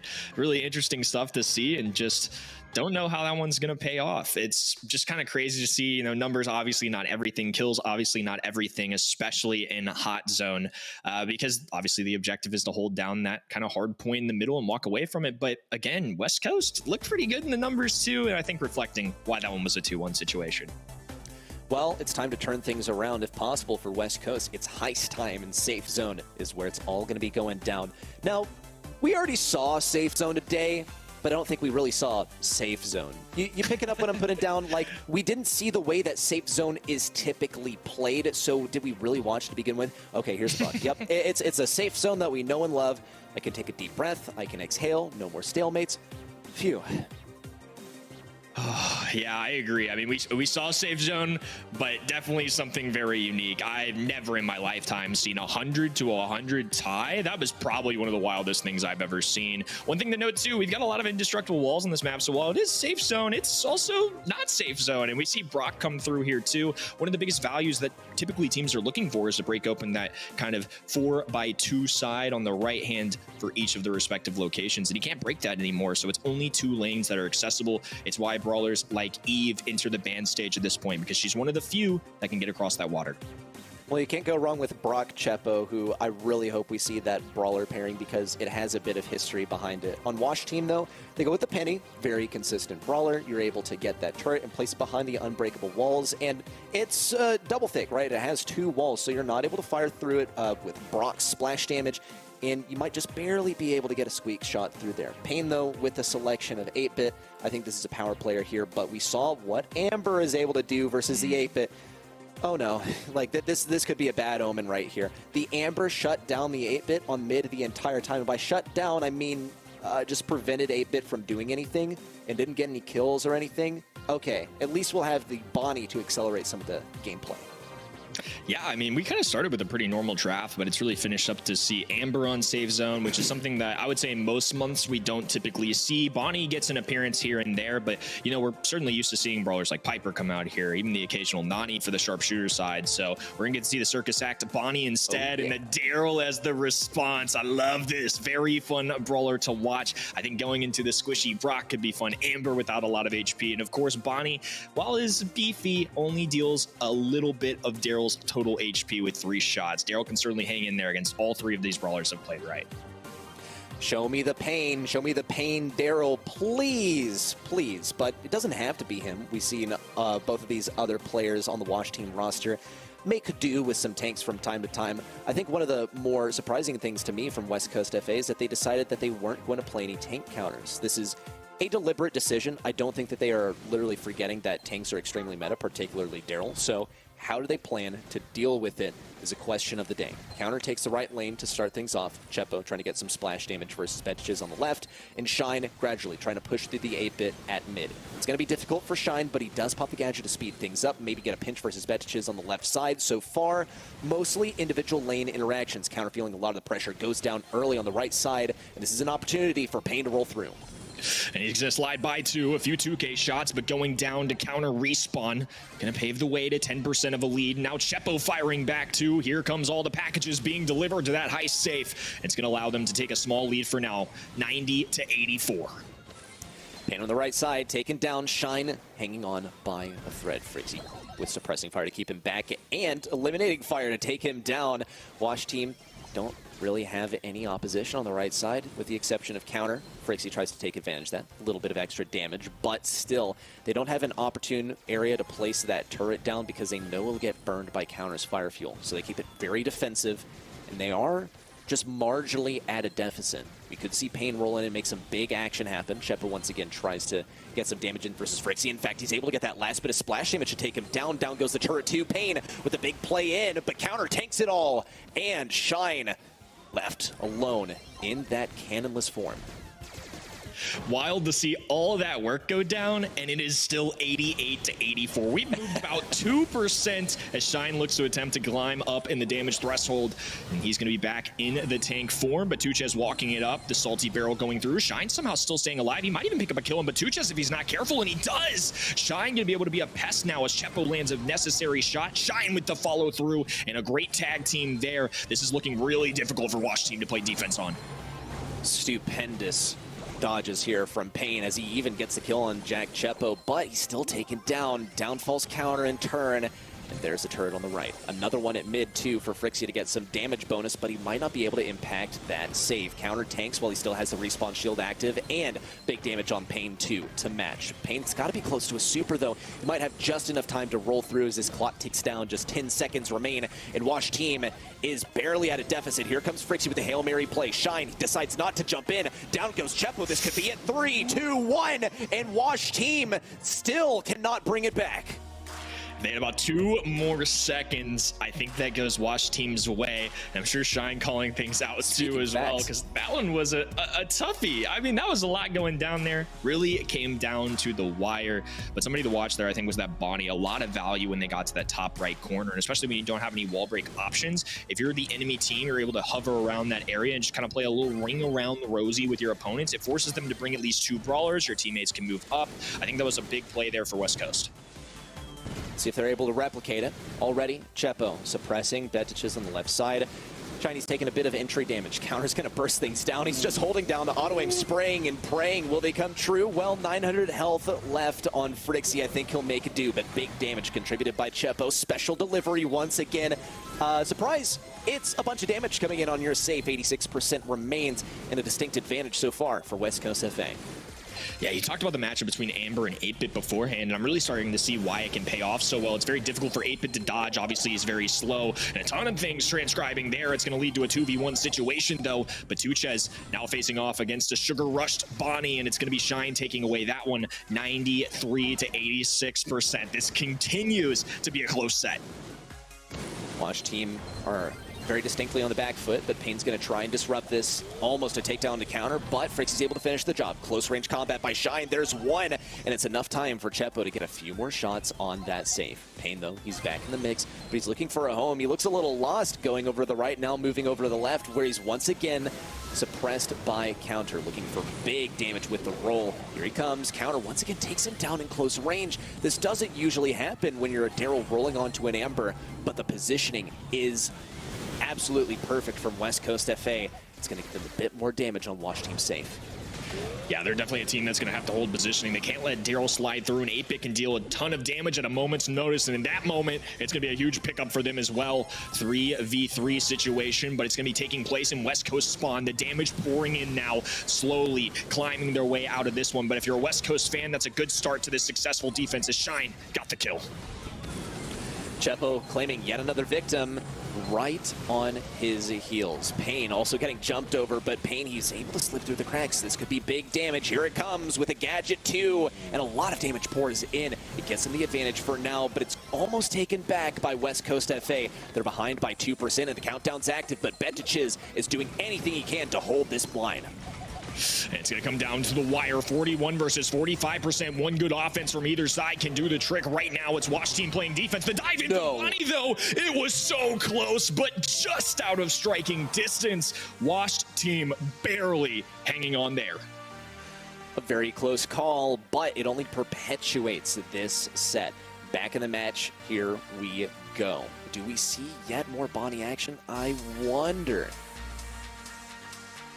Yeah, definitely a tight race. Once again, we've had some real down-to-the-wire moments today ready, and that one was no exception. Starting things off strong here, it's going to be Amber rushing with the flames, and it's going to be Shine on the sugar rush in the middle, trying to boost themselves up across this map as much as possible. If they can start off on offense and capitalize, hold positioning as long as they can, it's going to be very beneficial for them for the duration of this match. Already, big taps on Wash Team. Nothing major just yet, no kills. Frixie, wow. Almost a full clip there on the Chepo. Payne also rolls forward, but Shine holds strong. Big connections on Betiches too. He gets caught up in the 1v3. Chepo also takes down that turret from Frixie. Frixie gonna get jumped on and taken out from behind. Counter also rolled on. Payne looking for the double kill, and he is able to claim it in the end. Though not quite enough time to get major damage on that safe. He's still gonna send it, get whatever he can. That's a lot of damage, and 14% knocked off the safe, and it still is not enough to put them in the lead. They're just 1% behind a time. Yeah, as good as West Coast have played throughout this, I feel like they're not getting a ton of offensive pressure. You know, Bonnie, unless she's outside of that tank, can't do a ton. They need Amber to just be pouring fuel onto that heist safe. And of course, Brock can get the job done a little bit with Incendiary, but they have 8-Bit, they have Daryl. One really quick 5 seconds can really give Wash Team a win. So it's going to take a perfect defense as Frixie looking like he's playing some perfect offense. Oh, he certainly is. He almost took down Shine too, but he had to stop short. That way, everyone could regroup, gear up for some mid defense. Counter on the left side, able to get the ignition onto Betiches. Big damage too as he wanders around inside the Incendiary and roll onto the safe too by Payne, dropping it to 71%. Frixie contributing his share too. dropping it to 64th. They're only 4% behind. West Coast FA could still bring it back. It's already going to be tough with Shine not in the cannon form.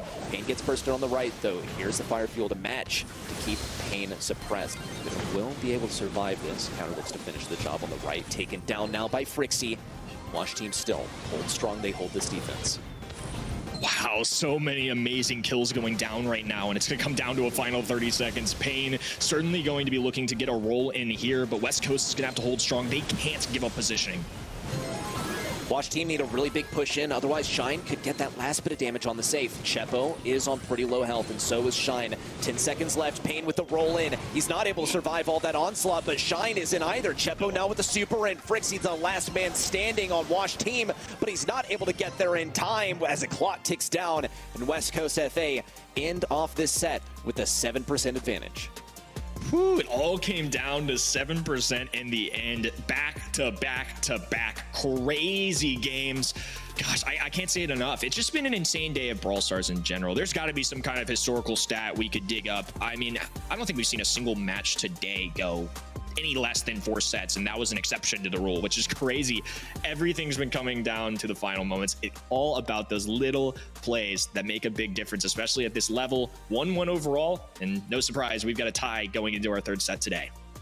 Yeah, not a whole lot of surprises here. I mean, wonderful stuff from both teams so far. Wash team, they started things off with a win for themselves, and West Coast FA looked like they might close out this next set swiftly. The Wash team kept them going. It was an inventive comp, an inventive strategy by both teams. We haven't really seen too much Amber last month, but it's gotten a lot more popular this month, and it's clear to see the reasons why. We even saw Counter taking down aggressive brawlers like Daryl when they got in close range. I think well-deserved victory within the set by West Coast FA.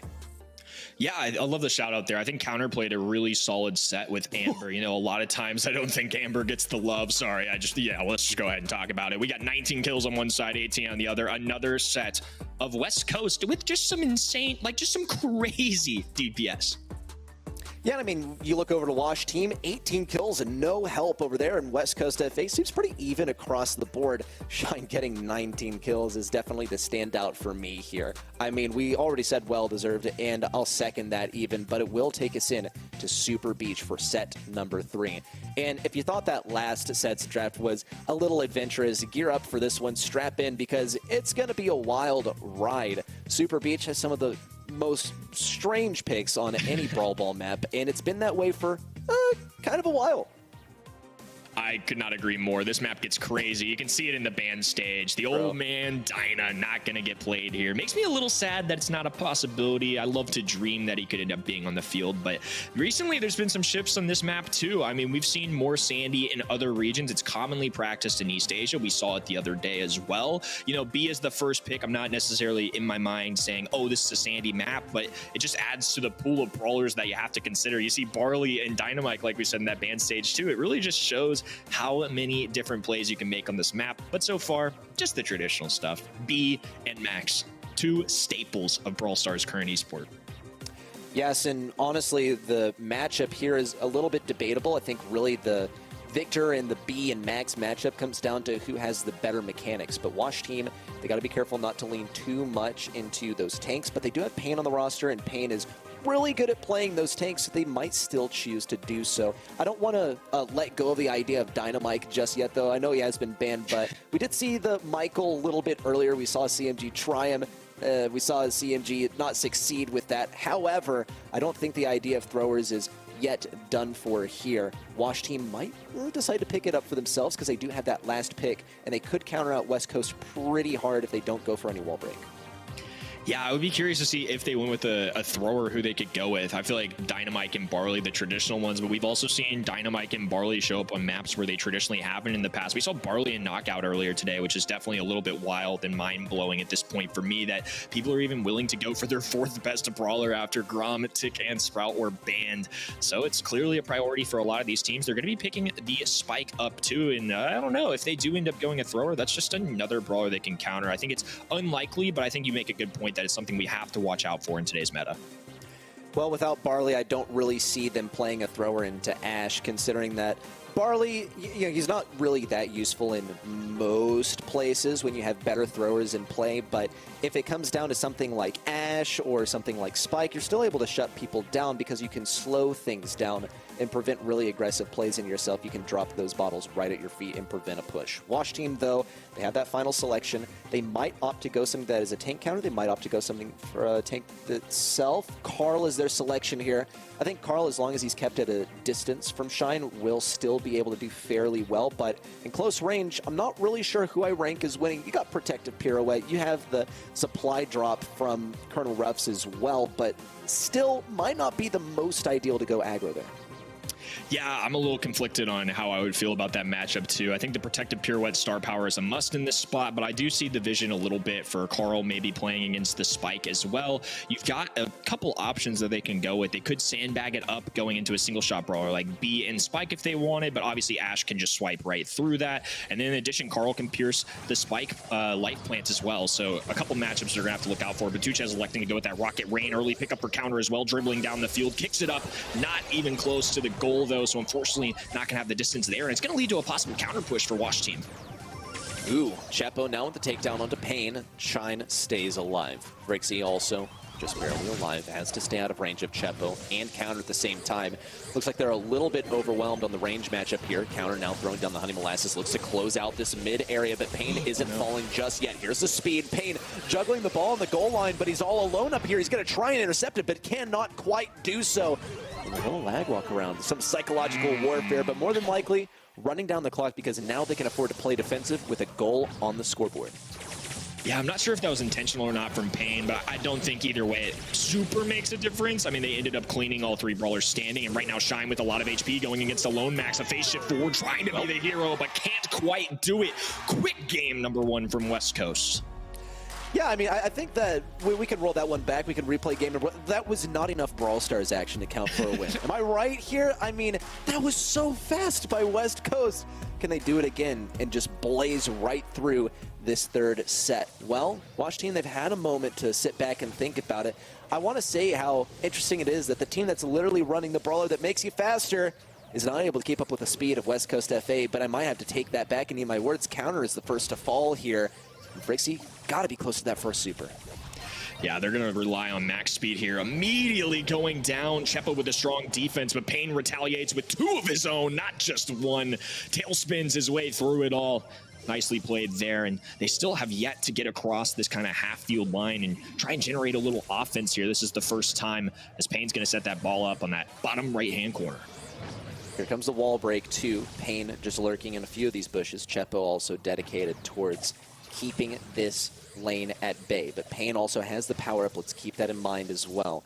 His counter is also kind of using this newfound openness of the map to look for some different targets. Brixie, though, also pushing in from the top. Pain tried to slip that ball in from the bottom, wasn't quite able to do it, and Counter's just out of range. Brixie tries to punish, but he slowed down. Attack from the top side as well from Pain, but it's still not enough. Could be a pass up to Shine. Shine might be able to walk it through. Now Betiches with the super, and it almost breaks Betiches' ankles. A very close recovery. Yeah, I was gonna say they owed you one already. That first game was quick. They made it super entertaining to kick off our second game here. Wow, so many close calls. My heart was racing throughout all of that. Now Chepo dropping a super and a gadget to try and stay up a little bit longer. The max speed not really helping them out too much here. I guess they get out of their goal, but a super shot through, slides through the shot, Counter with the bucket. Insane plays from West Coast here in our third set. That's going to be tough to come back from for Wash Team. That is a massive, massive blunder. They don't have much time to recover. Shine taking a lot of damage on the left side. Brixie trying to contribute, especially because he needs that super. Pain survives and Counter's on low health. Could be a pinch up from the top left. Counter still a little sneaky around here with the final elim. Brixie has to power this one through. Just 25 seconds left. Speed on the Betiches, but they're both on very low health. It's not really much for a push in. They're just trying to maintain position. 20 seconds remain, and a kill on the Betiches might seal the fate. Well, that countdown's gonna start, and Shine's not looking to slow down. Here comes a tag from him, sweeping away the enemy right now. Frixie being chased down by Robotic Rats. Tough call for him. Alone at Batuchas at this point. Chepo even a little bit of extra work there, just playing it safe. Super going down on the ball. Beautiful set being played by West Coast. Out of all the sets today, surprisingly, that might have been as close as it gets. And even in game number 2, there were times where it was a real back and forth. True that. I mean, we saw a handful of blunders on both sides. I think most of them were on the side of West Coast because we saw some scoring opportunities go to the wayside, but they were so dominant and they played so much better in that last set that it didn't even really matter. They just had a lot more goal-scoring opportunities, and they could afford to chuck a few in the trash. That said, we want to talk trash, or, well, I mean, not in the skill department, but in the brawler department. Shine over here on the Ash. I mean, he's always played this brawler so well. I didn't expect him to be the breakaway player in this set, but he absolutely was. What magnificent offense from this guy. I agree. Shine's certainly been somebody to watch here today. And just in general, I mean, the state of Brawl Stars that we're in right now, a lot of upsets going down. I think everything that we have conceived this year about who's the favorites, who's not, this is 2023. 2022 is behind us, and a lot of these teams really trying to make a name for themselves. West Coast right now being one of them. I would say in general, Wash team were probably the favorite along most of us here. And, you know, it was a little closer, of course, than the chat score. And I think giving a lot of respect to West Coast, but Wash team might be going down here, which would surprise me a little bit. Certainly is surprising me so far because we've seen West Coast FA pick up 2 sets. That means that they're 1 game away from a match point no matter how you spin it. Also, I mean, did y'all see those stats? They were not so good for Wash team. Unfortunate for those guys, but at least the pace is going to slow down quite a bit because we head into knockout. Bell's Rock, to be exact, but the drafting can also get a little tricky on this map too. Not quite as weird as Super Beach, however, you can get tricky with your last picks. We see the throwers emerging here a lot in the ban phase on West Coast FA side. I said nothing. Ooh, and a great first pick by Wash team. I'm already liking it for Wash.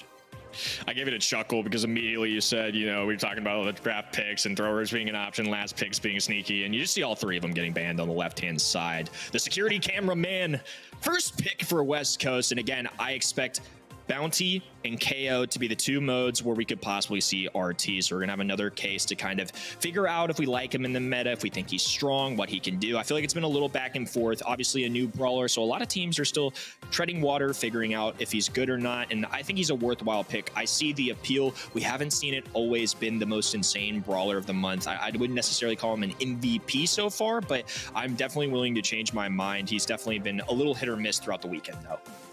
Okay, a bit of an early barley pick from Wash team, and now they get to finish this thing off. How are they going to address the RT is a huge consideration. It's what we were just talking about. But I wonder if he's so fresh that we're not exactly sure how to deal with him just yet. Just play the ranged matchup against him for now. And so far, I'm not really seeing a whole lot of long-range brawlers from Wash team. And speak of the devil, here's Piper as a final selection from Wash team. Once again, though, they have to be careful because Piper gets countered by really anything that can effectively get in close range versus her.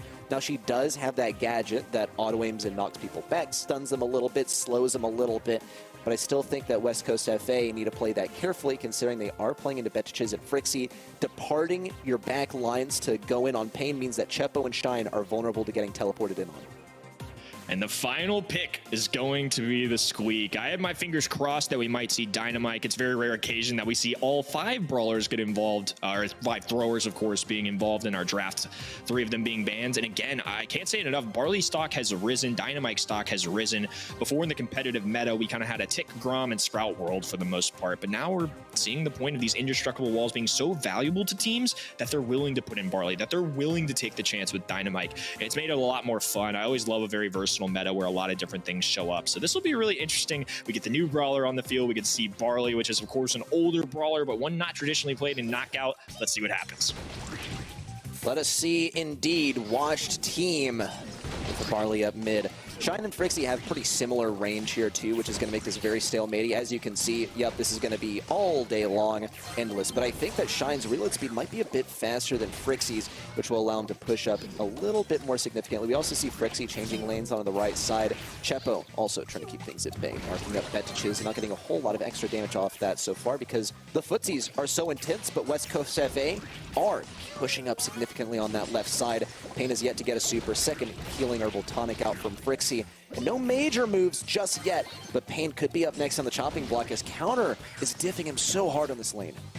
Love this gadget coming in from Shine as RT is approaching. Here comes the fiery flutter of bottles. He's serving them up, but not any kills. It's going to be West Coast picking up a couple here, and alone Frixie is likely going to be the final one to follow. One more tag will do the trick, but my man's dodging pretty well.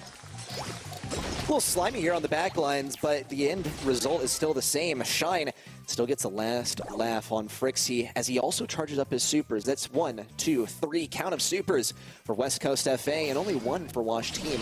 Could be breaking open walls, but I don't really know if that's the best option for Wash Team at the moment. Frixie needs these walls in order to survive. We also see Pain.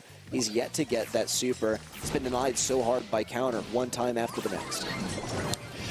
For now, it's going to be Frixie throwing down some more shots with his super. Piper forced away. The Herbal Tonic going to have to rely on being enough. Oh my goodness, so close to going down. They've somehow dodged this far. Chepo just kind of holding the line right now. They've got him pinned. There's one pickup looking for a second, but Pain with the sneaky TP. 37 HP though.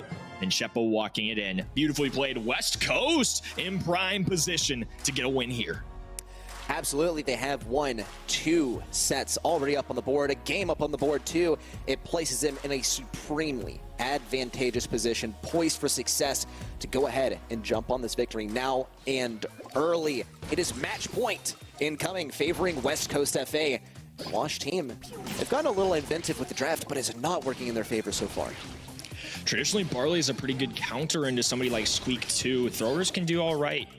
You know, Squeak can get through those walls, but ultimately he's got the indestructible ones. I think that's something that Frixie just hasn't been able to capitalize quite as much. I think that's just credit to Shine, Chepo, and Counter, who played really well. Tuchez was trying to hunt for a kill on this left-hand side. Couldn't quite find the shots necessary, though. Everybody just kind of going back and forth. Shine utilizing those gadgets so well. For now, it's going to be each side looking for their first kill.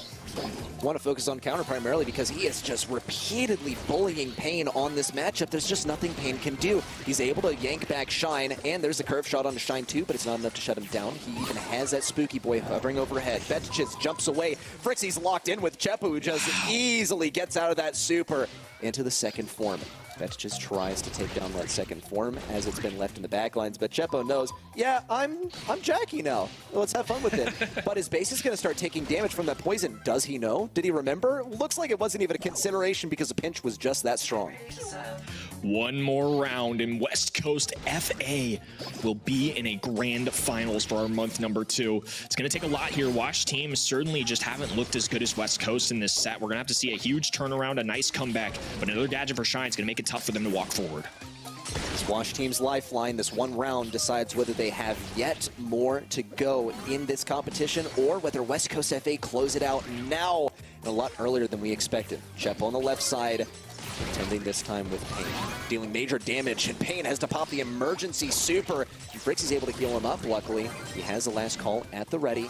Covers that super with a little bit of room. Betches now with a curve shot in versus Counter. He has none left. He needs to line up these shots. Pain also can teleport onto the left side, restore a bit of health. Shine now, big value there on the super as he connects with Frixie, who goes down. Teleport in from Betches, and he pops the pop in immediately after, but it's enough to get a takedown, and the final bit of damage from Shine onto Pain locks it in. That's a West Coast win.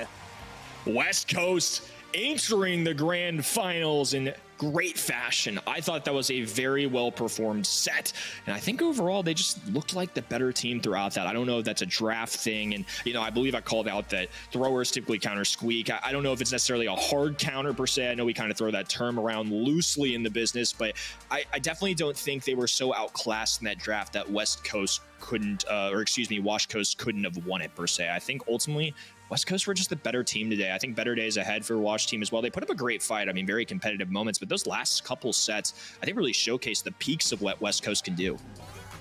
I think so too. I mean, West Coast FA, they're phenomenal players. They have also been in the upper echelons of the competitive scene here in the NA West region, even advancing on, if we talk larger NA sphere, onto that land that's happening next month. So this is a very accomplished team, but the exact same went for Wash Team. I think one of the biggest things for me was that we didn't really see a whole lot from Pain on that grade, but I also don't think you can blame him. He was repeatedly bullied on the range matchup. Great, phenomenal brawler. Also, not that long-ranged of a brawler when you put Counter up against him repeatedly. He got shoved off of that lane every time. Excellent reaction from Shine. Love to see the face cam there, clearly celebrating the big win, going to a grand finals. The stats this time, not the highest in DPS, but the kill counter, very clear. 12-3. That is a huge margin. Absolutely. And once again, it's knockout, so this is that times like 2 or 3 or whatever you want to construe it as in your mind. It is such a dominating lead for West Coast FA, and it places them in the grand finals, a huge achievement for them. And Wash Team, unfortunately, they're going to have to go back to the drawing board for the next month. Yeah, I agree. I think, again, Wash Team is a team that I could definitely see making some grand finals appearances, even taking one off the board this year, but this is not going to be their month. A couple straight where they're not going to be the grand finals champions, but well awarded for West Coast. I think, again, better days ahead for Wash Team, but definitely a performance they can be proud of. They certainly didn't get swept here. Yeah, great stuff for both teams. One notably coming out on top, of course, West Coast FA. I wonder how they'll be able to fare. We can at least gauge what you guys voted as their MVP counter. And I actually agree pretty hard here, especially if we hammer down on that last set. He was dominating that lane. In West Coast FA, once again, keep this in mind. They were able to go to LAN without counter, and now with counter on their team, they're still able to succeed pretty well. Kind of a new transplant into this roster that is doing phenomenally. Yeah, shout out to the people that made predictions for West Coast to win that one. That's not something that I plugged into event.brawlstars, so I'm going to be hurting in that category just a little bit, but still plenty of matches left for us today. Ready? Yeah, a lot more Brawl Stars action. I'm super, super excited for this to continue as we get into our second match here in NA West. It's STMN versus Dogwalkers, and look, a lot of respect for West Coast, a lot of respect for Wash Team, but this is the one we've all been waiting for. STMN and Dogwalkers, the grudge match returns. This one's kind of a historic match at this point. We had it once in the monthly qualifiers. We had it once against STMN and Dogwalkers to see who could win a grand finals championship last month. A little redemption round for STMN. Personally, I'm predicting them to win this one. The boys are at home cooking up. Bobby's dribbling a little bit. I would focus on the Brawl Stars, big dog, but you never know. All of them in the same household, and I think it just reflects how seriously they're taking this year too.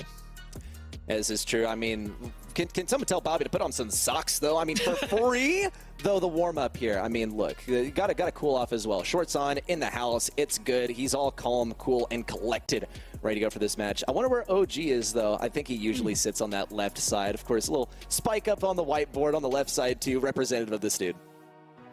Yeah, definitely a lot of fun had in that house, I'm sure. I wonder how they all are as roommates. We'll have to see later down the road. Patchy Charles Chino, though, making up the Dog Walkers. Of course, they were last month's grand finals champions. They're currently #1 in the region. I think these guys are young, they're ready to prove themselves, and they are certainly hungry. Certainly are hungry. I completely agree. To get their second one up on the board. Keep in mind, the last time they faced STMN in a major competition, it was during the Snapdragon Mobile Challenge, and STMN took the win. So now it's time for Dogwalkers to turn the tides. But, of course, in line with our predictions, do we really expect Dogwalkers to be able to do it again? And do we expect STMN to have taken back their position as #1 in this region? I put my predictions on STMN, but I've been wrong twice today. Don't listen to me. I'm no expert, and this region can get so crazy at times. I mean, the unexpected has happened plenty of times this weekend. I have not had a perfect month whatsoever. I'm a little nervous if I get those exclusive rewards, but hopefully it's a little better off for you all, and you have not copied our homework. We're supposed to be the experts, but they make it really difficult on us because everybody's just so darn good. They really are. I mean, the competition in this region is really, really stiff. And when we look at a match between STMN and Dogwalkers, it's a great example. One thing that I'll point out about these two is that STMN, they kind of had some extraneous circumstances headed into the last monthly final and the qualifiers as well. They were dealing with moving into this new house, and while they were having a lot of fun, that's a lot to deal with, and that's a lot of Brawl Stars that you're not playing. You look at a team like Dogwalkers, they've had their nose to the grindstone even after the World Finals ended, when STMN, I anticipate, was taking a very well-deserved break. That said, though, STMN, they're back in the mix, now on Shooting Star, 85% in favor of STMN. I would not rate it at that dominant of a match, but headed into Shooting Star, it's an STMN specialty. They probably will start things off with a bang. Yeah, 85-15. That's a little wild to me, considering Dog Walkers were the ones that did this last month. We're moving over to Shooting Star. Gene, the first pickup. Bobby, of course, has played this brawler many a times, has had some insane Gene pools. So now on the other side, I'm curious to see what they do here. We have to watch out for throwers on this map. It's something that's become very normal. Tick, Sprout, Grom, all could be in play for this one. And a Gene first overall pick, I think the verdict's still out of what they could retaliate with. Lots of options on the table for the dog walkers, and actually, someone get them over here. There's a dog walking around and no one walking it. And I also don't see OG, so I hope something horrible has not happened. Whatever. Here's Bell as a first selection from the dog walkers. Once again, good, consistent brawler. Not really a whole lot to comment on. You also get the nest eggs that you can pop down in the lanes to keep from getting pushed too hard. On the right now, another selection for the dog walkers. What do they go for as their second pick? Yeah, a lot of options on the table too. Piper, of course, notably being banned, but instead they're going to elect to go with Eve. I like this choice just because it's a traditional Gene counter at this point. Gene and spawners do not mix well. Single shot brawlers traditionally don't do well into these spawners either, so covering a lot of options here for the dog walkers by picking Eve up. Well, now response time for STMN. They got to be cautious about what is countered out by Eve. They already have Gene on their roster. It's going to be tough for him to deal with all of those hatchlings coming in. However, still probably be able to operate fairly well. Mandy, an OG specialty. OG's been just absolutely dominant on this roster when he gets to pick up this brawler. A Sprout selection from STMN too, but that's a bit preemptive. Dogwalkers can still pick up a strong counter to this brawler. Yeah, somebody that stands out in my mind is maybe a little bit of double dipping in the counter category. Could be somebody like Fang, a really fun brawler too, so that's kind of a selfish pick here too. But I think Fang, if played right, can do well into Sprout. Of course, the roundhouse kick can stun enemies. Instead, they're going to go for something even crazier. We're going with Mortis.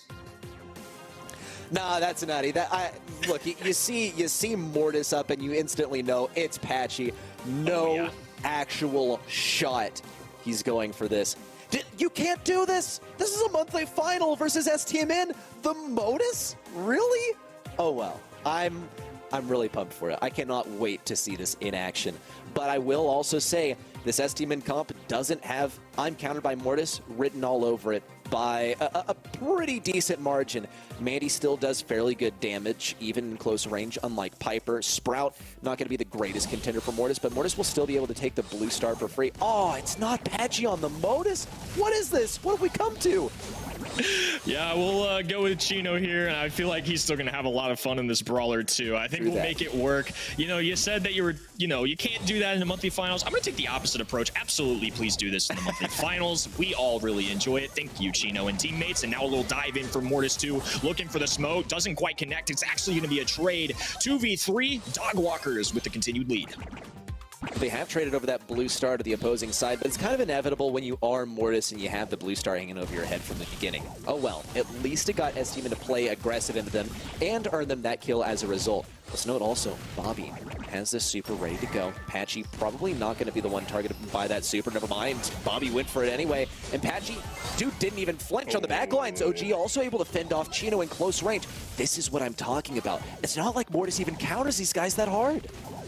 Yeah, of course, Czar's going to have a hard time, especially if Mortis gets up close, but this is where Chino has to shine. He can't just trade here. He needs to grab 1 or 2 kills, cycle out that super, and maybe a little extra at this point. 4-3, again, it's only 1 star, but they've got that blue one in addition, which definitely helps the lead out here. Chino kind of playing a little passive-aggressive, waiting for the right moment. A Mandy super, not quite connecting.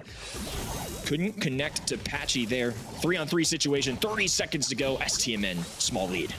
I wonder if the idea was to bait out OG Super, and if it was, yeah, that was a pretty successful push in there. Here comes the hatchlings, though. Patchy might get some value off of this. Chino could get that super in. Here it comes. 1-2 swipes. Here he is. 1-2 shots. And a chain super as well. The in and the out. Nope. Where do you think you're going? Patchy, get back here. But it's not enough stars to put STMN in the lead. They need just 1 more kill, but they're not close enough. Take down onto Bobby, and the Dogwalkers win away with a thumbs up over Charles's head and the first game win.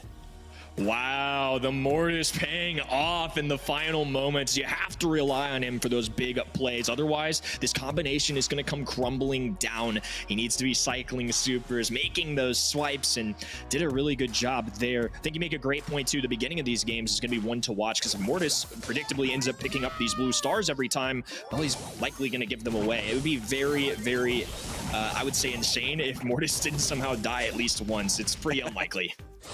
It is, I agree with you there. It is incredibly unlikely. And Dogwalkers already, they're falling back really, really fast. But Chino, he's just waiting for the perfect opportunity to push in, waiting for STMN to be a little bit weakened, and also kind of acting as bait, sort of dangling himself with that blue star over his head, saying, come and get me. Right? We'll see STMN doing just that, trying to push in, trying to get that blue star, or really just any kills at all. Dogwalkers, they have no issues playing passive, but now with Patchy kind of blocked off on the left side, it could be an issue, but with Zar hanging out all by himself on the left side, Chino has to rotate over to that lane to establish the pressure. Chino's kind of fulfilling a similar role to me like Sam did before nerf. He's just going to be aggressive, outright, and have the enemies focus him. It's going to take up a lot of their shots, a lot of their time, and it's going to pave the way for Patchy and Charles to get those pivotal kills. Less than a minute to go. The Eve spawner's now inbound as well. OG going to be holding on to that super, and it's something we didn't necessarily see as much last time. We're going to need to see him capitalize on that super. Another refreshed hedge around the left lane. Patchy tries to accommodate. Another hedge could be coming down. Zar forced to use it. Chino, he has one gadget left for this game. Great reaction there from Patchy, dodging out the super from OG. He's trying to play this at as long range as possible. Bobby also taken down, and Chino remains alive. Zar's all alone. This could be a free kill, but OG's ready on the left side. No, Zar, he's not able to split himself off. Chino picks up the kill. Easy peasy, and Dogwalkers stay in the lead. That wall is going to cut off that left-hand side, but of course trapped him inside with it. Patchy dropping a super here too. At this point for defense, a couple good tags. Mortis, Patchy, you can see they have less than half HP with the damage gear rolling in. And now Chino's looking to get aggressive. OG going to go down as a result. Blue star on Chino's head. They need a kill, but the kills continue. 9-0. Do the Dogwalkers have a Stamina's number? They just might. I think they just might. Yeah, a little smile for the camera there, Charles, because you can't get too unfocused from this game, but it's absolutely well-deserved joy. What plays from Dogwalkers throughout that last set. The Mortis, okay, you know what? I'll eat my words. It was really good. Yeah, a round of applause. I mean, it's not too often we see the Motus get a W. Insane stuff. I am here for the entertainment value. I was thinking Fang in my head that kind of serves a similar role and is more common on that map. Throw that out the window. Let's keep it up with the Mortis. That was awesome stuff. And again, started off a little slow. We were a little scared of if it was going to pay off, but ultimately they won 2-0. It was a pretty solid counter into those plays, and I feel like it was going to take a lot from Stamina, some perfect sprout walls to avoid this, some insane Mandy supers, and that's a lot to ask of anybody. Bobby hitting a great pull here too. I don't think STMN necessarily played poorly. I do think, as crazy as it is, I know there's a Mortis on their side, but that comp, honestly, not the worst time to pull out a Mortis.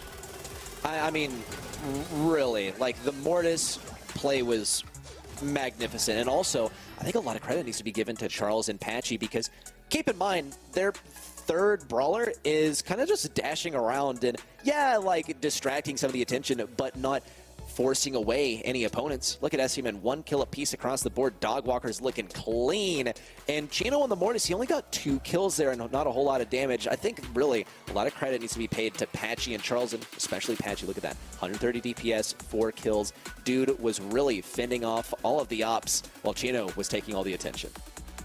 Interesting stuff, and as we approach map number 2, there's gonna be a slight sub. One of the awesome things we get to see this year from the BSC is you can swap players in between sets, and of course STMN have 4 phenomenal players, so all of them gonna be great options to play at any given time. It's gonna be Sands coming in for OG as we walk on a double swoosh. Double swoosh or broom broom, whatever have you. The map is the same. Yeah, we love some broom broom, and here's Sandy as well taking a snooze. Sorry, I got distracted for a moment. Double swoosh coming in thick and fast, as Ark would say, and the first pick goes over to the Dogwalkers. Very true. It is a great catchphrase of his, one of our wonderful co-casters, of course. And it's going to be Chino picking up the max here early.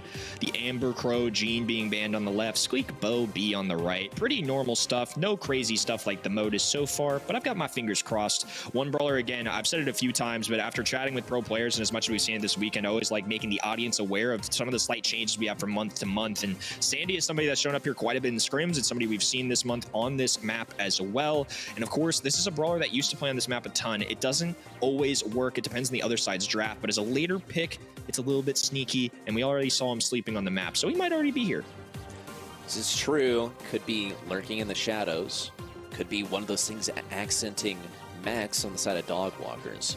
STMN have to be thinking about this and how they're going to prevent him from being super useful. Might need to opt for some brawlers that can break open walls. Another thing that's interesting is STMN, they banned out Gene, so they got to be looking for another viable mid brawler here. Ems is their selection, probably going to be working on one of those lanes, especially the left lane is an ideal place for her to go. Zar is going to be able to scout out the right area pretty effectively when he drops down, drop the base. He can only do it 3 times a game though, so they got to play their cards cautiously. Okay, I know I talked about Sandy. This is one time I don't think that we should see dog walkers play Sandy. Ems with that extra range and area control. Janet with a very similar kind of shot that fans out extra distance. This is not a situation where I feel like Sandy would be best. You already got Max who can play mid if you want. But on the other side, I'm kind of looking out for what STMN are going to do with their final pick, because I don't think there's a clear-cut mid option for them so far. Lolo, of course, likely to play a lane for dog walkers, and they've got one more pick to go. Last selection coming in. They've already gotten low on their side. Just good lane, good DPS.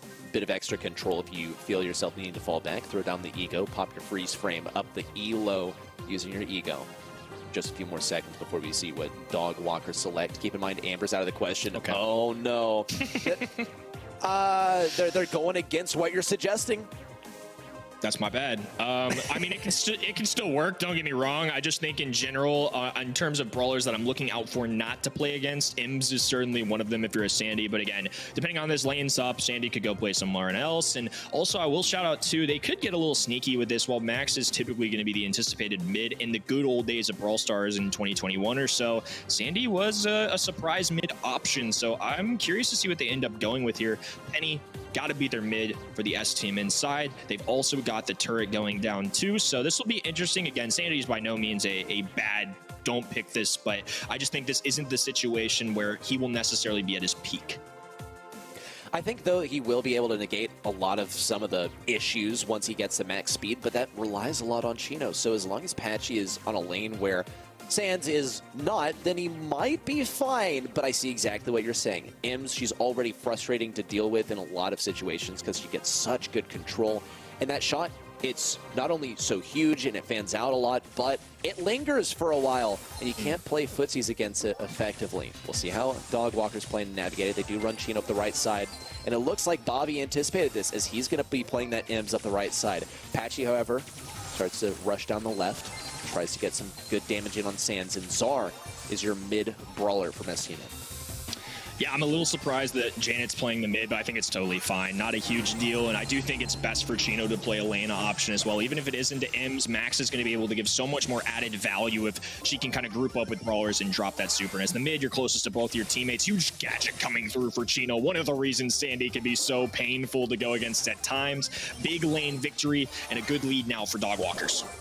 Bit of a freeze here from Chino, and he cycles out the super. As a result, Charles with the speed, 1-2 gems over his head, and he can ambush Bobby from the left side too, but they don't know that he has a super, at least not yet. Sans also from the left side, making a lot of room for himself. Bobby here could come in for the ambush. Now it's known to everyone that he has that super. They're going to be keeping their distance accordingly, except for Chino, who's going in for the trade. Sans and Zar stay alive, taking down Patchy.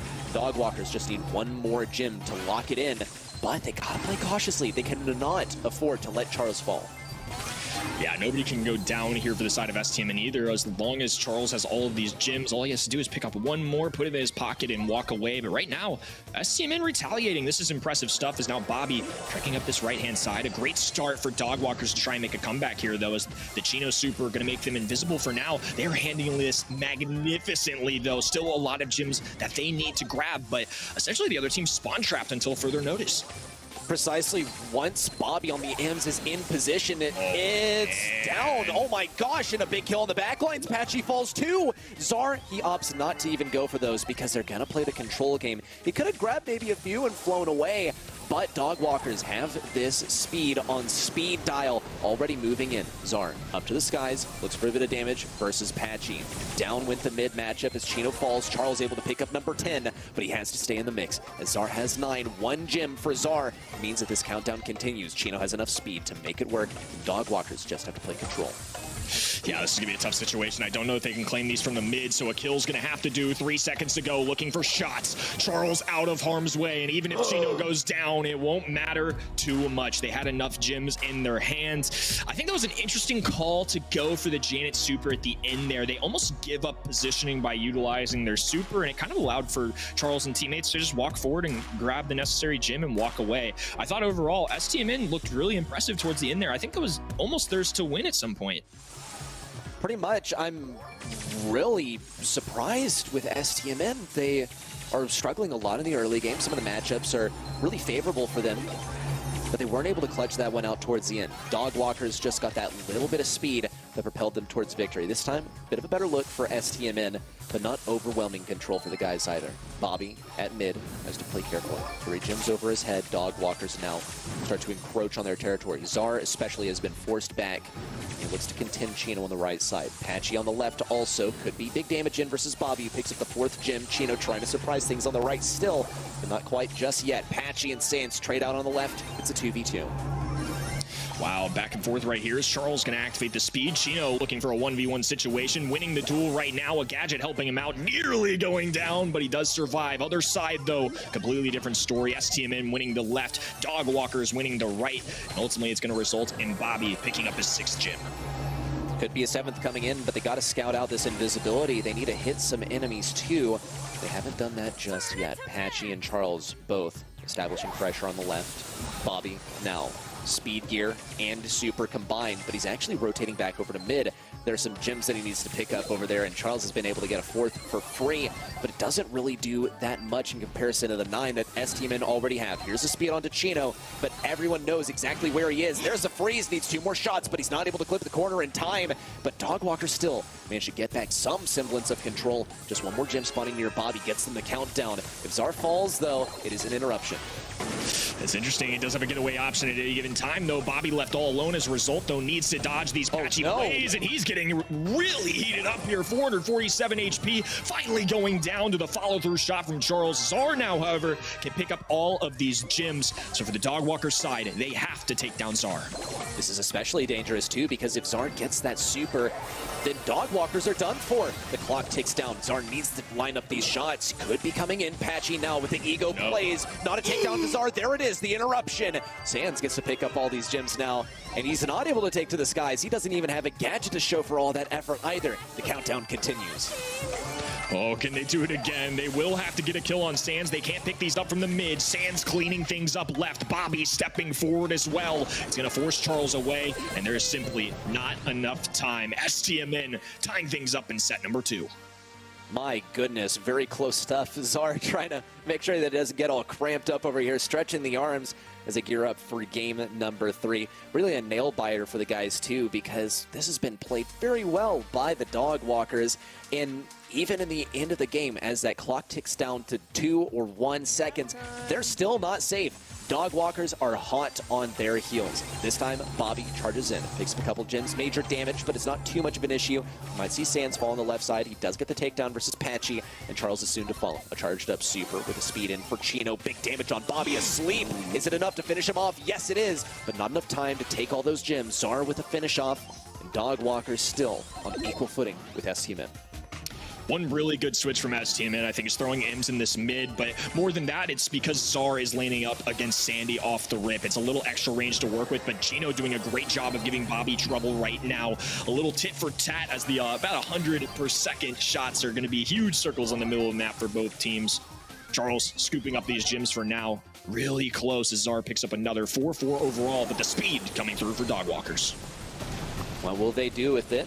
a whole lot of running around in their own bushes. Now Charles, though, picks up number 5 as he rotates over to mid, a 6 for free, or perhaps costs him a bit of health and gives Bobby some supercharged. Chino sneaking around to the right, but Bobby knew exactly where he was. Tries to go for the slow. Chino with a stun, but a gem remains on the ground. Invisibility is enough to get Charles in position for not 1, not 2, but 3 gems. Now with 9 circling towards the backside, and Bobby falling. A misplay. Charles got greedy, but he doesn't have to pay the price in form of his life. Tough call there for Bobby. He was getting pinched and just had to run away, but it's going to result in Charles picking all of these up. Czar taking to the air now, trying to touch down by Charles. He's running as fast as he can. Can they get the reset? Not yet. The phase shift through. It's enough time. Dog Walkers, 2 straight sets in their favor. A theft there towards the end as well, but so well earned. Much better play from Dog Walkers in that 3rd game. And well, I can't believe it. I can't believe it's happening. The upset by Dog Walkers? Is it even possible to go on a streak like this? We found STMN's antithesis. It was never Tribe Gaming. It was just waiting to be formed on the Dog Walkers roster. Ready, I'm nervous for my predictions. I can't lose another one here, man. These Event.Brawl Stars exclusive rewards are not going to be obtained if STMN lose this, but of course that is a selfish motive. I'm very happy that Dog Walkers are doing well. This has been crazy. I think we point at Ims, you know, getting taken down there at the very end by Bobby, but I'm not really sure if there's a lot you can do. I think Dog Walkers kind of had them in checkmate, if you will. We had the Sandy Super go down, the speed gear is coming through, and here it is. What's Bobby supposed to do here? He's low HP. If he runs backwards, they kill him. If he runs at them, he's going to die. I think running towards their spawn side a little bit made it tough, but I don't know. I think overall that was just some really good stuff from Dog Walkers. He had to kind of do his due diligence at low HP and scout them out. Otherwise, they're just going to sprint forward and kill him anyways. Dog Walkers, something to look at right now. 2-0. That is not a score I expected. Yeah, not at all. I mean, dude, look at STMN's kills over here. 13, 10, 9. SR with 255 DPS. They are vastly outshining Dog Walkers, which is crazy. What is Dog Walkers doing? They must have that max speed in that gives them tremendous control, and STMN is pretty apt to back up and look for those kills in the long run. The only thing is they're not able to reliably kill that gem carrier, which is the unfortunate outcome. This is crazy. It could happen once again. STMN, though, if you watch the World Finals, they could pull out a reverse sweep from time to time. It's got to start on knockout, though. That's exactly where my brain went to. You can never count the boys over at STMN out, even as good as Dog Walkers have played, even though they weren't even winning the kill category in that last one. It's all about making the right plays at the right time, and that's exactly what they've done here today. The big moments, the mode is coming in and getting them a win, the gym grab steal of victories, and now they're bringing in the newest brawler. It's going to be our security cameraman RTs on the field. And another thing that is important to note, we have OG coming back in. Sans subbing out. So what is OG going to go for here? Keep in mind, Mandy is banned out, and that's one of OG's prime picks on this map. So we'll have to get creative in a different department. Piper is now the selection for STMN. Do we see Bobby on the Piper? Maybe. It depends on how these brawlers switch up. Another selection for STMN. What is it going to be? Because keep in mind, they faced versus the Mortis earlier. It didn't exactly work out well for them. It very well could happen again if they don't pick a tank counter. Oh man, I hope it happens. That's a good. That would be awesome. Tick and Pipers certainly don't do well in the Mortis, but I would be, again, 1 Mortis is shocking enough. 2 Mortises, that would be something else. That would be one for the history books. I think you make a good point too. I think a lot of people look at Bobby as the resident Piper player, but I will shout out Czar, a sneaky good Piper player that often gets forgotten, especially depending on the combination that they run. Czar sometimes can play that brawler too. It's going to be Sprout for the other side. They are going to go with a thrower to match what Tick is, and it's going to be interesting. I think playing the Sprout here, it can be really good if you are a really good Sprout, but this is not an easy map. Just look at it. It's wide open. If you cycle those walls properly, it can give teams trouble, especially on their spawn sides. You know, you got the little grassy area and that 3-pronged wall where you can trap opponents in. You got that skinny, narrow left-hand side. There are opportunities for Sprout, but you got to play it just right. So if Charles ends up playing this brawler, not the easiest, but if he does really good, things are looking good for Dog Walkers. I completely agree. And I think this is an interesting thing when we point out that Grom was not banned. So Dog Walkers picked Sprout over Grom. They picked that utility over the KO potential and the DPS. So hopefully it works out well for them. Chino's going to be the one picking up this brawler on the left side. Bobby on the Piper. trying to take up that left side. We see Czar actually on the tick this time, but he's doing a good job moving things back. Dog Walker super on the back foot. Charles even had to pop the return to sender because he got so low on health. Already, dominating start for STMN. Bobby hitting a few shots on the left-hand side, while Czar on the right, just playing area control for now. It's a common theme that you're going to see between these two. It's going to take Bobby to land some serious damage, while Czar is a pest, just constantly dropping these mines and forcing enemies into them. Chino, though, trying to step it up, keep themselves out of this spawn area. They don't want to get trapped, and now that it's a midfield fight, it's going to come down to who can hit their shots and who can't. Well, so far, more shots being hit by STMN than the Dog Walkers. It very well changed with Patchy now pushing in from the bottom, trying to pinch out Czar, but he's not taking any damage so far. Here comes the tick super. Patchy falls. Charles is the last one standing, and he gets taken down. A full team wipe with every member of STMN left standing. Let's also keep in mind, Manny had the super. Here's a wall break from Bobby. Where's that peep? Or rather, nope. Manny super. It looks like they used it to break open the wall instead. Good util there, not a KO. Yeah, they do burn one to try and get through, but I kind of respect it. You definitely don't want to get spawn trapped on this map, and that's one of the easiest ways to do so, and really the only wall break option for that side. OG laying down some heavy fire here. Gonna force Charles away, and RT's gonna have to back up for now, not to mention Chino on that left-hand side, taking some serious heat. STMN once again with control of this mid area. Seems like Tick is just the superior thrower here, and there's not a whole lot that Chino has to offer on that Sprout. Will be able to throw up a wall, and that'll be fairly decent versus Bobby, but it's only able to shut him down for a short time. We still see Tick collecting lots and lots of damage. Here comes the Tick super. 1, 2, 3 shots from Chino. Luckily, he's able to take it out, but Charles takes major damage. He died while the peep was active, completely idle. Patchy and Chino have to clutch it up with Patchy falling first. Now Chino next up on the chopping block. No moves there from Czar, but still a win for STMN and a good start to the set. That was pretty convincing stuff. Sorry, even stretching it out there. I think that was really well done. Something that we have to see if Dog Walkers want to win this is some value from Chino. Again, it's something we brought up in pre-draft, but Sprout, very difficult to play in this spot. He's a talented player. He can certainly overcome it, but I think that was one thing that really stood out to me of what we didn't see from Dog Walkers in that first one. Well, we could see Dog Walkers come around. Keep in mind, with just one game taken, they'd be on the cusp of a match point. STMN, however, looking similarly dominant at the beginning of this game as they did in the last. OG, Bobby, and Czar move forward as sort of a unit, but the lane switches are also here for the Dog Walkers, putting that Sprout on the Czar lane. Bobby can easily pinch things off, though. Chino has to back up a lot. Little trade out there on the left side. Dog Walkers might have the leg up. Yeah, and of course, the 2021 arch nemesis of STMN, Mr. Sprout on the other side, landing some good shots. No kills quite yet for them. 2v2 situation. And here comes the tickhead. Charles could have a tough time, but preemptively pops that gadget, gonna make sure he stays up. And this one's gonna come down to the wire as this fog is gonna start closing in.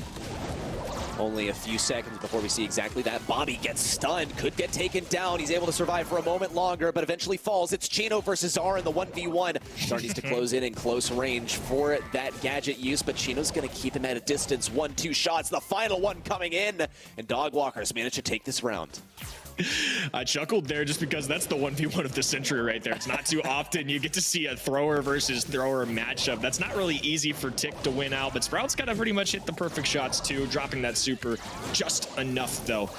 Right back where we started, 3v3 situation. This time it's in Dog Walker's favor, and now really in Dog Walker's favor. Wolf is right, no pun intended, Mr. Reddy, as it's going to be favored for Dog Walkers in this moment. Big canine strides for the guys as they look to push things back up mid. Czar already getting shut out of this right side too, and has that super recharged. Charles around the left also has to worry about fending off Bobby. It is a 3v2, but Bobby's in a great position to get some big moves happening. But if Dog Walkers are able to extend this to when the poison closes in, Patchy might actually have the advantage as he has a lot of health to work with in that second form. Bobby's on low health, so is Czar. This could be it. Dog Walkers might be taking this game as Czar is the last one left standing. Chino hits every single Sprout shot, and we're headed to match point.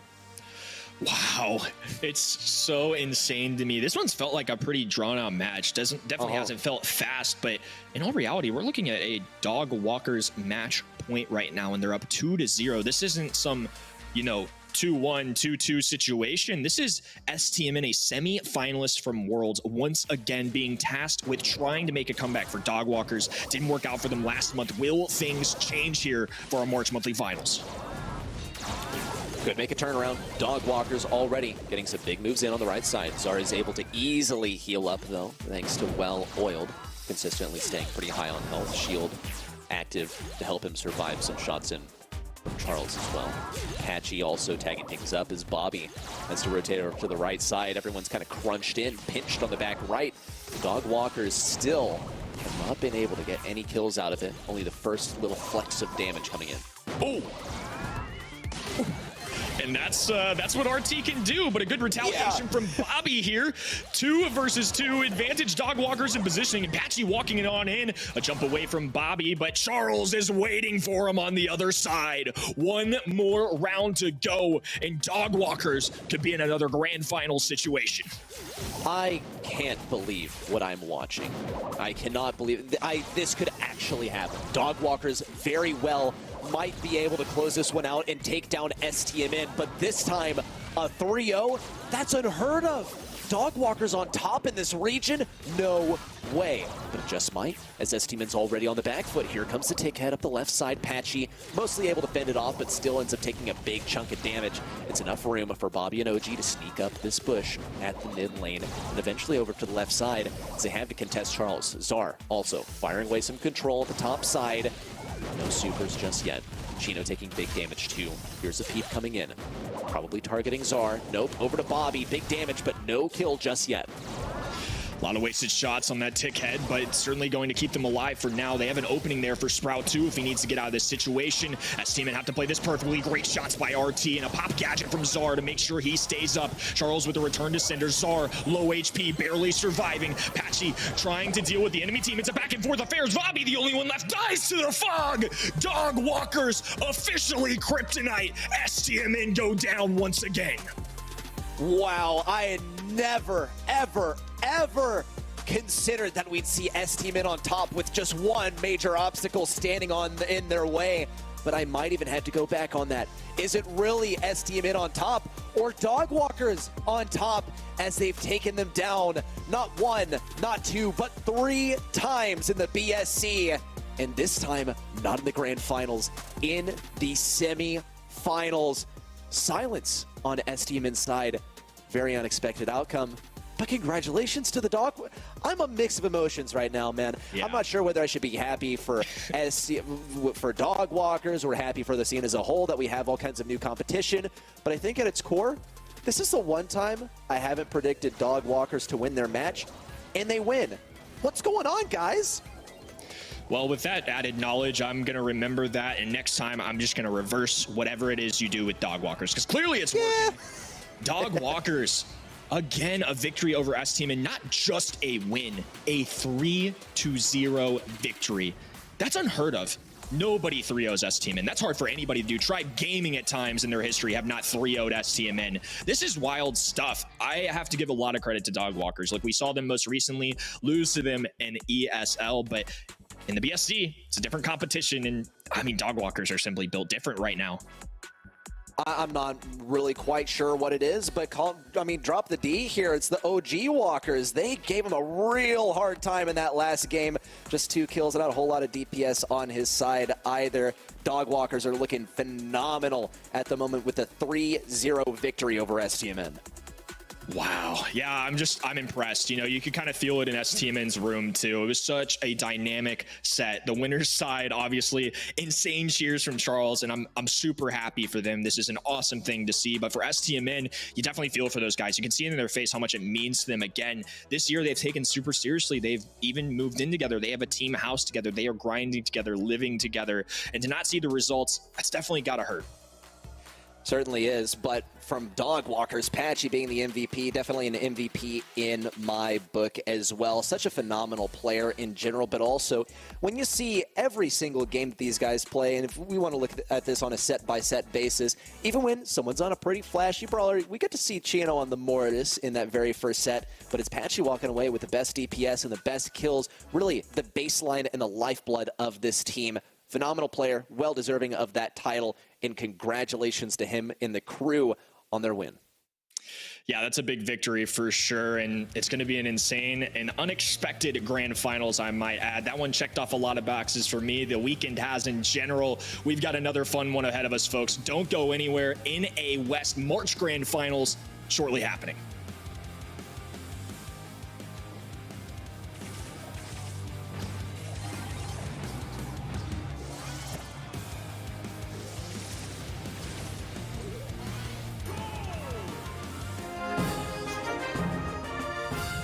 Brawlers from all across the park are joining up to Star Force. They're state-of-the-art. They're clever and smart. They're doing their part. Are you? Discover sentient beings, defeat villains, explore the galaxy, take your brawling into orbit. Join Star Force. Would you like to brawl more? It's here! The ultimate comatose collaboration from Poco and Sandy. Featuring hit tracks, Tired of Losing to You. I'm tired of losing to you. Dying for a Lion. No more fiesta. Por favor, give me siesta. And the number 22 hit single, The Sleepy Joe. Little brawler, say no word. Sleepy too. Sleepy Tunes.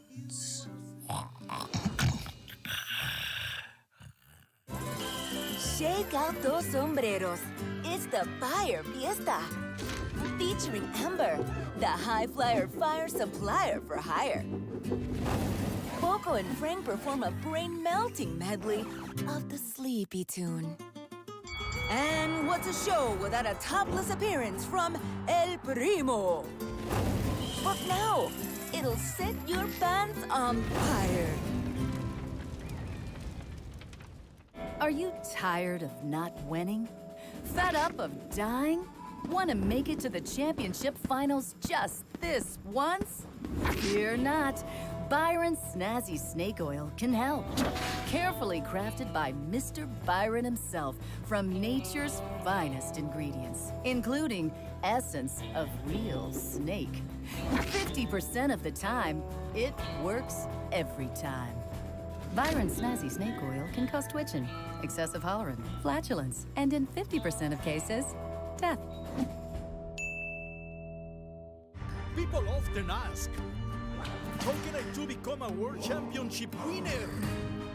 What must I do to get Abs of Steel and Fist of Fury? The answer? Gimnasio Primo! You will learn to summon strength, summon asteroids, and serve a spicy jalapeno knuckle sandwich to even the strongest of brawlers. Fight with a fuego in your heart. It will not be easy, but as El Primo once said, no pain, no gain, no glory. Gimnasio Primo. It's showtime. Welcome back, Brawl Stars Nation. It is grand finals time, and we've got two very talented teams going against each other. Unexpected for many of us, ready, but nonetheless, going to be one to watch. It is. I mean, dude, I was wrong on both of these. West Coast FA with a 3-1, Dogwalkers with a 3-0. Oh, man, like I almost couldn't have been more wrong on these, but it's not about me. These teams are playing it so well and are going contrary to a lot of expectations. It's been a couple of upsets today, one more notable than the other if we look at the bottom competitive there. Dogwalkers taking on West Coast FA. Will Dogwalkers be able to win yet another grand final here in NA West? Well, that's what we're about to find out, but West Coast FA are a real competitor. Yeah, I think they've got a great chance at it, but Shine, Chepo Counter picked up a really nice victory earlier today, 3-1. Against Wash's team, a very solid roster themselves. These guys are no slouches. Counter even earning himself an MVP earlier, probably the least commonly known name among these guys, but has joined in with Chepo and Shine in this 2023 year. Has been a great player to watch.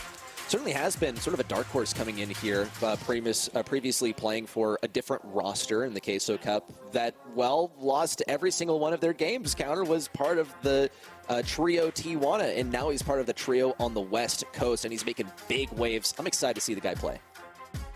Me too. He had an insane showing earlier, and I expect nothing less from him here. Some of the best moments that we saw today, Counter on this Amber was something to watch, obviously going down in that one clip, but otherwise, if anybody watched, we all know that he was doing a great job into some matchups that he probably shouldn't have had as easy. I mean, he was doing really well into even brawlers like Daryl, and I mean, talk about that goal. My goodness, what a thing to watch. Awesome player, and a very tough matchup, of course, but I think they have a chance to rise to the occasion here. Certainly so. I mean, wonderful play there by Counter, and the rest of the team is so happy to be taking that victory earlier, but they have some real competitors across the way. It's the Dog Walkers. They've upset STMN 1, 2, 3 times in the BSC. Every single time that they've faced, Dog Walkers have taken the win, and now they're looking to walk themselves to yet another monthly finals victory. It's the crew, Patchy, Charles Chino. If you're not familiar with them just yet, it's about time, dude. They've kind of been big names so far this year, but of course, you can be targeted to the party and still enjoy some clips. Here's Chino getting a great kill on Czar. We saw the Mortis pick, very inventive stuff from the Dog Walkers, shutting down STMN 3-0 very unexpectedly. Very unexpectedly, and I think that's why I'm riding with him for my prediction. They won last month. They find themselves here again. They've now beaten STMN, a team that I value very highly. I think STMN are so darn good at this game. They did so in 3-0 fashion. If they can do that, I don't know if any team's beating them this month. Pretty much. I mean, so, you know, there's also like a matchup by matchup basis. Are Dog Walkers simply the kryptonite to STMN and then nothing more? I don't think so. I think that they're STMN's kryptonite, and then they're also a really good team. And I'll also place my money on Dog Walkers to take this one over West Coast FA. But that's no disrespect to West Coast. I think it's going to be a real close match. Yeah, West Coast have certainly proven some people wrong today, including myself. I got a lot of respect for those guys too, and it's good to see them in a grand finals as well. I think these are all players that have been around the scenes, grinding for a long time. I think they're a good example of, you know, the hard work that can pay off and just persevering month after month and coming back. Especially Shine for me is somebody that stands out. That's somebody that's kind of always been around, hasn't necessarily been in these grand final stages, but you know, you could see the emotion coming out of him when he won that one. It means a lot. All of these guys are competitors, so getting to this stage, they most certainly don't want to lose it here. Not at all. You've made it so far, but the mistakes can be so costly. I don't really expect a whole lot of those from these guys because of how hard they've worked to get here, but also how well they have played so far today. So we'll be getting into that shortly, but until then, I mean, West Coast, I wish them the best of luck because the Dog Walkers taking down STMN 3-0 is scary. Terrifying. I couldn't agree more. Dog Walkers looked on top of their game, not just this month, but last month. This is kind of becoming their resume. I think this is a real defining month for North America in general. In East, it was all about contrive, come back, and make that victory. It's something we've seen them do a lot in the past. They step it up. They break the cold streak of losing monthly finals, right back on top. STMN, unfortunately, couldn't get it done here for the West, and in points, Dog Walkers have a real opportunity to give themselves a significant lead hopping into month number 3 if they win this, and the people at home are with us ready. 80 to 20%. Again, this is another one of those moments where probably not enough people giving some love to West Coast. They certainly deserve more than that, but I agree with the people in general. I am going with Dog Walkers here. Same here, dude. Dog Walkers, really good team. West Coast, really good team. I put Dog Walkers above them, though. Let's check out the draft as Dog Walkers get that very first pick. Penny's their selection, popular first pick, popular brawler in general, real consistent, but I think we can get a lot more information if we look at the bans, as West Coast FA also decided to go with an 8-bit, one of their favorites, whether it's on Hard Rock Mine, whether it's on Safe Zone, the whole like. The Dog Walkers have banned out Surge, the Squeak, and the Sprout. I anticipate they'll probably try and pick up a tank for themselves for their second or third pick, but West Coast FA seem to have wisened up to that because they'll pick Rico up as a lane, a classic brawler for this map, and also a pretty good way to shut down tanks. Yeah, I really like this response coming in from West Coast. You could kind of tell that they had the second pick here based on the bans they had versus the more unique ones that Dog Walkers presented. No Stu, no Max, no Gene. They eliminate a few mid options and they pick up what I guess they believe is the best one available, unless they think it's a Penny or a B, of course. But 8-bit is somebody that shines in this map. You mentioned it too. Rico, a very good brawler in this map. The narrow lanes lead to the bounce shots doing so well. Penny and B, not too often you see them together on this map in particular, but I think Penny can be a fine lane, and more than anything, having that turret can really provide for your teammates. Well, here comes the Ashe from Dog Walkers, and I think this will be a pretty good accent for Penny. We'll be able to disrupt the backlines very effectively, and this is kind of where we started to get the idea of, well, the Surge is banned out, they're probably going to be going for a tank, and they pick up B and Ashe in the same go. West Coast are going to have to get creative with how exactly they plan to counter out a tank, considering that Surge is usually like the most effective way to get this done. Here's a Carl selection from their side. He's not going to be that great in close range versus Chino, but still will be able to get some stuff done on the lanes. Not so much versus B, but versus Penny, absolutely. And also, the ability to move swiftly to the enemy backlines is also a plus. Yeah, it's going to take a lot of skill here for Chepo playing the Carl. It's going to take some protective pirouette to survive, some well-timed supers. It's not going to be the easiest matchup, but he's just going to have to keep his distance and hope for the best. Chino, of course, with all the HP that he has, the Garbage Man can do a lot of work. His biggest goal, getting to the other side and just disrupting things. Just be annoying. Just get in their faces. Force them to use all of their gadgets and supers and shots on you while your teammates scoop up those gems. Well, it's time to scoop up some gems. Shine probably going to have to be a bit more hesitant to do so because he is quite slow. Staying in the bushes for now because that's where he has the speed. Got to get the speed from wherever you can when you're the slowest brawler in the game. It's not made easy on him by Chino. Even Patchy's kind of trying to lure him, looking for the dodges in the same go. Also looking for an entry point into the back lines, which Charles has already managed to punch through. Here it comes, Patchy, very low on health. Chepo also destroyed on the back lines, and a no-look shot to the left side to take down Shine. 2 gems on the board for Patchy, and 5 total for Dog Walkers. Wow, strong start here for the Dog Walkers, and now Patchy approaching the enemy lines. He's got 2 gems in his hand. Shine making some nice shots, though, but that still leaves Patchy with over 5,000 HP remaining. Up close, it's going to be really difficult for him. Here come the robotic rats as well. Being absorbed by that super, it's going to keep Shine up alive a little bit longer, but in the meantime, it's Dog Walkers have been able to pocket a few more gems. 8-0 right now. Might be able to pocket a few more. Here's one spawning for free for Chino. And so far, for Shine, we really haven't seen too much action with the turret. But can you really blame it? Patchy's always on that left side, and he's doing it once again. Here's the beam from counter, but Patchy heals right back up, taking the chill pill. Chino has to defend. Chepo around the left side, looks for that super in. Might get in position, has to swiftly move over to the right side. Not enough to deal with Patchy, not enough for Charles. Chino remains alive, and Dog Walkers run away with game 1. Dog Walkers still looking atop the region right now. Nothing really changing my mind, and I'm sure the 80% of people that voted with him. In fact, I think that game's going to make that 20% a little nervous. That was really strong stuff, and again, I would be shocked. These guys have looked so good today. They 3-0 STMN. They come out swinging. Obviously, it's super early. West Coast got here for a reason, too, but very convincing game coming in from them. See if they're able to do it again. You said convincing. I'm convinced, too, that they'll be able to replicate that previous success. Patchy already on the left side. Could get a bit bullied, though. Shine's looking to source his super from Patchy on the left. Patchy has his rage meter charged up, but he's getting chased down by Chepo. Has to retreat back. Chino, 3 gems over his head. Look at counter over here. He's checking this right lane. Charles has not revealed his position for the entire game, so can you blame counter for checking the area with no brawlers in it? Charles, 1, 2, 3 shots, but counter's not down for the count. He's still able to fire that bouncy castle to the backside and stay alive. Chino scooping up the 6th gem, and it's Patchy on the back lines. Chepo manages to get a pickup, though. A very pivotal one at that, too. It's going to allow for Shine to move forward. He's set up with his turret. He's going to have to rely on these teleportations, too. Again, it's something that 8-Bit can do so well with on this map, and why he is often a go-to mid for North America and other parts of the world. Patchy already moving over to the right side. Bit of a pinch there versus counter. Patchy stays alive for only a moment longer. Shine could get destroyed by the rats. Nope, not quite. Chepo now with the gadget in, but Chino is ready to defend himself as he throws down that gadget. But Chepo's not done yet. Circles over towards the left. Has to contend Patchy. Counter on the right side. Wow, pinched so hard. So much damage raining in at the exact same moment. And Chino just needs one more gem. It's not going to be easy to retreat with it, thanks to Chepo taking down Patchy on the left. He'll be respawning soon. 15 seconds remain for West Coast to interrupt the countdown. 10 seconds to go, and Chino safely walking away right now. Has 2 bodyguards standing in the other side. It's going to be Patchy and Charles doing what they can. A couple celebration emotes and sprays. Dog Walkers taking set number 1 in swift fashion. Oh, that was fantastic right there. 2 left sides of the heart. Maybe in the next win, they'll get that one figured out and get a left heart and a right heart to fit together in the end. Bit of a glum look here on the side of West Coast, though. They're not finished yet, but it's not the fantastic start that they were certainly hoping to start off with. A 0-2 in favor of the Dog Walkers to get us going. Goldarm Gulch waits for us in the future, but we need to roll back the tape and take a look at what exactly happened here. Why was it so dominant for DW?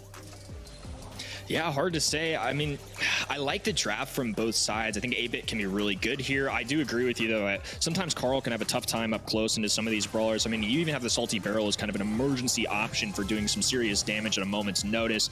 Shine on the mid, you know, I feel like he just couldn't get established too many times either. Of course, for 8-Bit, that's a big deal, having that turret down, having control, being able to fire shots away, get aggressive when he wants, and then teleport on back and stay safe. I just feel like there wasn't a lot of safety, a lot of comfortability, and you can see in the stat line too, Dog Walkers were just picking up kill after kill. They certainly were. Look at counter here. I mean, a goose egg on the scoreboard for him, and I think a lot of that can be owed to his lane being played. I believe it was Charles who was on top of that, who was on that penny, kind of camping out, waiting for the Rico to try and make a play, and then absolutely abusing him from there. He was trying to play the Rico, and this is what I always say on Hard Rock Mine is, if you try and play that Rico in the lane, one of the biggest counters to the Rico on that lane is to not play it at all, because let's remember, the objective is at mid. It's not on the lane. We'll move into Goldarm Gulch, where a similar paradigm exists. You can't be playing a lane where your enemy completely decides not to go. Maybe you go east, maybe you go west on this map. But one thing remains consistent, which is that Gene's a bit of a pest, and so is Mandy. They're banned out on the side of Dog Walkers, and first pick for West Coast is coming in soon. Well said, brother. Bonnie going to be the first overall selection here. The Circus Act, a multi-dimensional brawler. You've got the cannon form along with Clyde, of course, who can kind of hit those long-range shots, deals out a good amount of damage, and has some solid bulk. But when she escapes the cannon, launches out, performs her circus trick, it's going to be a different mechanic. It's going to be that Leon-esque form that we see, something that Bonnie can do really well. So a good, you know, kind of multifaceted brawler, always a fun one to watch. We'll see what Shine can do with it. Well, he's going to be facing into some stiff competition, because here comes Grom from the side of Dog Walkers. Keep in mind, he does have some pretty decent counters. I think Sprout is probably one that West Coast is considering at the moment, but also consider Dog Walkers. They have the last pick, so they can choose something that counters that right out. B selection from Dog Walkers. Once again, good at dealing with tanks, long range. Can you really ask for more? Well, West Coast FA might have their options whittled down quite a bit by that. They can't go with something creative like a Daryl so much anymore, which we've seen played on this map to great success. So, two options for them. What do they go with? Keep in mind, the Grom could be pretty troublesome. Absolutely. Grom is never a fun one to play. That Grom bomb towards the end games is going to be a problem if it comes down to it for West Coast. They're going to respond with a Sprout, another thrower. It's going to be their choice this time. No tick on the field, so they're going to end up going with the third option. I don't think there's any particular order. I think it's more of a team preference, maybe some of the matchups you have, but I like Grom. I like Sprout on this map. I totally get the appeal for both. Well, you don't seem to have an opinion on the order, but I certainly do. I place Grom in the advantage here. I absolutely do. However, on this map, I see absolutely where you're coming from, because Sprout has a lot of value to offer when they throw down the wall. Here's the Daryl for the Dog. I talked about the double-barreled Daryl dude, but he is not an option for West Coast because Charles picked up that B, but he was an option for Dog Walkers, and I think actually this is a very good draft for them. And if you kind of break it down, you see the thrower picked early on to avail themselves something for the last pick. You have to respond to a thrower in some way, and West Coast FA did it in the safest way by picking Sprout, and now Daryl gets to counter the Sprout. It's really well played by Dog Walkers. Yeah, this is fantastic. I mean, Daryl's going to do well into Bonnie when she's in Clyde form. Does really well into Sprout, of course. And then the Eve spawner is going to have a difficult time since Daryl's so bulky. I think this is a really excellent choice. And we've seen a couple really aggressive plays pay off for them today, of course, notably being the Mortis earlier. I love Grom on this map, too. I think just in general, I feel like Tick, Sprout, Grom all kind of have their place in the meta. It depends on team preferences. But personally, I've had more success with Grom. Take that for what it is, but Grom is somebody that can certainly get the job done. Love him and Knockout in particular because of that Grom bomb at the end. For now, it's going to be Dog Walkers kind of huddled together here on this right-hand side. Forced to play the bushes as Chepo are looking for shots. Patchy, though, going ice skating here. Long-distance shot. Jump away from Chepo to stay safe. Little bold play coming in from Patchy there. Totally, and he almost got an elim off of it, but Chepo was thankfully able to jump away. Patchy's going to be waiting for this next super to charge up, and also trying to play for a bit of positioning. He knows that he's going to get the most value by playing it next to those puddles of water since he gets to extend his roll over them. And here he comes, already around the left side. Counter pops a gadget. He tries to get away, but he's all slowed down by the tar barrel. And Dog Walkers get 1, 2, 3 kills as Shine goes into the poison to finish it for them. Not a good outlook for West Coast FA as Dog Walkers already get a good amount of control and they get the lead within this game. Continued good stuff here for Dog Walkers. Little reset though. Patchy has a super. Chino now with a Grom Bomb as well. Advantage for them for sure, given the supers and the round advantage.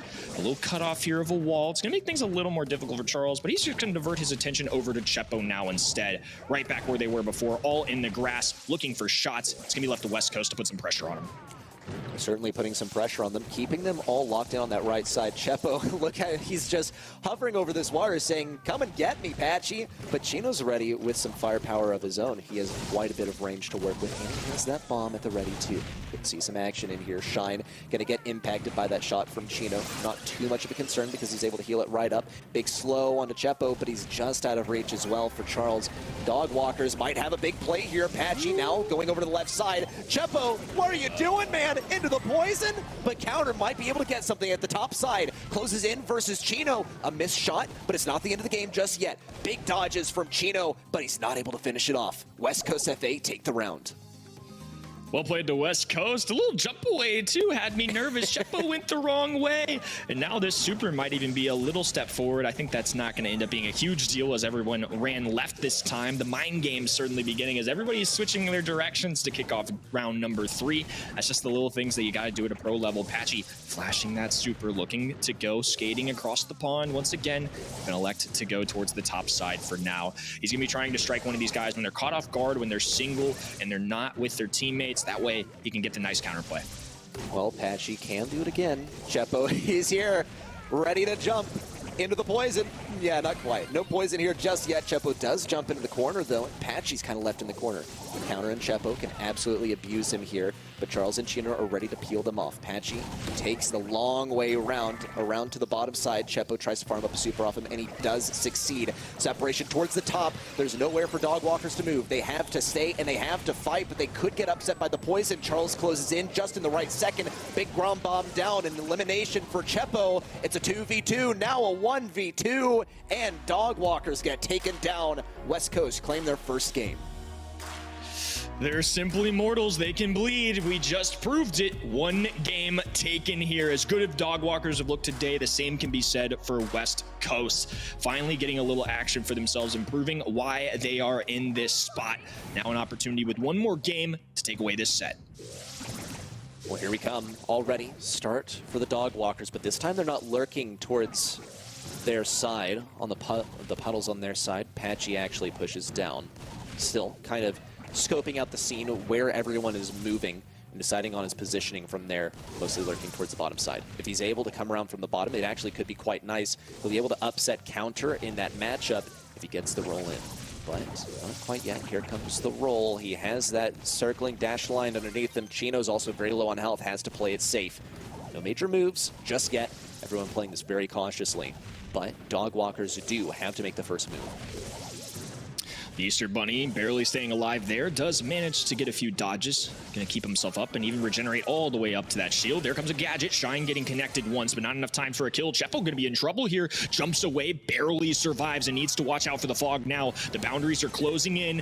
It's close call, but there's a pickup there now. A roll in from Patchy to Counter, looking to go down, and a team wipe for Dog Walkers around in their favor.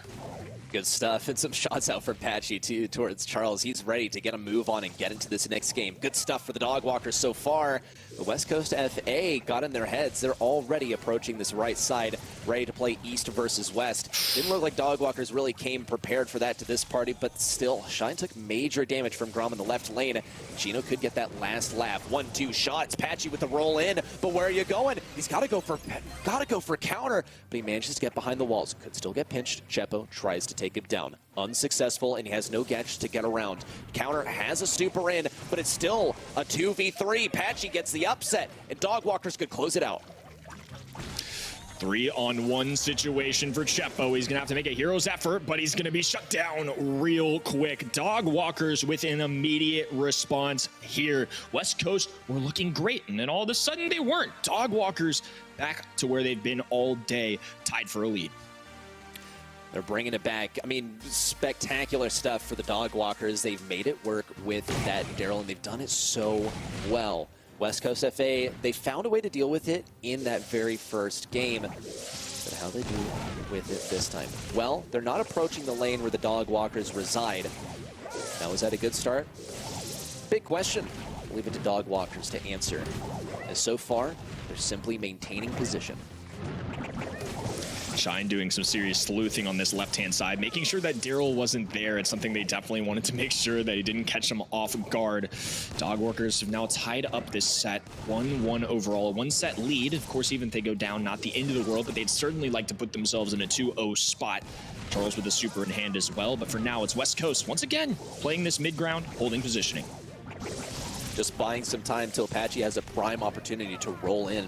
The ideal target being either Shine or Counter, since neither of them really have a way to get away, at least until it's charged up. Patchy tries to close around this corner. Tar Barrel down, sort of bounces away from Counter. Still, nope, not able to get the kill, but Charles can't get finished off by that either. Big damage in from Chino. Chepa with the escape, but it's not quite enough to get him away from Chino, and Shine goes down in the poison. Dog Walkers are one round away from closing out this set. All right, West Coast have to respond here for 2 straight rounds. Once again, we're going to see Dog Walkers go right. And this time it's West Coast doing the same, trying to make a little prediction play here. Shine doing his best to scout out Patchy, who did get tagged up. They should be aware of that spot gadget going down. No real connection. Patchy sliding across the entire map, putting Counter in a very difficult location, and he's going to go down there. Chepo jumping away, still tagged by Charles. The predictions are on point. The cleanup from Chino. 3v1, and Shine gets tagged with the super, throwing in the towel. Dog Walkers 2-0 lead. Didn't even try there towards the end. He knew it was chalked. A 1v3 with Sprout at your helm. Not gonna happen. Not gonna happen, at least versus Dog Walkers. What a set, and the second in a row that they take. What a strong team. I'm a little scared, dude. Are the Dog Walkers really the new team on top in NA West? I guess I should get used to it, because they really are just that good. And they really are deserving. Yeah, I mean, pretty insane performances, and they have an opportunity to win another 3-0. They could clear this bracket without dropping a set here today. That is a crazy feat for anyone to accomplish. This is a really solid region, but they're making these teams look easy. I mean, Dog Walkers have not dropped a set. I had to say it again. It's just unbelievable for any team to accomplish that. I don't care who you are, what region you're playing in. It's a competitive world out here, and I don't know, something about today, something about 2023. Dog Walkers are trying to make this their year. And they're succeeding so far because they've already taken month 1, and they very well could be taking month 2.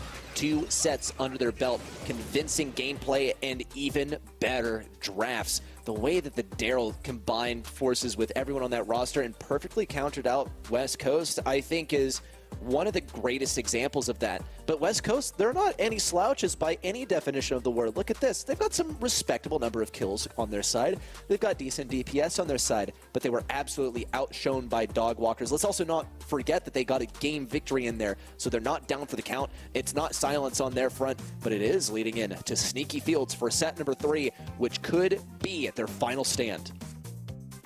Could be the nail in the coffin for them, as Dog Walkers could do it again. This map also caters to really aggressive gameplay too. A lot of different strategies, of course. I mean, over the course of Sneaky Field's history, we've seen the anti-tanks, we've seen the wall break, B-griff types of combos, and we've of course seen some crazy primo plays, and no telling what we're going to get here today. Starting off strong with Spike, this is going to be a very versatile, safe option for a first pick. They're not locking themselves into anything, and with the high DPS, and of course that Spike super, they're going to be able to cut off a lot of this map.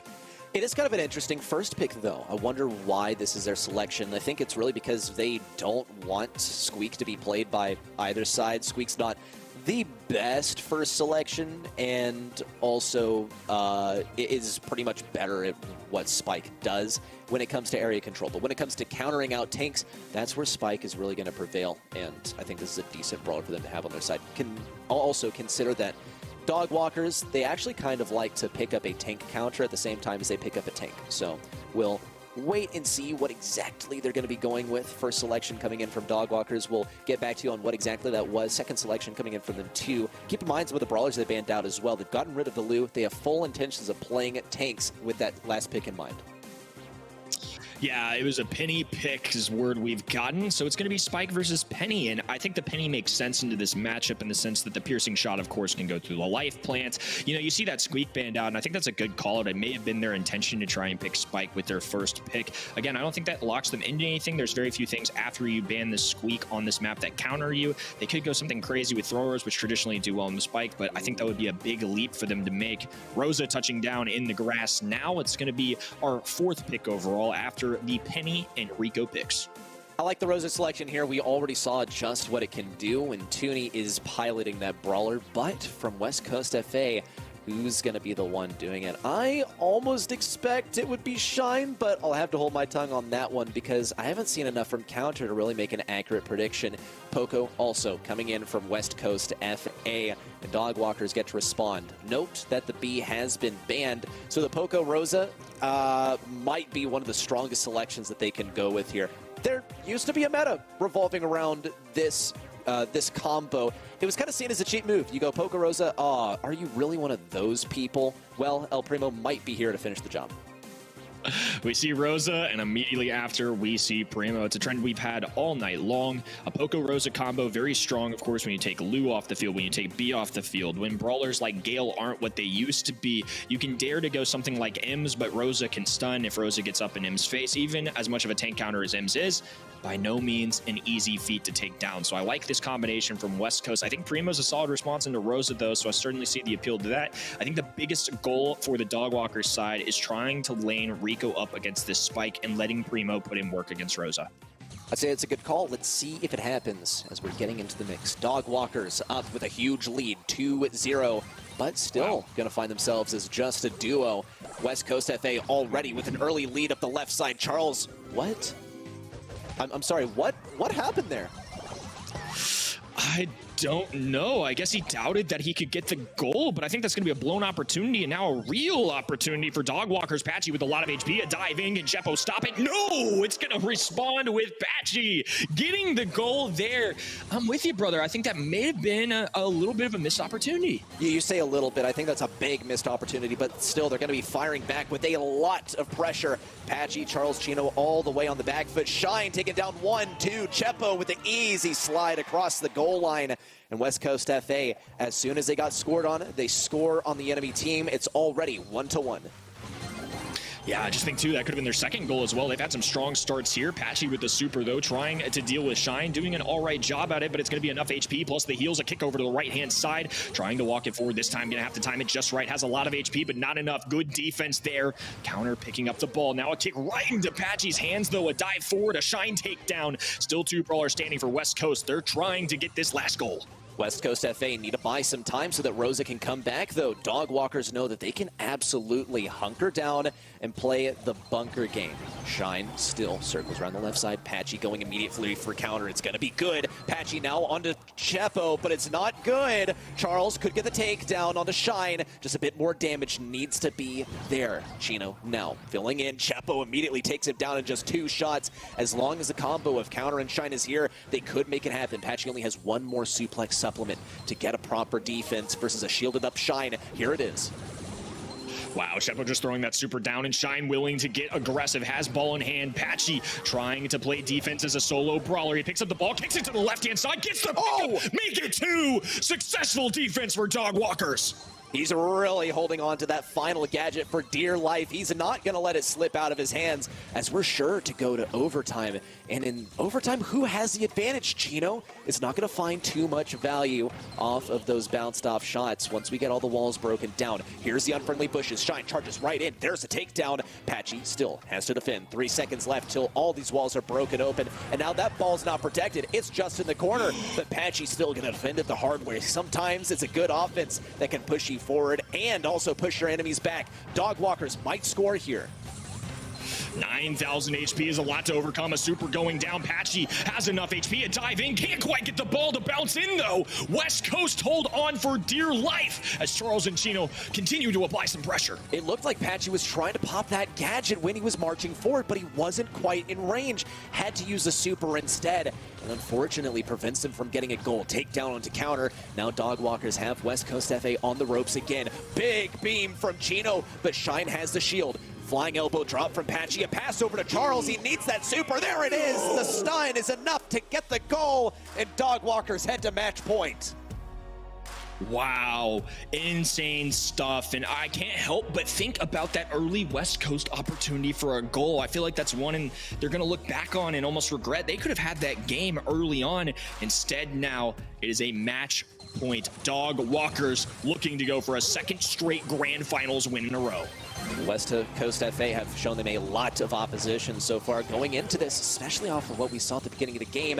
I thought it had to be a win for them. They might be able to do it, though. Patchy on the right side gets taken down. There's no stuns available except for Charles. Here it comes. No, he's not going to waste the super on this, but Chino could still defend. Counter now coming in from the top. There's the green button to throw him to the back lines, but Shine's here to defend. Patchy still elbow drop down to the ground, cratering in, and Dogwalkers still defend. El Primo is the #1 goalie in Brawl Stars. The stats don't lie, and now an opportunity as he's looking to play midfielder. Now attack as well. It's going to be Patchy on the aggressive side. Chepo doing his best. Gonna fall anyways, though, and now he's chasing counter into his own goal. Chino, an easy walk forward, and a Patchy bucket alongside it, but not without a little touchdown dance. Yeah, I gotta show off some of those pins too, but the win's probably coming in quite soon as Dogwalkers look to be on a warpath. Bit of a predictive super in though, and Patchy's gonna pay the price. Shine gets a takedown. A pass up to him is an easy win. Here it comes, a walk through. No, a defense, a blunder perhaps. Another green button's what it's gotta be, but Patchy has these in short supply already. Super forward, here's the combo. That could be the win. He's dodging all these shots so effectively, and he crosses the entire field for the touchdown. Dogwalkers are your March monthly finals champions in NA West. You get used to it, folks. There's a new king of the West. Dogwalkers, 2 months in a row, and maybe an opportunity at several plays of the days for that matter too. Big mistakes, to be honest with you, from West Coast. There are several opportunities for Rosa to score, for others to score, and it's easy, right? With Rosa, you're just spamming that button. I see where the mechanics can come in, but that is a set that I would argue West Coast could have won. I think they could have won 2 games, in fact. Tough stuff to see, but nonetheless, very well earned from Dogwalkers. Shout out to Patchy. The goal work was insane. That was absolutely ridiculous. It just didn't seem like there was a single moment where he was possible to stop. What defense, the green buttons, the flying elbow drops left, right, in center, and West Coast really threw all they had at him, but it wasn't enough. Patchy, he's just different, man. Just built different. I mean, gosh, what an athletic play. I mean, El Primo is so fun to watch. It's something that's becoming more normal in Brawl Stars too, but that was a heck of a way to kick off the end of the month for everybody. The highlight reel here is going to be crazy. Chino lasering opponents, but Shine continuing to play defense. This is some good stuff coming in from them too, but the simple kick, Charles able to get the pass. Beautifully done right there. I mean, it's tough, right? You have the suplex opportunity, but I feel like there were multiple times where Rosa maybe could have walked it in, and I think this is going to be one of them where she's just kind of spamming the attack button, but certainly had enough HP, I think, to walk that through. Oh, man, these moments are just a little concerning to me. It looks like West Coast FA, they had the recipe for success, but they were shut down by Patchy. A little celebration spin there, too, was so deserved. Oh, my goodness. Yeah, the reaction from Charles, I think, says it all, too. Just no way that actually just happened, and the scoreline tells a similar story. Patchy with a lot of the stats, but West Coast FA, look at this. 11 kills for Shine and Counter, and Chepo, I mean, he's the one on the poker. Do you really expect the kills? 347 DPS? That's insane. I think this reflects that there's kind of a lost opportunity, right? You see him dominate the kills. This is a little what I was talking about. There were times where I thought they were playing that set better. Just a tough thing to see here. I think I really, putting words in their mouth, but going into this set, you see, especially after that very first pitch, what is possible with the Poco Rosa. You go into it thinking, we have already won. Now we just need to play the game. But no, you still have to give it your all because things like that can happen. Patchy can shut you up as soon as he gets a moment to speak, and that's precisely what's happening. MVP, absolutely deserved. Patchy, the MVP, and I'm glad we get to interview the man of the hour. Patchy is standing alongside with us. This is a well-deserved second attempt at an interview, my man. This is something that people have all been wanting. We missed out on you last month. Congratulations. Good to have you here. How are we feeling? Great. We kind of trolled a little bit the finals. We were, STMN, they're obviously the favorites in this region. I still think they probably are. So beating them was great. So we kind of got a little too high off the win, but hey, we're feeling good. Absolutely. I mean, 2 back-to-back 3-0 wins. And I might add, too, you do it in a more unique fashion than I say a lot of teams will. You had some bold picks in there. We saw the El Primo shine from you in that last set. We saw the Mortis earlier on. What allows you to kind of make these more unorthodox picks and still end up winning? We just try and draft whatever we think we're good at. We don't really draft like the best baller sometimes, but we just kind of pick what we're good at. We pick a lot of Max, we pick a lot of Sandy, pick a lot of Mortis sometimes. I didn't really like the Mortis pick, but my teammate Chino, he really was rocking with it. So I said, screw it, let's pick it. You say that you're still not the favorites here. I think you're almost selling yourself short. I mean, 3-0, 3-0, and this month now 2 wins here. I mean, what are you guys doing that's really allowed you to shine? You're up 2 straight grand finals. It's something that you've certainly proven a lot of people wrong. What are you guys doing during the times off from BSE, from Snapdragon Pro Series that have gotten you to this point? We just scrim really hard. We take scrims very seriously. I get very mad at my teammates all the time, even up until like the warm-up scrim today. Still get very mad at my teammates. We get mad at each other. We try and pick each other up. We tell each other what we did wrong. We tell each other what drafts could have gone better. And we take everything very seriously with whatever we got. I think one thing that's been really interesting to see, and this is something I'd love to get your thoughts on, the indestructible walls. We've now had a little bit of time playing through them. Do you think that correlates with all the ties that we're seeing here? Has that changed up the way that you and other pro teams are kind of playing the meta right now? Oh, for sure. I'm still not a big fan. At the start of the meta, I was not a big fan at all. We lost the ESL mainly because I think of the unbreakable walls in the new meta. And I think it's easier. It's been easier to adapt to now as we've had more time, but I still am not really a fan of it, especially on like safe zone, as CMG versus Tribe was a slugfest, to say the least. Yeah, fair enough. I mean, Brawl Stars, one of the things I love about it is it's always changing, always a little different, but I'm really impressed with the way that you all adapt, and I'm sure many of us at home will be really impressed in future months with y'all too. Patchy, are there any shout outs you want to give before we let you go? Shout out to my teammates, man. Shout out Chino, shout out Charles. That's all I got. Love them. Awesome stuff, and glad we finally got to have you on for an interview. Congratulations once again, and I'm sure we'll be seeing good stuff from you next month. See ya. All right, what a month, Reddy. I mean, that was a lot to unpack. I'm glad we finally got an interview with Patchy too. Of course, we had some technical difficulties last month with him, and a well-deserved one here. He had to win 2 straight grand finals to get an interview. That's not something a lot of players have to do.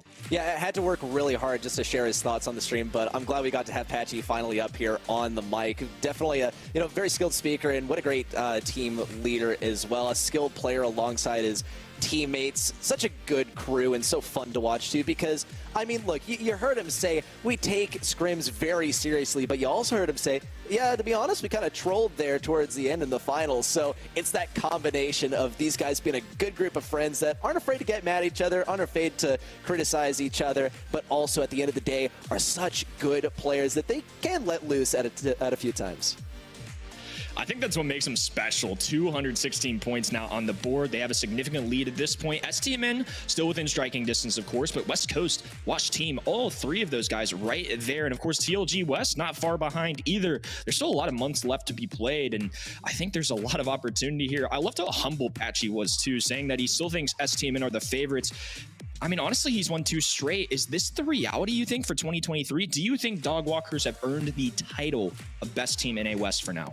I think they have for now, right? I think really the main competitor that is on their heels is STMN. We came into this year expecting STMN on top, and we even heard from the guy himself, like STMN absolutely the favorites in that in this region, but that's careful wording, favorites, right? He didn't say the best, okay?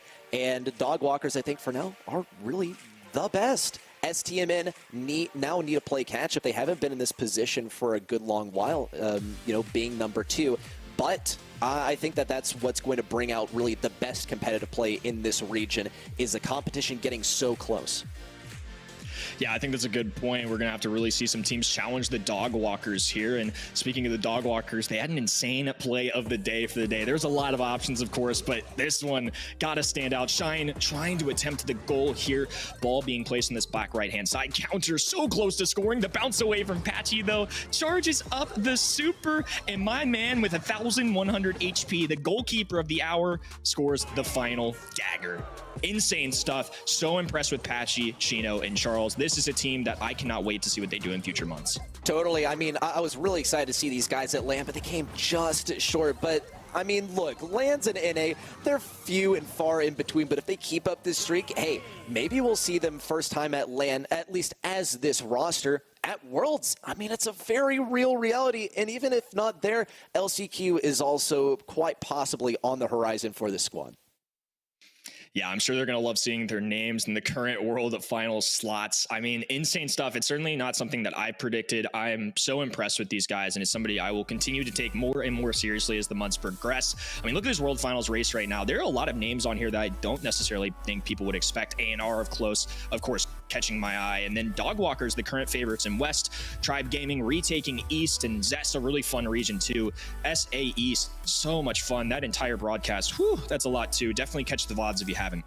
Yeah, I mean, I think you could probably slowly digest the VODs over, like, the course of a week. You watch 1 hour a day, because that was a really, really long stream. So many ties in there, and a lot of it because of the unbreakable walls. I wonder if we see that shake up for the next month, because if there is one thing constant in Brawl Stars, it's that there's nothing constant. Everything is constantly changing from one month to the next, and you never know exactly how it's going to turn out. But here's where we end off for this month in LCQ race.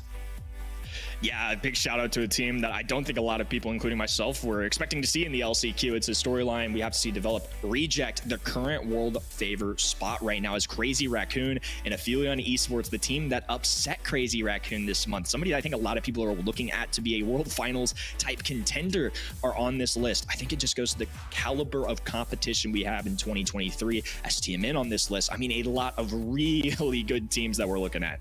Oh, I mean, if we're just commenting on Crazy Raccoon, as soon as that roster was announced, I said, cool, hey, meet your Brawl Stars World Champions for 2023. But it's not even that, even a little bit.